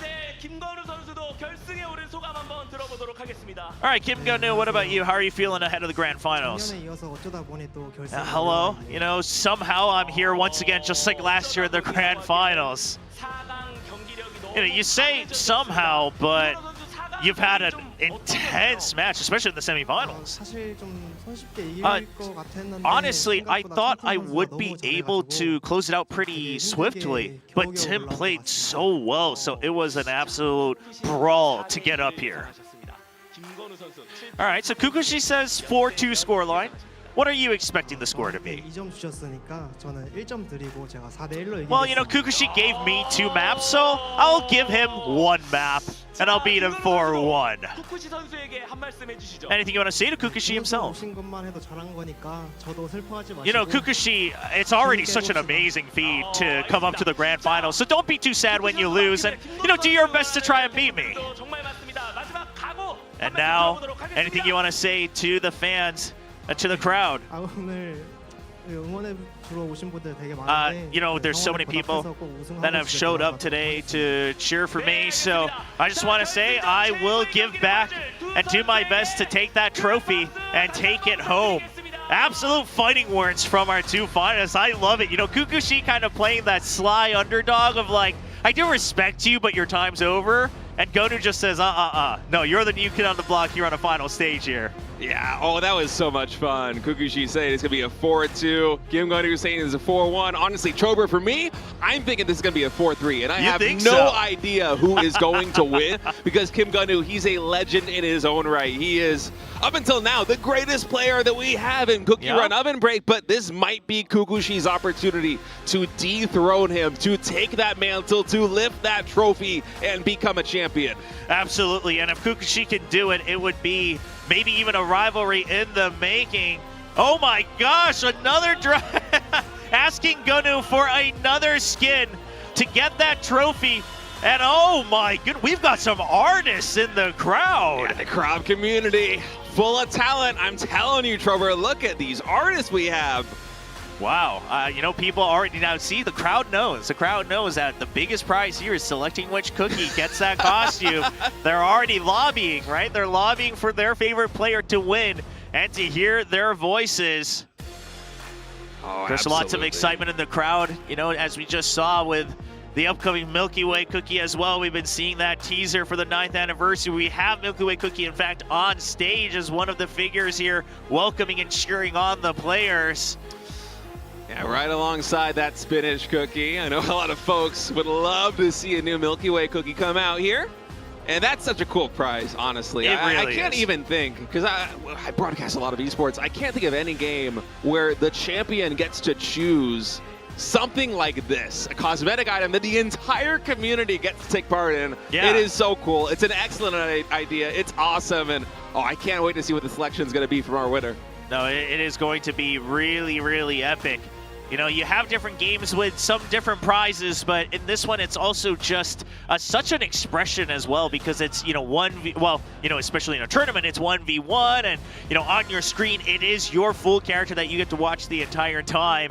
And if it is your favorite cookie, with so many cookies as well, with all different characters, to really be able to celebrate by knowing that your favorite player, or, you know, even just the best player, shares the same favorite cookie, that would be one hell of a way to celebrate the winner. But for now, we are going to be waiting to see who has it. Your sign is upside down, but no. I understood it. He says, I'm cheering for Kim Gun-woo, but I forgot to vote yesterday. I'm sorry. And then on the right side, he says, Kukushi, I'm cheering for you. I forgot to vote for you yesterday. So you know what? You are forgiven. I like it. He's dual wielding. He's got both phones. That's awesome. He's playing both sides. He's always going to come out on top. Yeah, yeah. Whichever loses, he's just going to drop that phone silently on the ground. This isn't a Ginger Brave in the chat. That's my Ginger Brave right there. Hey! All right, saying I'm the timekeeper cookie, and I saw the future. Kim Gun-woo wins. Okay, coming back from the future. Man, I like this sign, too. It's got the fireworks and everything. Yeah, no, he's using a different program. He's ahead of the game. Yeah, he really is from the future, Trober. Wow. Well, we'll see. Yeah, Kim Gun-woo says, yeah, you know what? Yeah, no, I agree. All right. Yeah, this is so much fun, especially with the audience right in front of the players like this, too. Anytime we have the cheerfuls like this one, they know they're being seen by their favorite players. It's great. And the amount of support for both players, Kukushi and Kim Gun-woo, it's awesome. The atmosphere in here, absolutely electric. 300+ people packing into this stadium. Yeah, and hopefully you guys can hear the crowd. I don't know if they're mic'd up, or maybe you can hear them sometimes through our mic on the in the commentator seats, but they have been getting wild whenever things get crazy, right? Whenever a special move happens, whenever someone's able to land a close jump, or, of course, if mistakes happen as well. Yeah, there you go. Be a good friend. Let them know it's your time. Oh, you know, to Kukushi, it doesn't matter how many opponents stand in his way. The amount doesn't matter, because I assume they're all going to fall. Honestly, Kukushi has been so impressive this entire tournament. I was very touched by their speech when they won in the preliminaries, and then in the round of 8 they continued to impress, and it feels like they're getting even stronger now. Undefeated thus far today, 3-0 win over Jungho. Imagine. I mean, that would be... If he goes on a full streak in the top 4? It would be wild. 7 maps in a row. It's possible. It's possible. You only need to win 7 maps to leave here as a champion. The semifinal and the grand final is a best of 5 and then a best of 7. Tim cheering for Kim Gun-woo while Fire Spirit cheering for Kukushi. I was about to say, was he cheering for Kim Gun-woo? He says, Kukushi, don't let Gun-woo win. Oh, I love this so much. The players also love it. Kim Gun-woo with a big smile on his face. Yeah, we did have Sick Dug on the left side also cheering for King Gun-woo. So they're a little bit split, you know. The global players are a little bit split here in the front row. Yeah, Kim Gun-woo right now just kind of taking in the moment. You can see him interacting and watching the crowd, whereas Kukushi on his side of the screen, he's locked in. He's got the noise-canceling headphones in. He is ready to go, and at times Kukushi even yesterday looked a little bit shaky, a little bit nervous on stage. He seemed more confident as the game was played on, but you gotta wonder, is he going to be able to handle the pressure of the grand finals? Kim Gun-woo, he's been there, he's done that. He is the reigning champion here. Kukushi, will he be able to beat the player that he's been looking up to his entire career? Exactly, and we know, if you watch the premieres, you know Kukushi, he's been playing the game for a long time as well. So he's been waiting for this moment to be able to shine and bring his story to the stage. And we'll see if he can make it all the way to the end to write off the perfect ending for Kukushi, or if we will be seeing the very first era of Cookie Run Oven Break here as Kim Gun-woo goes for a second title in a row. The first map in a best of 7 will be randomly drawn. And as the players await the wheel, where will we go for this grand race? 5 maps possible. Which one will it be? Are you ready to jump, Chobra? Into the future? Tell us where it ends. One future of TBD to kick things off in the grand finals. Pink Choco Cookie and Chess Choco Cookie, we are running it back. We closed out the third place match with one future of TBD, and we are starting the grand finals with one future of TBD. Unlimited junks, the best scores, nearly identical, 1 billion plus on both sides. I cannot wait to get into this one. Yeah, we saw earlier, Jung-ho, we saw what can happen, right? Not getting the skill activation in time, that completely ruins the run, it completely ruins the distance. Now this time, Kukushi and Kim Gun-woo, you gotta imagine, they even watched that match, they're thinking, okay, I gotta make sure, I gotta remember, yeah, that's something that cannot happen. But man, given the caliber of these two players, this might come down to the wire. Yeah, both are going to be taking the destruction points here. I would be surprised if we saw any sort of collision here in this final set. Both these players have made it to the finals with their consistent play.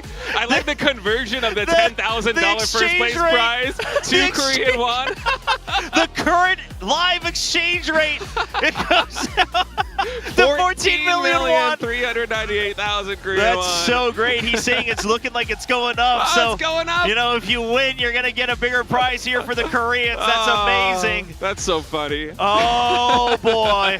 All right, well, let's see. Let's see who gets one step closer towards that big prize. Yeah, and it's not just a $10,000 first place prize. It is that glorious trophy. Honestly, the camera shot doesn't do it justice. I'm looking at it right now. This thing is sparkling in its glory, and shiny. it is massive. Yes. Back there behind the players is Ginger Baby. He's holding the yellow bear. He is ready to go. Kukushi versus Kim Gun-woo. I am so excited. Best of 7. We're about to crown a champion. All right, let's see who takes the lead on this long journey. It's a race all the way to the trophy, to the title of the best cookie runner in the world in 2025. This is the Cookie Run Oven Break World Championship, and we now are down to just 2 players, Kukushi versus Kim Gun-woo.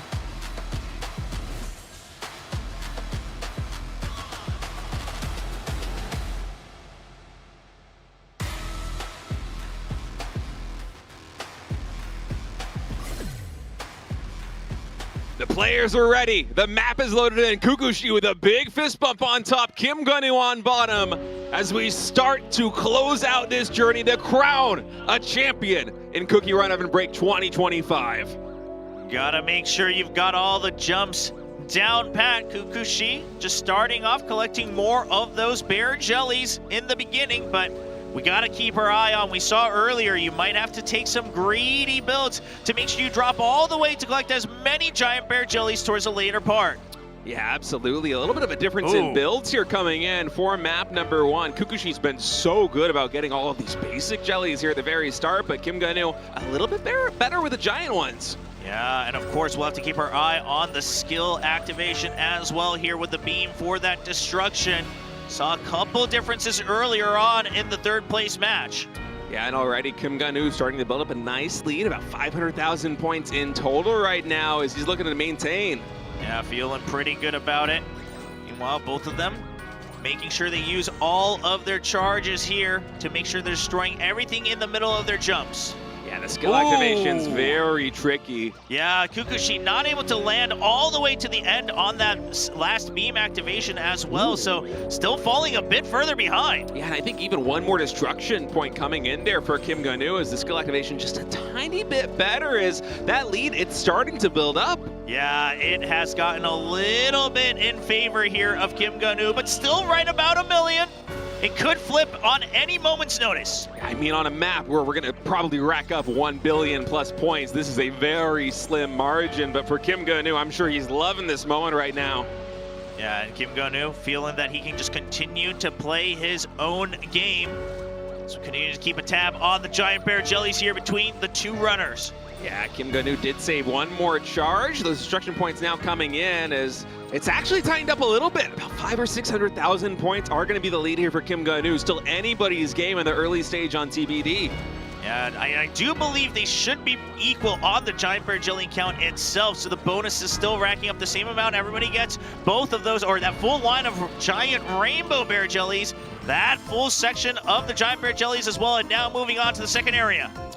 If there's a difference in Giant Bear Jellies, it's probably one at most as these players completely locked in right now. We are going to be able to get every single one, trying to maximize points simultaneously on these cogs. Yep. You got to make sure that you activate the beam at the perfect time because look at these cogs. You know, they're not just in a perfect line. You want to make sure you're maximizing that AoE.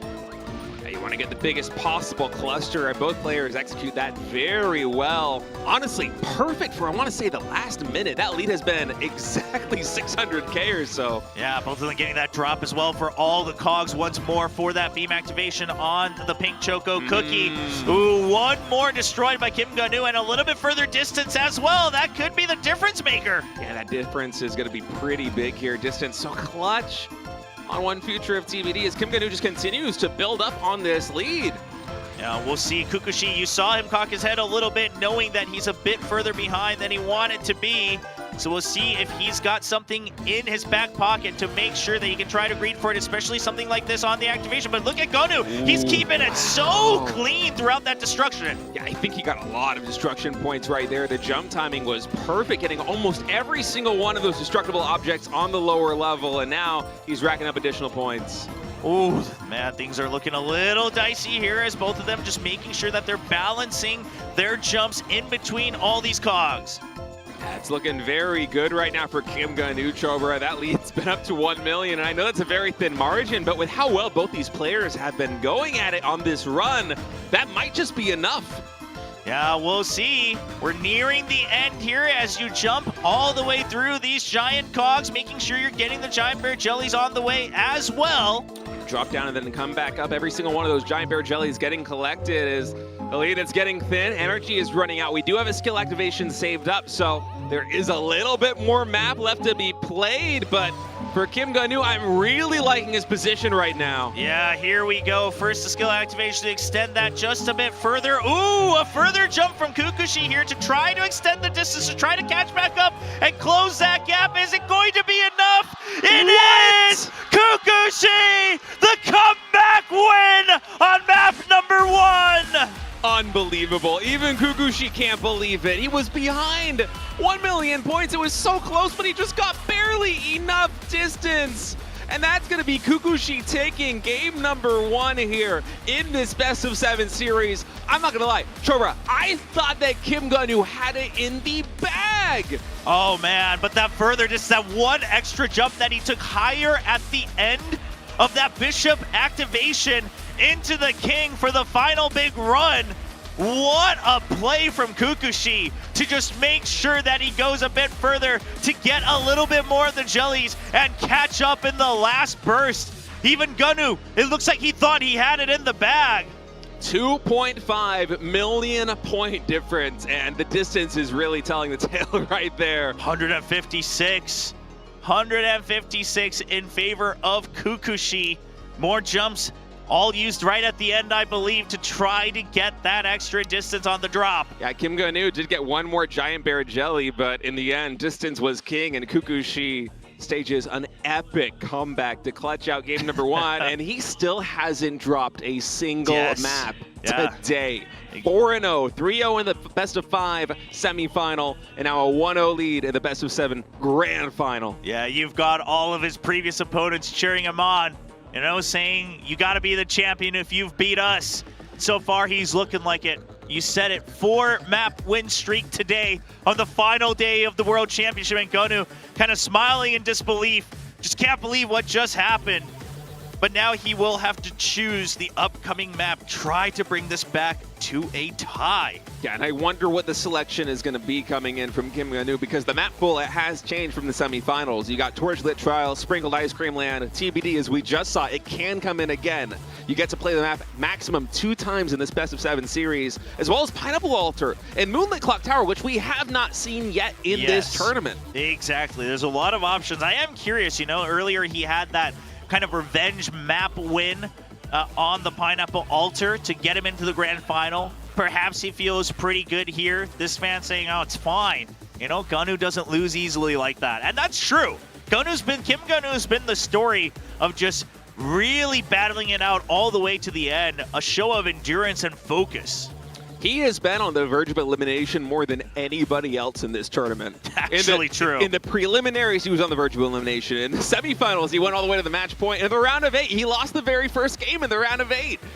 He has been there, and he's persevered every single time. So, you know what? I'm right there with the fans in the audience. I feel like Kim Ga-nu, he shines most when he is under the pressure, when he knows that the weight of everything is on him, and if he loses, he is down and out, because until now, he has won every single time under those circumstances. True. Some players, some competitors just perform better like that, right? When there's just no backing out, you're backed all the way to the corner. Kukushi saying he's already got one.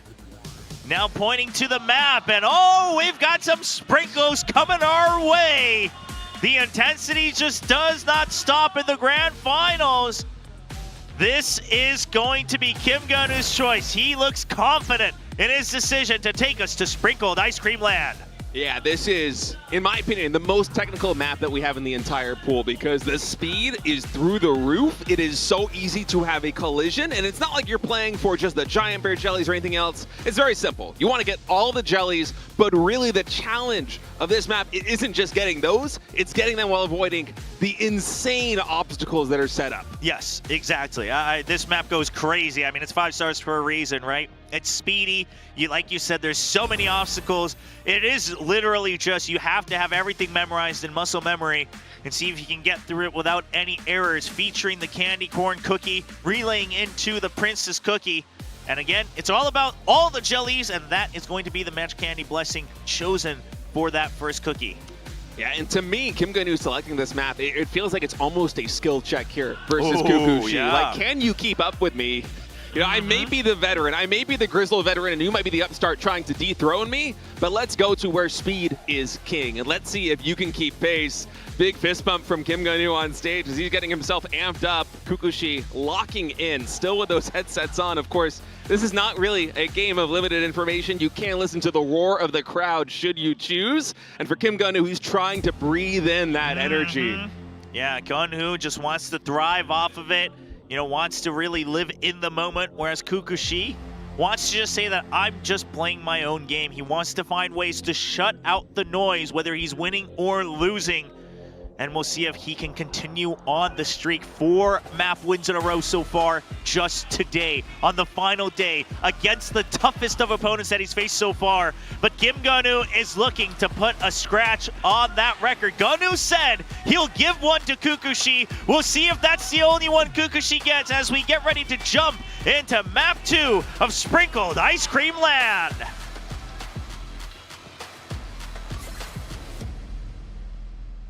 The map is loading in. Kukushi on top, Kim Ga-nu on bottom. Kukushi leading this best of 7 series 1-0, undefeated today as he goes through the ultimate test. Yep, here we go. Just right off the bat, right? Just making sure that you got the first jump right and that you're able to continue. Yeah, no collisions or anything, but a little bit better. Kim Gun-nu, I think perfect thus far, whereas Kukushi missed a couple of those jellies. Yeah, just a little bit there of that difference. And again, like you said, State, it's all about the technicalities here. Like, you got to make sure that you're sliding and then picking up those bear jelly parties and back and forth. There is just so much to remember for this map. Yeah, and Kim Gun-nu seems absolutely locked in on this one. He has been doing a near perfect run. Usually on this one, unless there's a collision, the scores are very close. And so the fact that Kim Gun-nu is already at 400,000 and so points this early on Sprinkled Ice Cream Land, it's really impressive. Yeah, and I gotta say, just looking at the jumps themselves as well, it does just feel like Kim Gun-nu found the right pacing at the beginning, where the spacing is feeling a bit more comfortable, right? We're not kind of holding our breath for these jumps on Kim Gun-nu's side, but we'll wait to see if Kukushi can still just carry all this momentum to the end. Yeah, both players have been perfect up until this moment, as it seems like Kukushi actually maybe getting a little bit of damage. No, the math calculation coming back in as the snowballs get dodged, and Kim Gun-nu standing strong with that lead. Yeah, just going up that incline, jump over the snowman and continuing to hop, single, single into another double jump, avoiding all the obstacles, both of them doing so well, getting most of the drop. I believe Kukushi missing one bear jelly though, and that's a bit of the extra points going Kim Gun-nu's way once more. Yeah, missing the bear jelly is painful, but getting everything on the column is very important here for Kukushi. He is still in the game. Ooh, both of them getting that destruction as well, getting that energy refill here with the potion. Yeah, double jumps coming in, making sure they collect every single one of these basic jellies. Every individual jelly is so important here as we're getting closer and closer to running out of energy, and both players going for maximum distance. Yeah, going for that drop so that you can still pick up everything on the higher floor on the relay. Little bit of a difference on which jellies they were actually able to collect, though. So Kim Gun-nu is still staying ahead here with about 800,000 points. Both players able to pick up everything from that column. Another one coming in. They're able to get that one as well while dodging the giant snowball. Looking really good. Oh, man, things are getting so nervous. One mistake and things could flip either way, but Gun-nu looks so locked in as we move on to the next area. Oh, it's awesome performance thus far from Kim Gun-nu. He has not missed a beat. He's maintained the lead the entire run without suffering any injury, and it just keeps getting bigger. Yep, just making sure that you're pacing your jumps there. Another small bear jelly being missed by Kukushi. It's just one or two of these mistakes that have been adding up. And now both of them just making sure they're collecting all the other jellies because of those bonus points, skipping out the giant bear jelly, and Gun-nu continuing to keep the lead. Yeah, and there isn't much of the map left to be played, and so if you're Kukushi right now, you're trying to think, well, how am I actually going to close the distance? You basically need Kim Gun-nu to make an unforced error, but he's been perfect until now. Yeah, getting all the potions on both sides as well, so the energy's still equal off both of them. So clean on these, threading the needle all throughout the obstacles. And Gun-nu holding on to a 1,000,000-point lead. That lead just keeps getting bigger. It is slower and slower, but look at this, 1 million, 1.2 million. It started at 200K in the very early game, and it hasn't really gone down, but a little bit of progress made by Kukushi. Is it gonna be enough, though? I don't think so, Cobra. I don't think so. Gun-nu was able to still stabilize on that line of the giant jellies, and it is Kim Gun-nu with 1.7 million points in the lead. He will bring things to a tie. He puts a stop to the streak that Kukushi had today, and now Kukushi will have to start anew for his extra wins. That was incredible by Kim Gun-nu. From the very beginning, the play was so smooth. Despite the speed on Sprinkled Ice Cream Land, it felt like he was just completely infallible. He didn't make any mistakes. He got so many of the jellies, and that lead went from 200K to 400K to 600K. And it just kept building up. It felt like Kukushi, there was no moment where he was actually closing the gap. Exactly. Yeah, I mean, it's not that anyone made a brutal mistake, but it was just, oh, on that cluster, you miss a bear jelly. Here, you miss another 3 jellies. And it starts to add up. Meanwhile, Gun-nu never losing more, missing more ever than his opponent of Kukushi. Fan, he's been ripping it, as he says. Gun-nu's been ripping it on stage. Every time Gun-nu's getting a win, he's ripping up his sketchbook right there. But boy, oh boy, is Gun-nu giving us an absolute show. And Kukushi, he's going to have to bring himself back down to earth. He has been grounded by the reigning champion. They have to find a way to rise back up. 822 million points. Now, for reference, the highest score that any player in the top 4 reported in their practice on this map was 816 million. Both players blew the best performance in practice out of the water here in set number 2, and it still wasn't enough for Kukushi. Man, you gotta, I mean, this is why these are the two best so far in this tournament. This is why they're standing on this stage, that they will continue to break new records. So now, ball's in Kukushi's court. He gets to choose the next map, something he hasn't had to do today. Something he hasn't had to do at all here in the main stage weekend, as he hasn't lost in this best of series as yet. But let's see what his preference is. Once again, the map pool here for the finals. It's One Future of TBD, Torchlit Trial, Ice Cream Land, Pineapple Altar, and Moonlit Clock Tower. Now, any map can be played twice, so all the maps are still on the board. Absolutely, and for Kukushi, I was going to say, this is the first time he's really tasted adversity here today. He hasn't lost a single map until now, and so I was wondering how he's going to hold up, and then we get a camera shot of him, and he looks as carefree as ever. Yeah, no, he's showing that it doesn't faze him, but we'll see if it's just an act or if it truly is how he feels as we await the decision. Looks like he's already submitted his choice. So we'll be awaiting the big reveal for map number 3. A best of 7. You must win 4. I'm so curious what it's going to be. It's going to be the first map selection for Kukushi today. First map selection in this map pool. As the reveal is going to come in on the big screen in just a moment. And oh my goodness, that is one angry pineapple. The Pineapple Altar. He's seen what Gonu was able to do earlier today. He saw Gonu redeem himself on this map, and he says, you know what, you've already made a mistake once in the very first match. Sure, you got your revenge, but I think I can play it cleaner. Honestly, it's a pretty brave choice because Kim Gonu looked very good on this one to close it out versus Chuang Tim in map number 5 with everything on the line.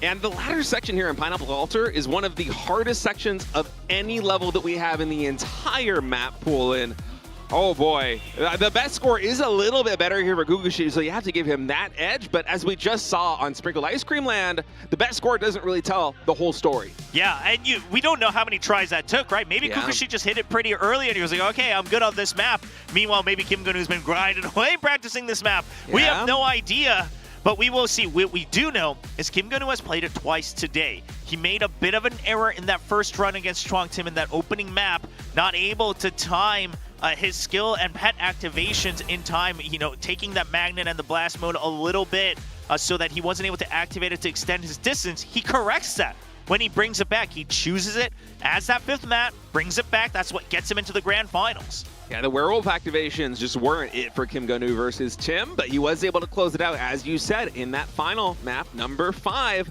of that best of 5 series. That's why he's here in the grand finals today, and I'm wondering how this one is going to go. We have identical builds coming in for Kukushi and Kim Gonu. We did see Tim dabble a little bit with the destruction points early on in map number 1, but after he saw how well Kim Gonu was able to rack up those points with that blessing, he did play it, and it's going to be raw mechanics, execution, and timing, especially with that skill activation on the werewolf cookie.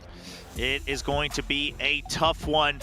We'll see though, Kukushi, he got to study up what Gonu was doing. They'll start with the blue slushy cookie, moving on to the werewolf cookie in that second relay.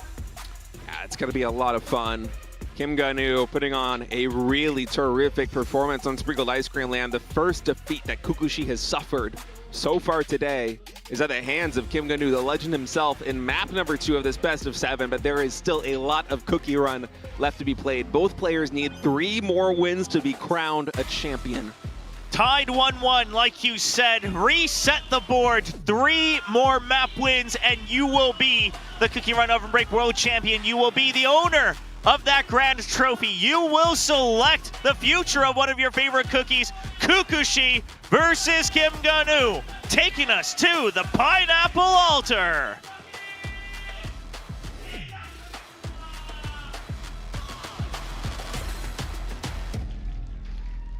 We return to the Pineapple Altar. This was the level that sealed Kim Gonu's fate, sending him into the grand finals and Chuang Tim down into the 3rd place match. And now he has to run it back here versus Kukushi, his toughest opponent yet. Yeah, you gotta imagine if both of them are locked in, this first phase with the blue slushy cookie should be relatively smooth sailing. Not to say that it's easy, but it is much more going to come down to the finesse of that werewolf cookie. Yeah, and one thing that really impressed me from Kim Gun-woo, especially versus Chuang Tim earlier on today, is how well he's able to navigate and rack up the points here in this easier early stage. Now, it is easy, but that kind of means that you don't have as much room to play with to showcase your skills, to outperform your opponent. And that's why it was so impressive to see him up 500, 600,000 points before the relay. But look at this, Chobra, Kukushi already with a lead. Yeah, starting off with just a couple more jellies, a little bit more of all those points coming in for Kukushi. But we'll see if he's able to keep that lead, as it is very, very tiny now at just about 20,000 points. Yeah, Kim Gun-woo's been doing a good job of closing the distance. He is so good at collecting all these basic jellies. It's one of the hallmarks of his play, not just here in the grand finals, but going back into the preliminaries, is he is so consistent at hitting the timings on these. Yeah, earlier in that blast mode, Kim Gun-woo kind of controlling his blue slushy cookie a little bit better, so he was able to get some more points through that blast and destruction. So now he's gotten an okay lead. Obviously, we've seen the gaps eventually get bigger towards the end, but right now he's able to stay in the lead and try to keep it all the way to the end. This is absolutely neck and neck right now as another skill activation getting ready to come in here for Kim Gun-woo and Kukushi, trying to rack up as many destruction points as possible. And 8,000 points, yeah. It is basically nothing. This is intense. Truly watching the two best runners so far in 2025 here, going all the way through with that size up, with the upgrades, and still it's going to be Kim Gun-woo in the lead. Sliding under these obstacles, making sure they get jumps time just right to collect every single one of those giant jellies. As Kim Gun-woo, it seems like he's starting to pad that lead a little bit. A moment ago it was 8,000, now he's up to 200K plus, just looking really clutch. Yeah, both of them all getting their giant star jellies as well. I believe a couple more of the remaining jellies from Kim Gun-woo, but we'll be flying through with another skill activation here, getting those destruction points, and that's the way that Kukushi catches up just a little bit, now down to 150,000.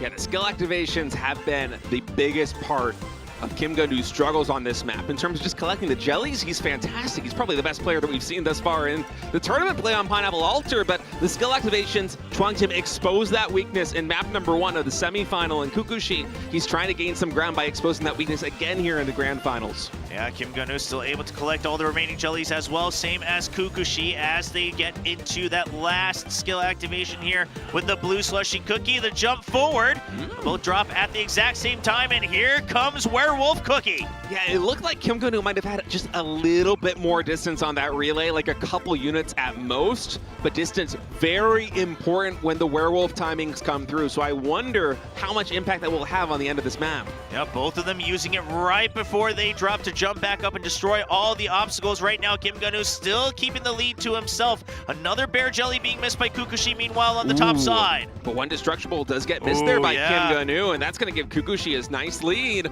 That's big, because the werewolf, along with the magic candy and the pet, all combining to make sure that he is able to get extra points throughout the destruction.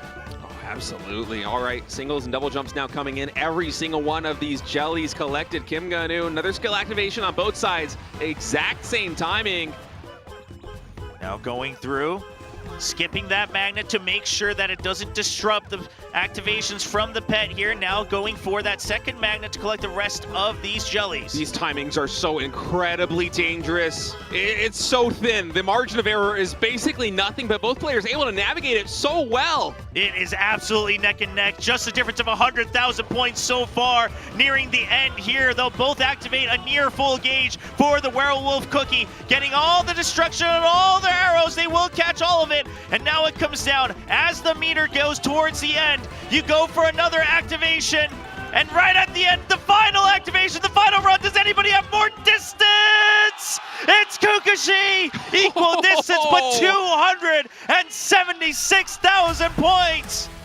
270,000 points. The difference maker. And just like in set number 1, Kim Gun-woo was so close to closing it out, and the comeback at the very end by Kukushi. He is so clutch, Chobra. Oh my gosh. I mean, this was pretty much an equal run.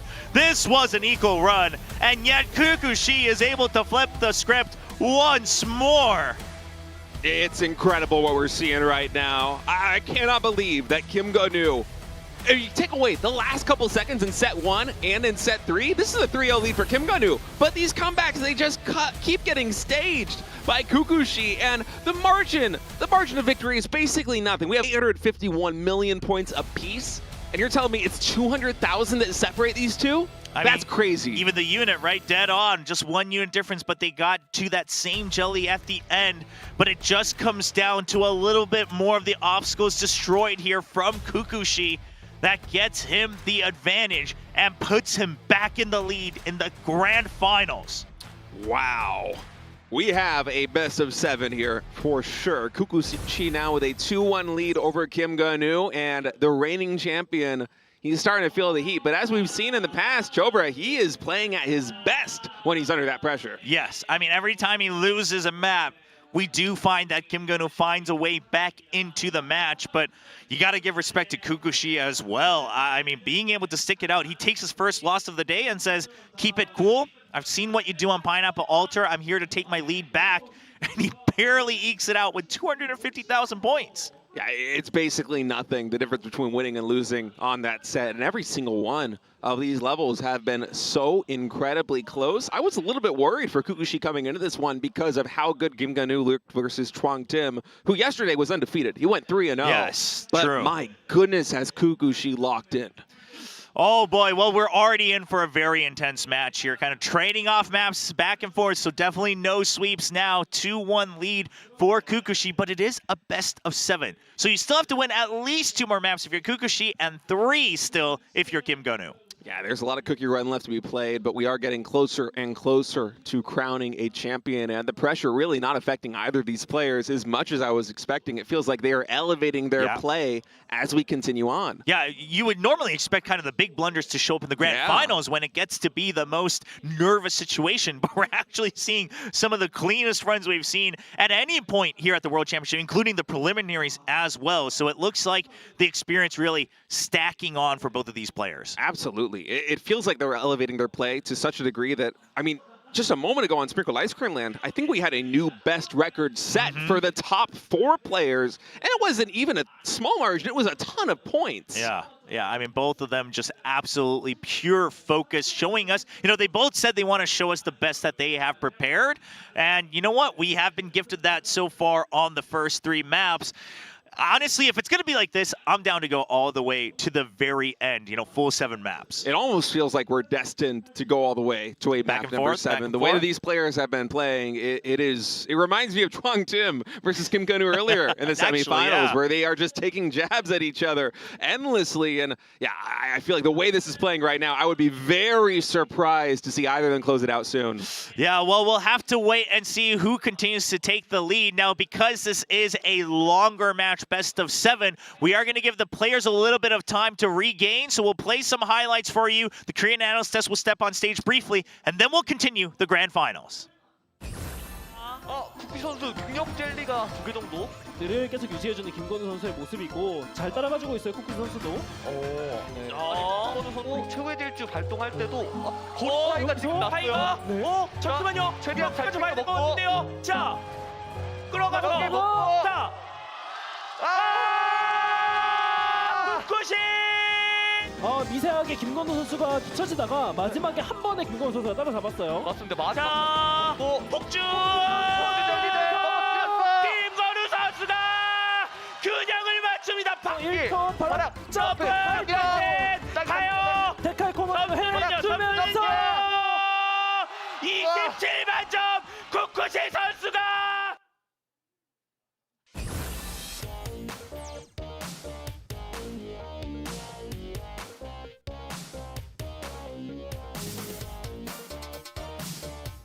쿠키런 오븐 브레이크 월드 챔피언십 결승전 분석 데스크에서 만나뵙겠습니다. 자, 3세트까지 보고 왔는데요. 와, 정말 결승전인 만큼 엎치락 뒤치락 긴장감이 엄청 맴돌고 있습니다. 자, 첫 번째 세트부터 한번 살펴볼까요? 바로 어떤 미래의 시간관리국 맵이었는데요. 쿠쿠시 선수가 승리를 거두게 됐습니다. 자, 주요 매치 포인트 어떤 포인트가 있었을까요, 종아님?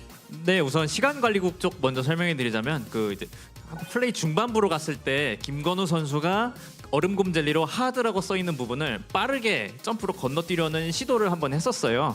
이때 김건우 선수가 점수를 리드하는 상태였고 조금이라도 킹 능력을 늦추려고 했던 것으로 보입니다.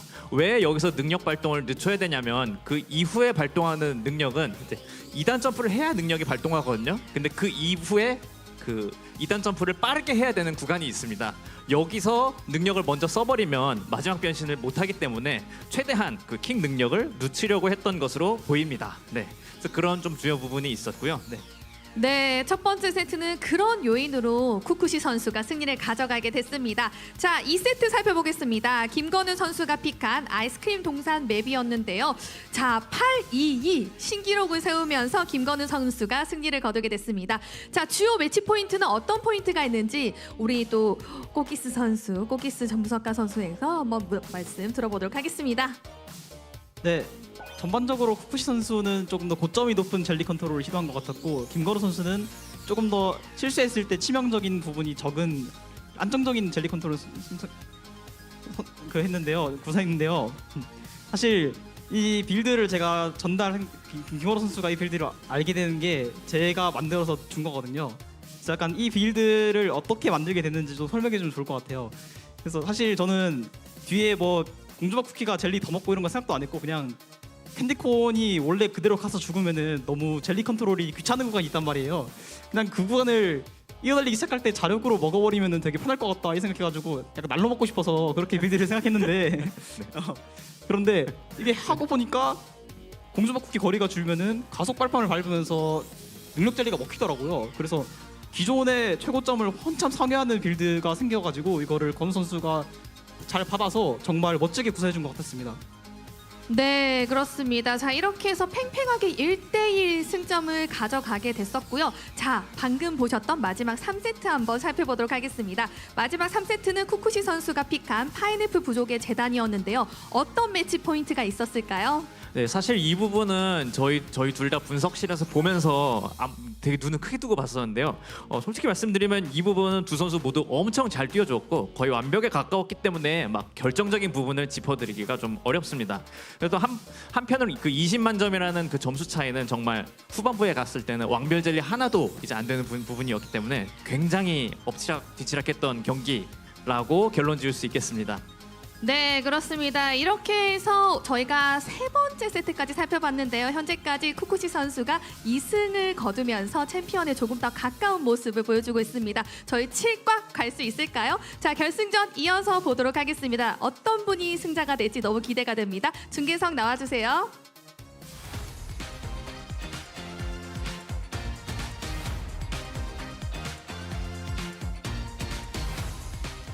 Man, the biggest takeaway there, the Korean analysts also, just kind of in awe of how these maps have ended so far here in the grand finals. Just neck and neck, all three maps in a row. A couple big turnarounds when Kukushi does bring him 2 wins, though. So it's 2-1. It is a best of 7. So you do have to win 4 maps to take that trophy home. Yeah, only 2 map wins away now for Kukushi. So if he can win these next 2 maps, he will be able to close this out in a set number 5. But honestly, Trobar, the way that Kim Gun-nu has been able to face adversity and persevere under pressure, not just today, but in the preliminaries, in the round of 8 yesterday, in the semifinals today versus Tim, I don't think that's going to happen. I think that if Kukushi really wants to close this one out, it's going to have to go to like a set number 6, 7. Yeah, he might have to really prepare himself mentally as well, like you said, to go that full distance. But we'll see. Now the ball is back in Kim Gun-nu's court. He can pick the map of his choice within the final map pool to see where he can get another advantage. Now, still, we haven't had any repeats, so all the maps are still on the board available to be selected. Yeah, One Future of TBD, Sprinkled Ice Cream Land, and Pineapple Altar were the first 3 maps played, which means that everything is open. Because there's only 5 maps in the pool, and because there's 7 possible sets, there is the possibility of playing the same map twice. But I don't know if that's going to be the choice coming in here from Kim Gun-nu. It is his map selection, but I'm not sure what it'll be. Does he take us to another map we have yet to see? No, he wants the run back. Dude, Gun-nu loves the run back. He wants his revenge on One Future of TBD. Yeah, that's honestly surprising because Kukushi won this one in pretty convincing fashion to kick off things in set number 1. It was, in my opinion, his most resounding victory thus far versus Kim Gun-woo. And Kim Gun-woo's like, you know what? We are going to run it back. We are going to play the same map twice. And we're going to play the map twice that I lost to start out the series. Now, this worked versus Chuang Tim. He lost map number 1 versus Chuang Tim. He ran it back, Pineapple Altar, in set number 5. And that's why he's here in the grand finals. So he's done it already, but can he do it again versus Kukushi? Yeah, now one thing we have to remember is Kukushi was the one who looked like he was going to be behind, and then he's able to get a further higher jump near the end to make sure on the relay that he's getting, or on the final activation rather, from the Chess Choco Cookie, that he can get further distance, getting those extra points to entirely flip the table. We'll see if Gun-woo had a chance to kind of review what happened there and see if he can secure his victory this time. It's going to be intense. The lines were already so good for both players to start things out on One Future of TBD. As you said, Kukushi just a little bit better to close it out. It was a big comeback victory there for Kukushi. Even he couldn't believe it when it happened in set number 1. And let's see if he can capture that magic and use it again, because for 95% of One Future of TBD, it looked like Kim Gun-woo's victory until it wasn't. Exactly. He was winning until he wasn't, but sometimes that's how the cookie crumbles here. So we'll see if Kukushi, I mean, honestly, for Kukushi, he's probably thinking, okay, as long as I clean up the beginning just a little bit, right? Make sure I'm securing all of the jellies instead of dropping a few here and there, I should be able to win even more convincingly. Oh, absolutely. All right, our players are getting ready. Kukushi already leading this best of 7 series 2-1 over the legend himself, Kim Gun-woo. Only 2 map wins away from that $10,000 prize from lifting the trophy, but Kim Gun-woo, he's running it back. He wants to tie things up here in set number 4 on One Future of TBD. One last time, let's run it back on One Future. Let's go.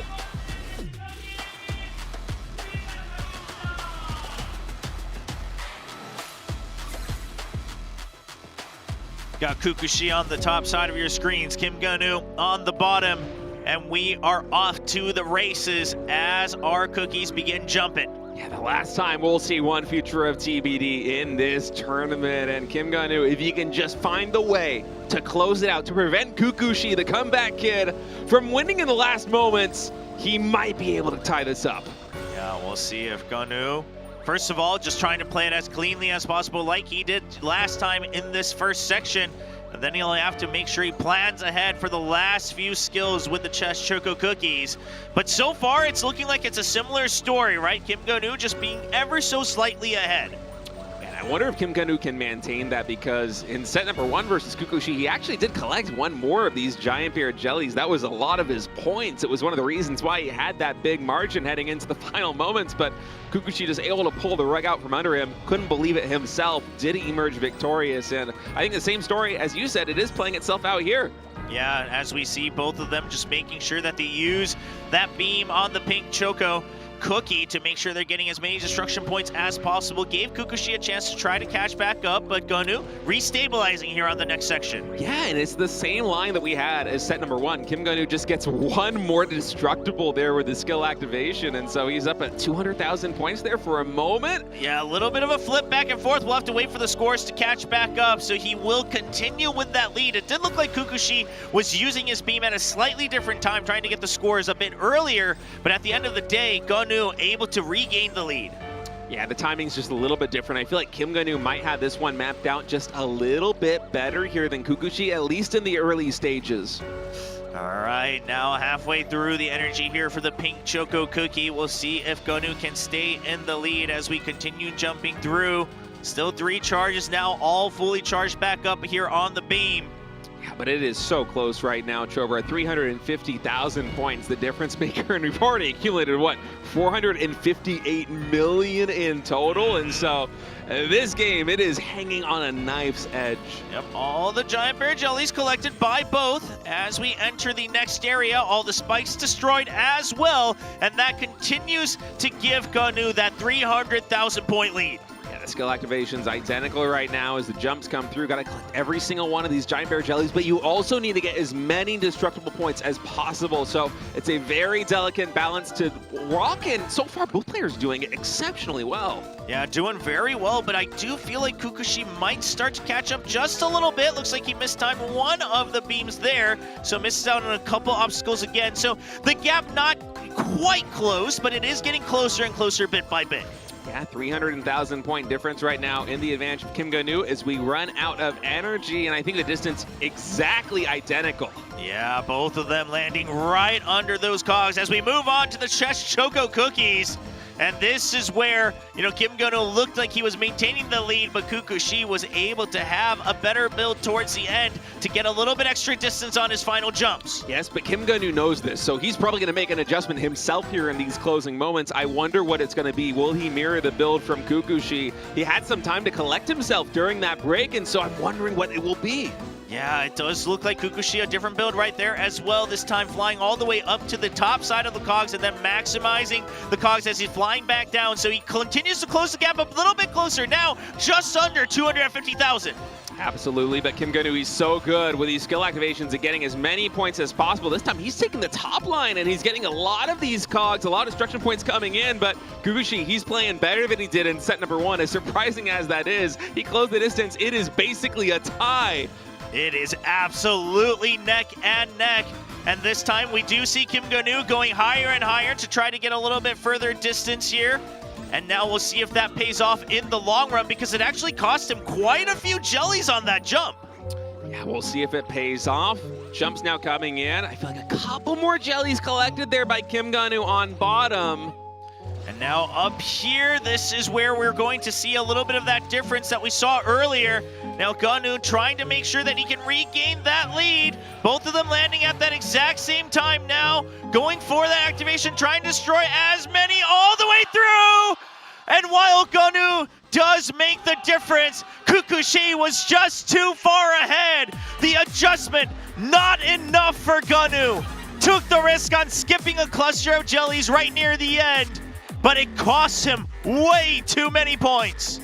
I can't believe that we ran it back in Kukushi 1 in an even more convincing fashion than in set number 1. This time Kim Ga-nu was not able to build up the lead that he did until those final moments, and it wasn't even a comeback victory really there for Kukushi. It was basically dead even heading into that final stretch, the last skill activation, and once more Kukushi just absolutely clutching it out. He is now 3-1 in this best of 7. He is one map win away from winning the entire tournament. Yeah, you can see the bear jellies collected being a big difference here, and I wonder if Kim Ga-nu perhaps wrongly identified where he was supposed to get those extra jumps to try to extend that distance. You saw near the end, and you saw it on the stats here, he does in fact go further. It actually nets him an extra bear jelly at the end, but he missed so many when he was jumping up way above the giant cogs that it actually just completely flipped the table, and it wasn't something that he could redeem. Yeah, you could tell that he definitely made an adjustment. He thought that he had the right solution, figured out to run it back and deliver a win and tie things up at 2-2, but that gamble, it failed. And now Kukushi, the upstart, the comeback kid, he is one map win away from closing this out against a legend in Krob. Well, let's see if Kukushi can do it. Can he keep the nerves under wraps? Can he close it out nice and clean?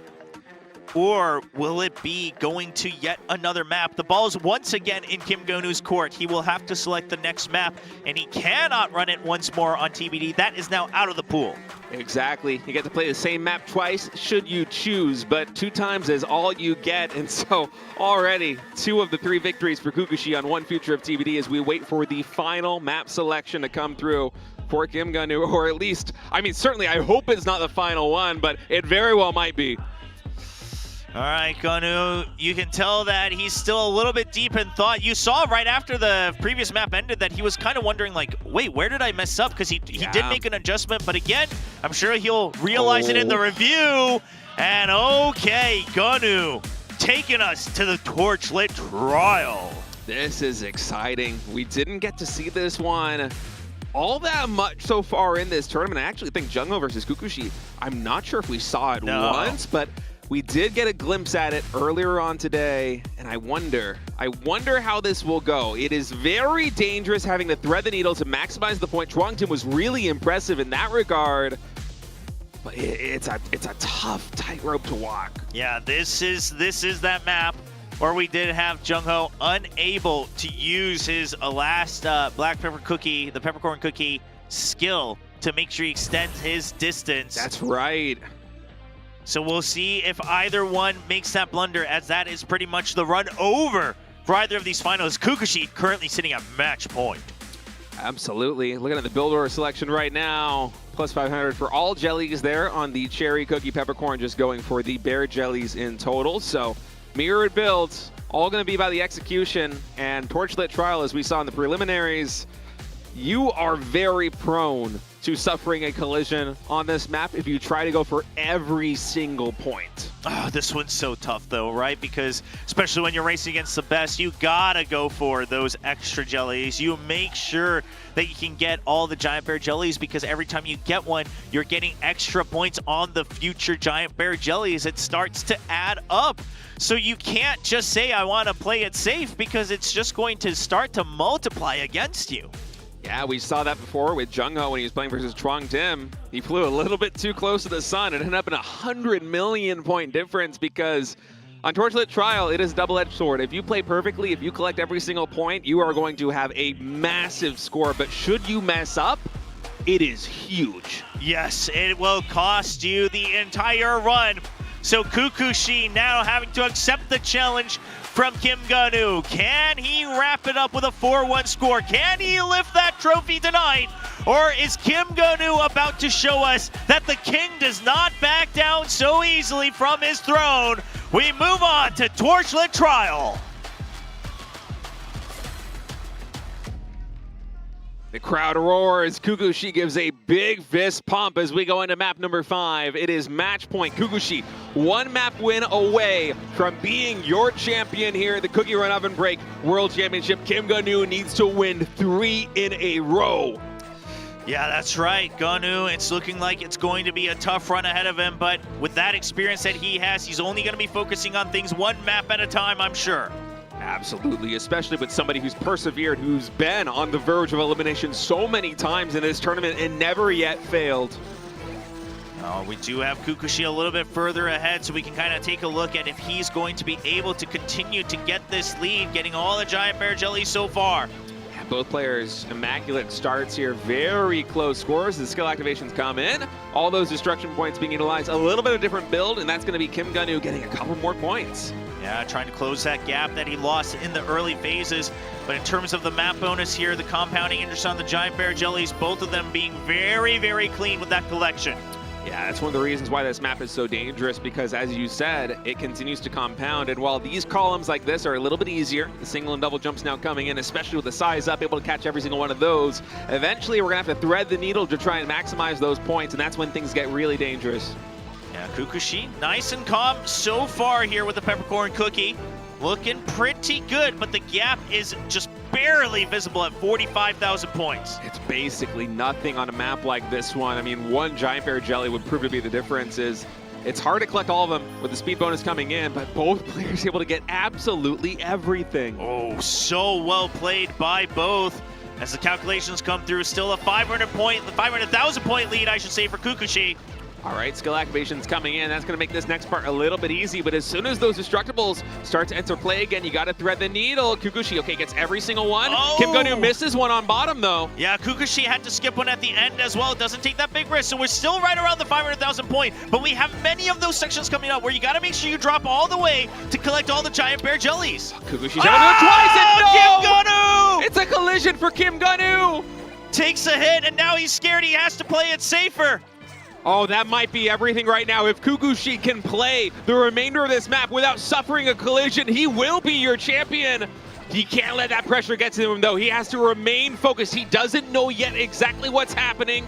Yeah, I but mean, Ganu, everything. he is trying to focus on just collecting the rest of the bear jellies, but you know that the energy is not on your side. Kukushi just locking in, trying to play the entire course, even to perfection, still going for as many giant bear jellies as he can. Yeah, he doesn't know that this has happened just yet. As far as he's concerned, the score is still incredibly close, but the moment that the energy comes through, he's gonna know that something up. He's gonna know that Kim Ganu suffered an injury, and now he's nodding his head. He realized the situation, he just needs to defend. Yeah, and now already on to the cherry cookie here for Kim Ganu. Things are not looking up for the reigning champion. It's already slipped too far away from him. He has to hope and pray as he focuses on his run that Kukushi makes an absolute blunder in this potentially final map. The only path forward is if Kukushi suffers a collision, and Kukushi knows it. You just gotta defend, and we're already past the point where you gotta thread the needle. Yeah, we're already on to this section with the cherry cookie. You're out of the actual dungeon here in Torchlit Trial. Kukushi, in fact, now, like you said, he's aware of what's happened. He's gonna be able to just play it safer if he ever feels any doubt. And Kim Ganu, all he can do is hope and pray. Until this point, Kim Ganu has been on the verge of elimination countless times in this tournament. From the preliminaries, into the round of 8, into the round of 4, and now here into the finals. And this is the first time that he has seemed vulnerable, and Kukushi is looking to seize the moment. Yeah, you see Kukushi, you know, he's skipping maybe 1 or 2 giant bear jellies, but he's playing it a little lax, but he's playing it for safety. Yes. He's not going to let it phase him, even if it closes the gap a little bit. Look at this already. Already a 10 million point difference, and the energy absolutely in favor of Kukushi. I mean, we don't want to sail. Oh, he even puts his phone down and claps! Unbelievable! The disrespect to the reigning champion! It can't end like this, but it will! The cherry cookie falls! Kim Ganu accepts defeat! Applause now waving through the arena as Ganu witnesses the birth of a new champion! Kukushi wins it all in set number 5. He is your Cookie Run Oven Break World Champion. Kukushi taking that win.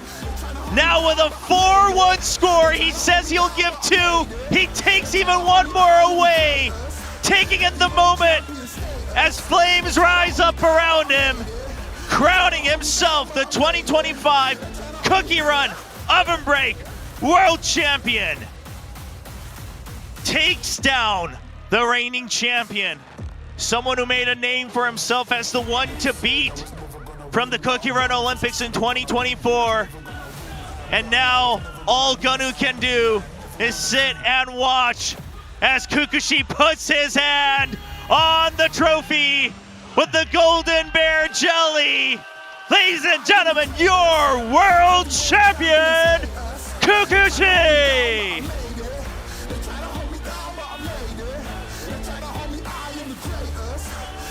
What an incredible moment. Kukushi taking it all in. You can see how much it means to him.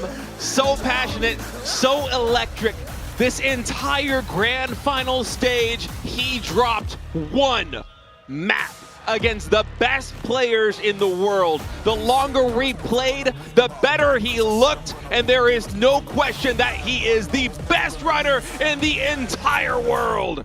Yeah, jumps off stage to give high fives to his previous competitors as well as they get up to congratulate their previous opponent. But now reveling in the victory together. And what a story it has been. We heard what this game meant to him during the preliminaries. He already told us that this is just part of his life now, that he's been playing Cookie Run for so long, and that he only wishes that more people could experience what this game means to him as he did throughout. It's a terrific performance. Now, full message it looks like here on the board. It's a little bit too high. It's getting cut off here, but hey, you don't become a world champion unless you aim for the beats. That's true. That's true. Congratulations, Cookie Run Oven Break. Looks like it. 9+ more. The anniversary. A message for everyone, truly, in this moment as he rises to the top. And there you go, Kukushi cookies. It's a changing of the guard here. Kim Ganu, the reigning champion, made it all the way to the grand final stage again. But it is a new era. It is the Kukushi era of Cookie Run, Oven Break, and we have a new king. Absolutely. What an incredible run. Like you said, only dropping one map here in the top 4 against the best opponents, taking down the reigning champion. You couldn't have written a story better than this. You know, giving us a heartfelt story about what this game means for him, wanting everyone to be able to experience it, connecting him to so many people. You know, his girlfriend, his friends, meeting his guildmates, and now taking down someone he respected throughout that career. There's Ganu, smiling through it, still congratulating the new champion and everyone here to celebrate the World Championship. But you know that inside it's gotta sting a little bit. It stings, but he accepts defeat with grace, honestly. Great sportsmanship from Kim Ganu, a legend in his own right, and there's all you can do but admire what Kukushi was able to deliver today. And you'll love to see this happy energy from Kim Ganu. Even after getting taken down by Kukushi, he understands that that's kind of performance. It is something to be celebrated. Yes, no, I respect it. You gotta respect the grace that he takes the stage with. Unfortunately, he won't win, but the sign's still saying you did your best, Ganu. And of course he did. I mean, what a darned run he had to get through. So many tough opponents, Fire Spirit, and then Tim as well to get to this point. But at the end of the day, it was Kukushi who becomes the wall to stop him on the run back. Yeah, congratulations to the Krob community on 9 years. A 9th year anniversary, and Kukushi finally becoming a world champion. And what a stage has been set. What an achievement that Kukushi has made. You'll love to see it. Terrific tournament, so much fun. Yeah, I mean, I really appreciate what Kukushi does there at the winner's board as well, right? To just say that, hey, we're all here to celebrate the 9th anniversary, and I will send that congratulations message as that new champion, really taking his new title in stride. But what a performance. And we'll have a chance to hear from him in a little bit as we go through a full award ceremony for the top 3. But this has been an absolutely mind-blowing tournament. Oh, it's been so much fun, and Kukushi, he deserves this so much. Yes. Going from the preliminaries, he looked like one of the contenders, but we didn't think of him as a champion. And then you go into the round of 8, and again, he shows a little bit of weakness, but with all of the pressure, with everything on the line, with a prize pool going up against a legend who he himself said he's been looking up to Kim Ganu. Since he started playing this game, he did not falter, and he was able to deliver a beautiful performance. He's going to be the champion. This has been so much fun. Yeah, I mean, you got to wonder, you know, like what training he went through as well to be so calm, right? Honestly. Just making sure that he's kind of taking in the vibe, entertaining the crowd, and not being phased at all. Even when he drops his first map today, he says, okay, you know what? Everyone gets one loss here and there. It's still a best of 7, and then he's able to clean the rest of the sweep. It's impressive to me, especially because you and I were commenting yesterday in the round of 8, the round robin, he looked pretty nervous. Yes. It seemed like he was having a hard time focusing up because now you're playing in front of 300 plus people in this big auditorium. There's a lot more people watching online, especially on the Korean streams. Yeah. You know that your girlfriend is watching, your family, I'm sure your friends are watching, your guildmates are watching. That's a lot of pressure. It's different from being in the studio with no audience. Yeah. And it shook him up a little bit, but then you come here onto the biggest stage and he's able to do even better, and he looks cool as a cucumber. It's just incredible. He was vibing, man. Yeah, no, he was enjoying the stage, and you can tell that, you know, the little slip up he had yesterday where he wasn't able to get the 3-0 sweep, he took that home and he said, okay, how do I learn from this? But there we go. We didn't get to go the full distance, but Ganu did keep it interesting, taking that win on set 2 on Sprinkled Ice Cream Land, but at the end of the day, Kukushi comes out on top. Absolutely, and I really didn't expect this one to go only to set number 5. I thought we're guaranteed a set number 6. We're guaranteed a set number 7. These players are too good, but Kukushi in stunning fashion was able to stage comeback wins in set number 1, where it looked like he was down and out, in set number 3, where it looked like he was down and out, and then clutching it out on the run back, and then here on Torchlit Trial. It's so impressive. And there you have it, the bracket. 3-0 in the semifinals against Chung-Ho. 4-1 against Kim Ganu to take the trophy. It's Kukushi Kim Gun-woo will be second place. And of course, earlier in the evening, we had Chuang Tim at least getting some redemption for himself and the global competitors by getting that third place slot. Yeah, and it's really exciting to have a global competitor come in here and get top 3 in the Cookie Run Global Championship.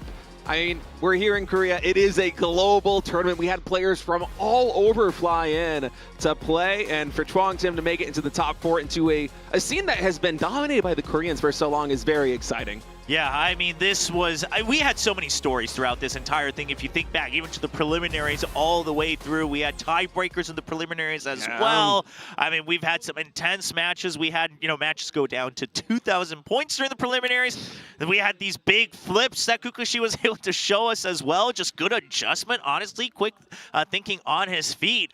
And you really witnessed, I saw some people earlier wondering, like, I wonder what the real difference is between these players and then, just your average Cookie Runner. Funny enough, we actually had an event before we went live today on the stage with some of the Korean audience members who got to challenge Jungdex. Really? And they said, some of the audience members said, well, they've like, kind of entered the ranking leaderboard before, once or twice. And it's like, okay, well, yeah, you're a Cookie Runner to your own right. Jungdex absolutely smashed him.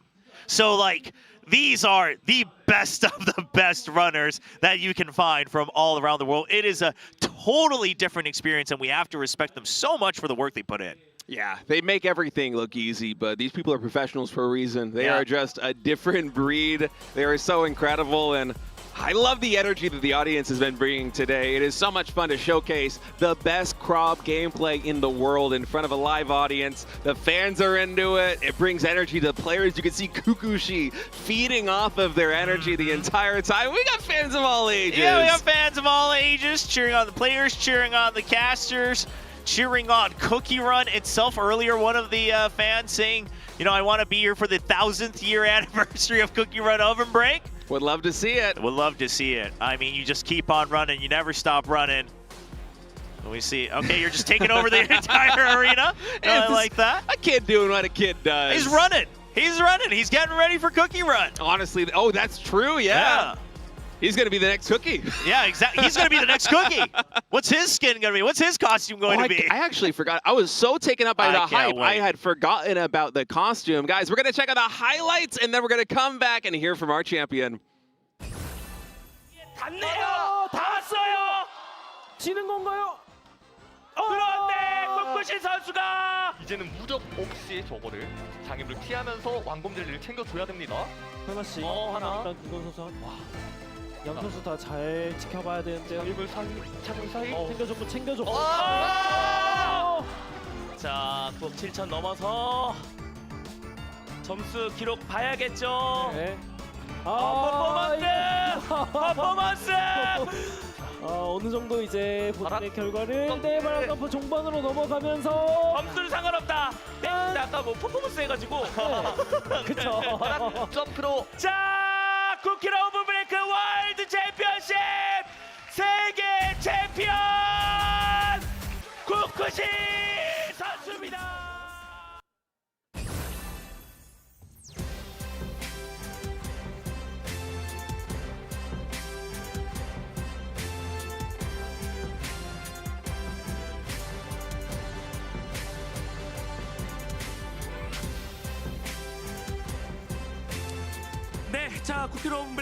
Ladies and gentlemen, that wraps up the Cookie Run Oven Break World Championship 2025. We started in September with the regional preliminaries, starting with 32 players, and we have whittled it all the way down to the one single champion.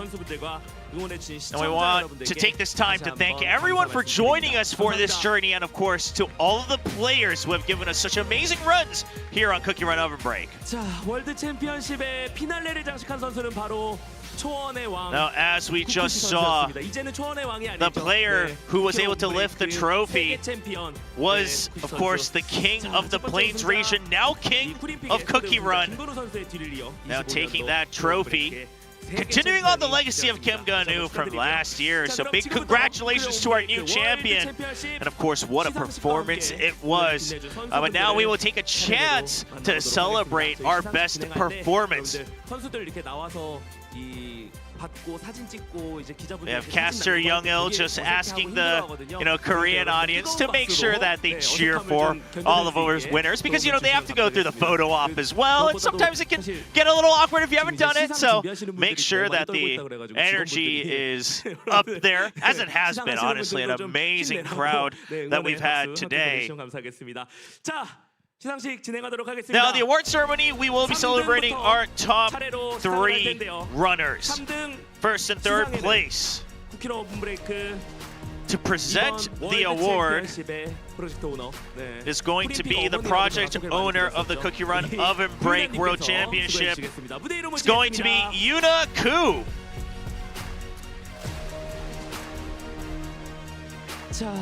Some of you may be familiar with her. Oftentimes being referred to as the mother of Cookie Run Oven Break on the Korean broadcast. The project owner of this entire tournament, watching along to see how the best players perform. And now she will be here to present the award to congratulate our 3rd place winner. 여러분들 큰 박수와 함께 많은 환호해 주시면 선수분들도 긴장을 좀 이겨낼 수 있지 않을까 합니다. 자, Cookie Run Oven Break World Championship. Presenting to you our 3rd place winner of the Cookie Run Oven Break World Championship. It's Chong Tim.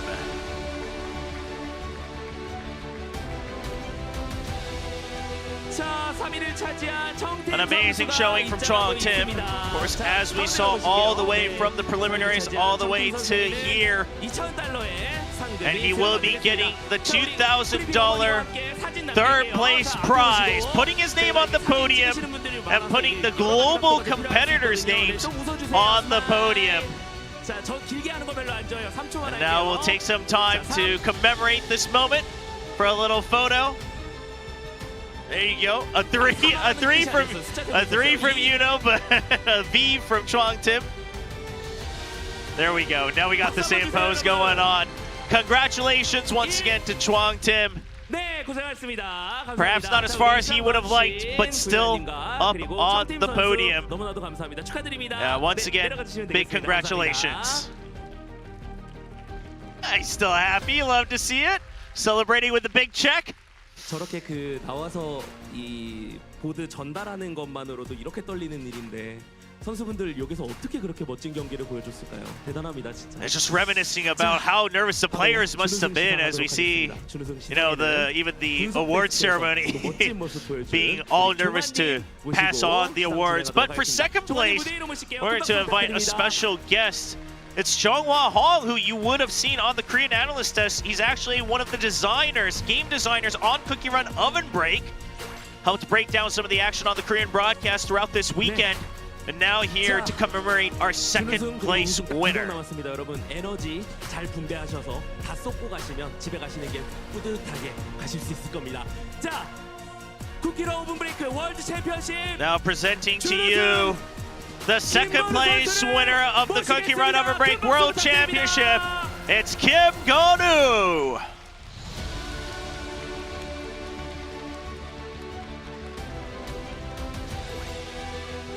Yeah, some tears, wiping away some tears, but still smiles here for Go-nu. Still taking a big bulk of the prize pool, $5,000 for our runner-up. And run he did.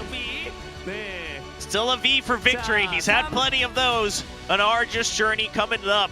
So many matches and maps down to the wire. And now celebrating it with one of the designers themselves. Now we had Jong-Hwa kind of watching and in awe of Go-nu's performance earlier from the analyst desk. Now he's able to congratulate him for the 2nd place finish. And once again, a big round of applause from the audience here in Seoul for Kim Go-nu.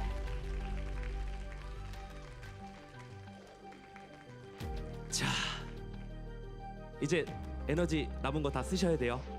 And now, the finale, the grand finale, to celebrate the best cookie runner in the world. We're trying to take some guesses from the crowd on who will be here to present the final award, the first place award. It's not going to be Caster Youngil. Now earlier he was a commentator on the Korean broadcast, but now he's going to step on stage as the game director of Cookie Run Oven Break. It's director 네, 여기 서주시고요. All smiles, getting to follow along the journey himself. 진짜 마지막 에너지를 짜내야 됩니다. Getting to witness all the players on their runs. And now he's here as the game director, putting on his official hat to congratulate our world champion, the best runner in the world. It's Kukushi!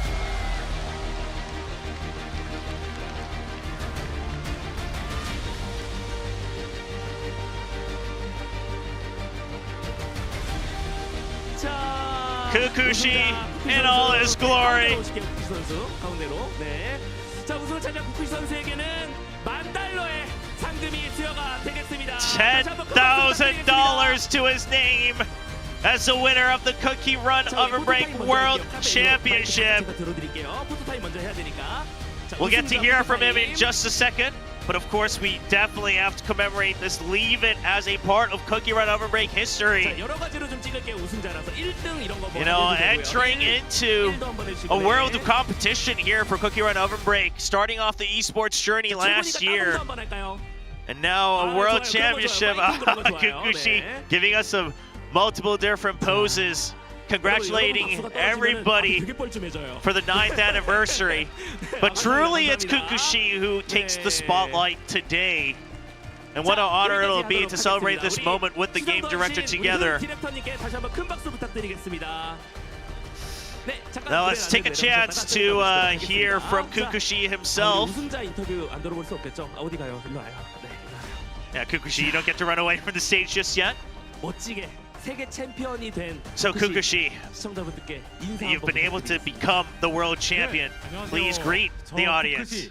Hello everybody, my name's Kukushi.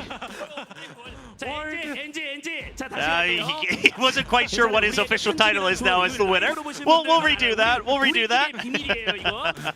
It's all right. You know, he can be a little bit nervous. That fan's asking to avoid 2 cookies that he doesn't want. I believe one of them was the Bar Choco cookie, but for now, let's hear from Kukushi. Hello. I am Kukushi, the 2025 the Cookie Run World Champion.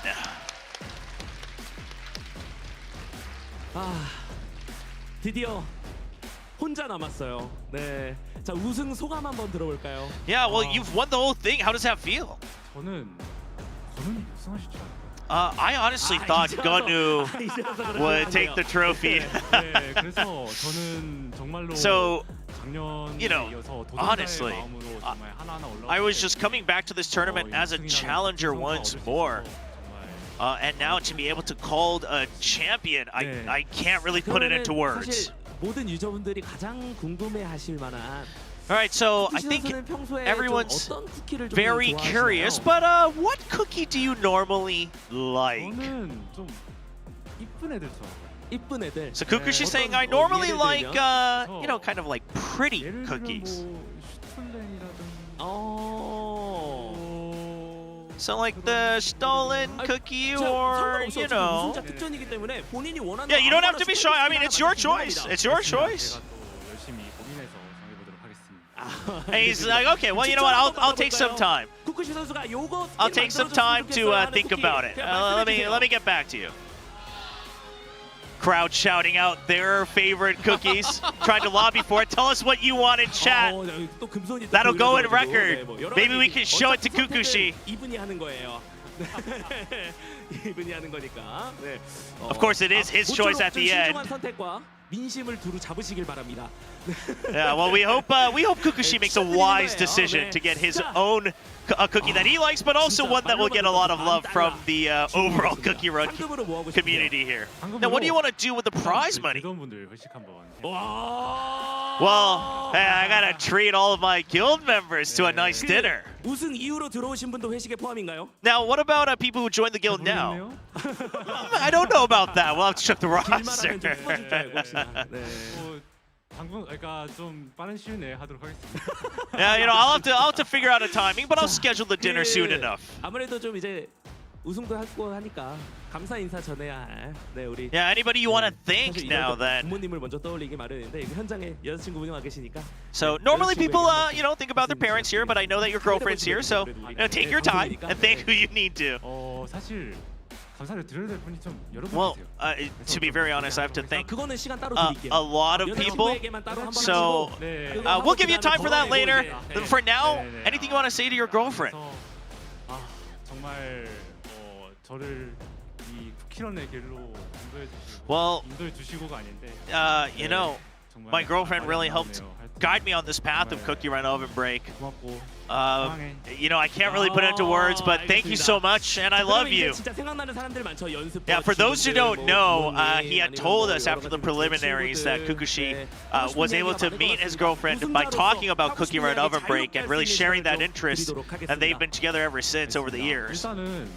Yeah, anybody else you want to thank?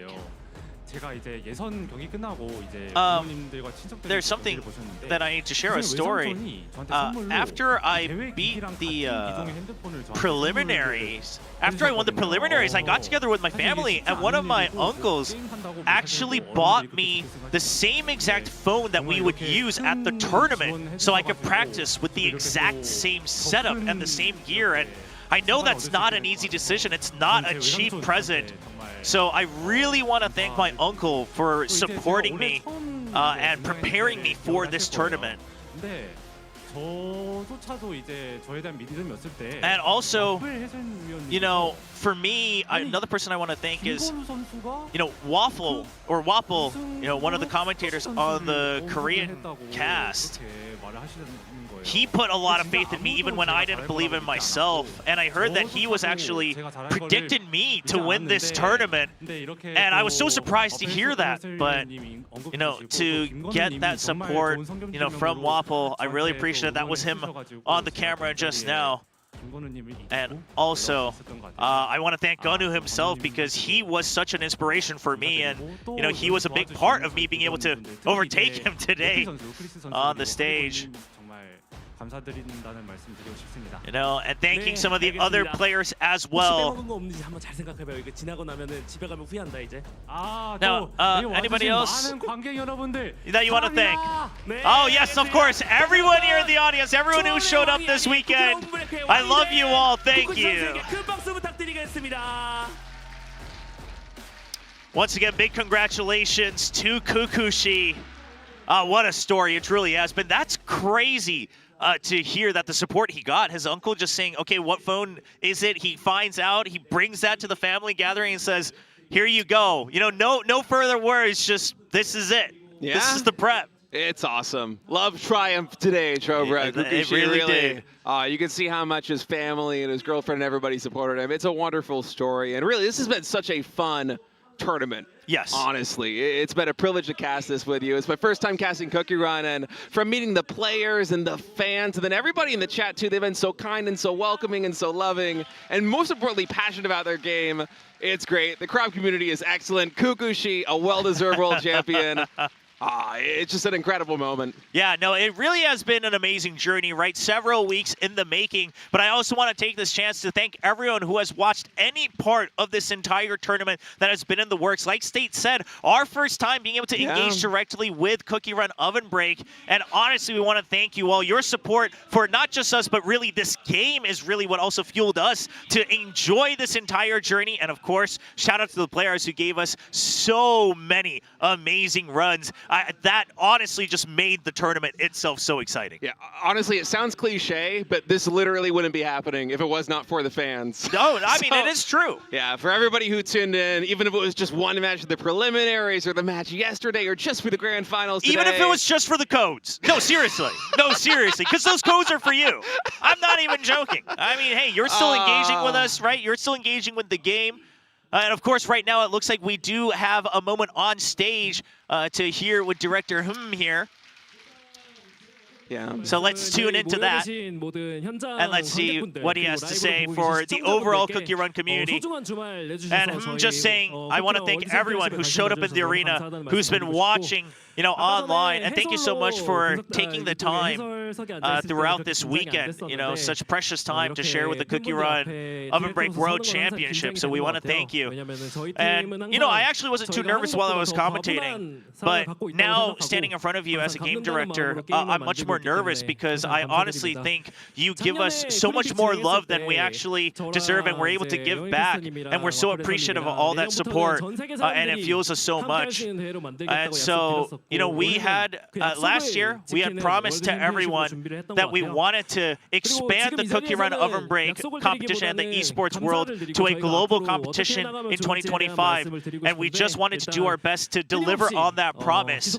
And now, while I can't, give you too many specific promises, but what I want to tell you is that we will continue to commit to building an even better Cookie Run Oven Break, and we are dedicated to making it such an exciting and fun game. And of course, tomorrow, the 9th anniversary update coming out. I'm sure I don't need to tell you, but I hope you're all looking forward to that. I hope you enjoy the update and you're able to provide feedback for us as well to see what you liked about this big update coming out. And 9 years, it may seem long, but sometimes in retrospect, it doesn't feel that long at all. And we're looking towards to 10th, the 20th anniversary and many more years to come. So we hope that you're looking forward to that future alongside us. And I just want to thank everyone once more.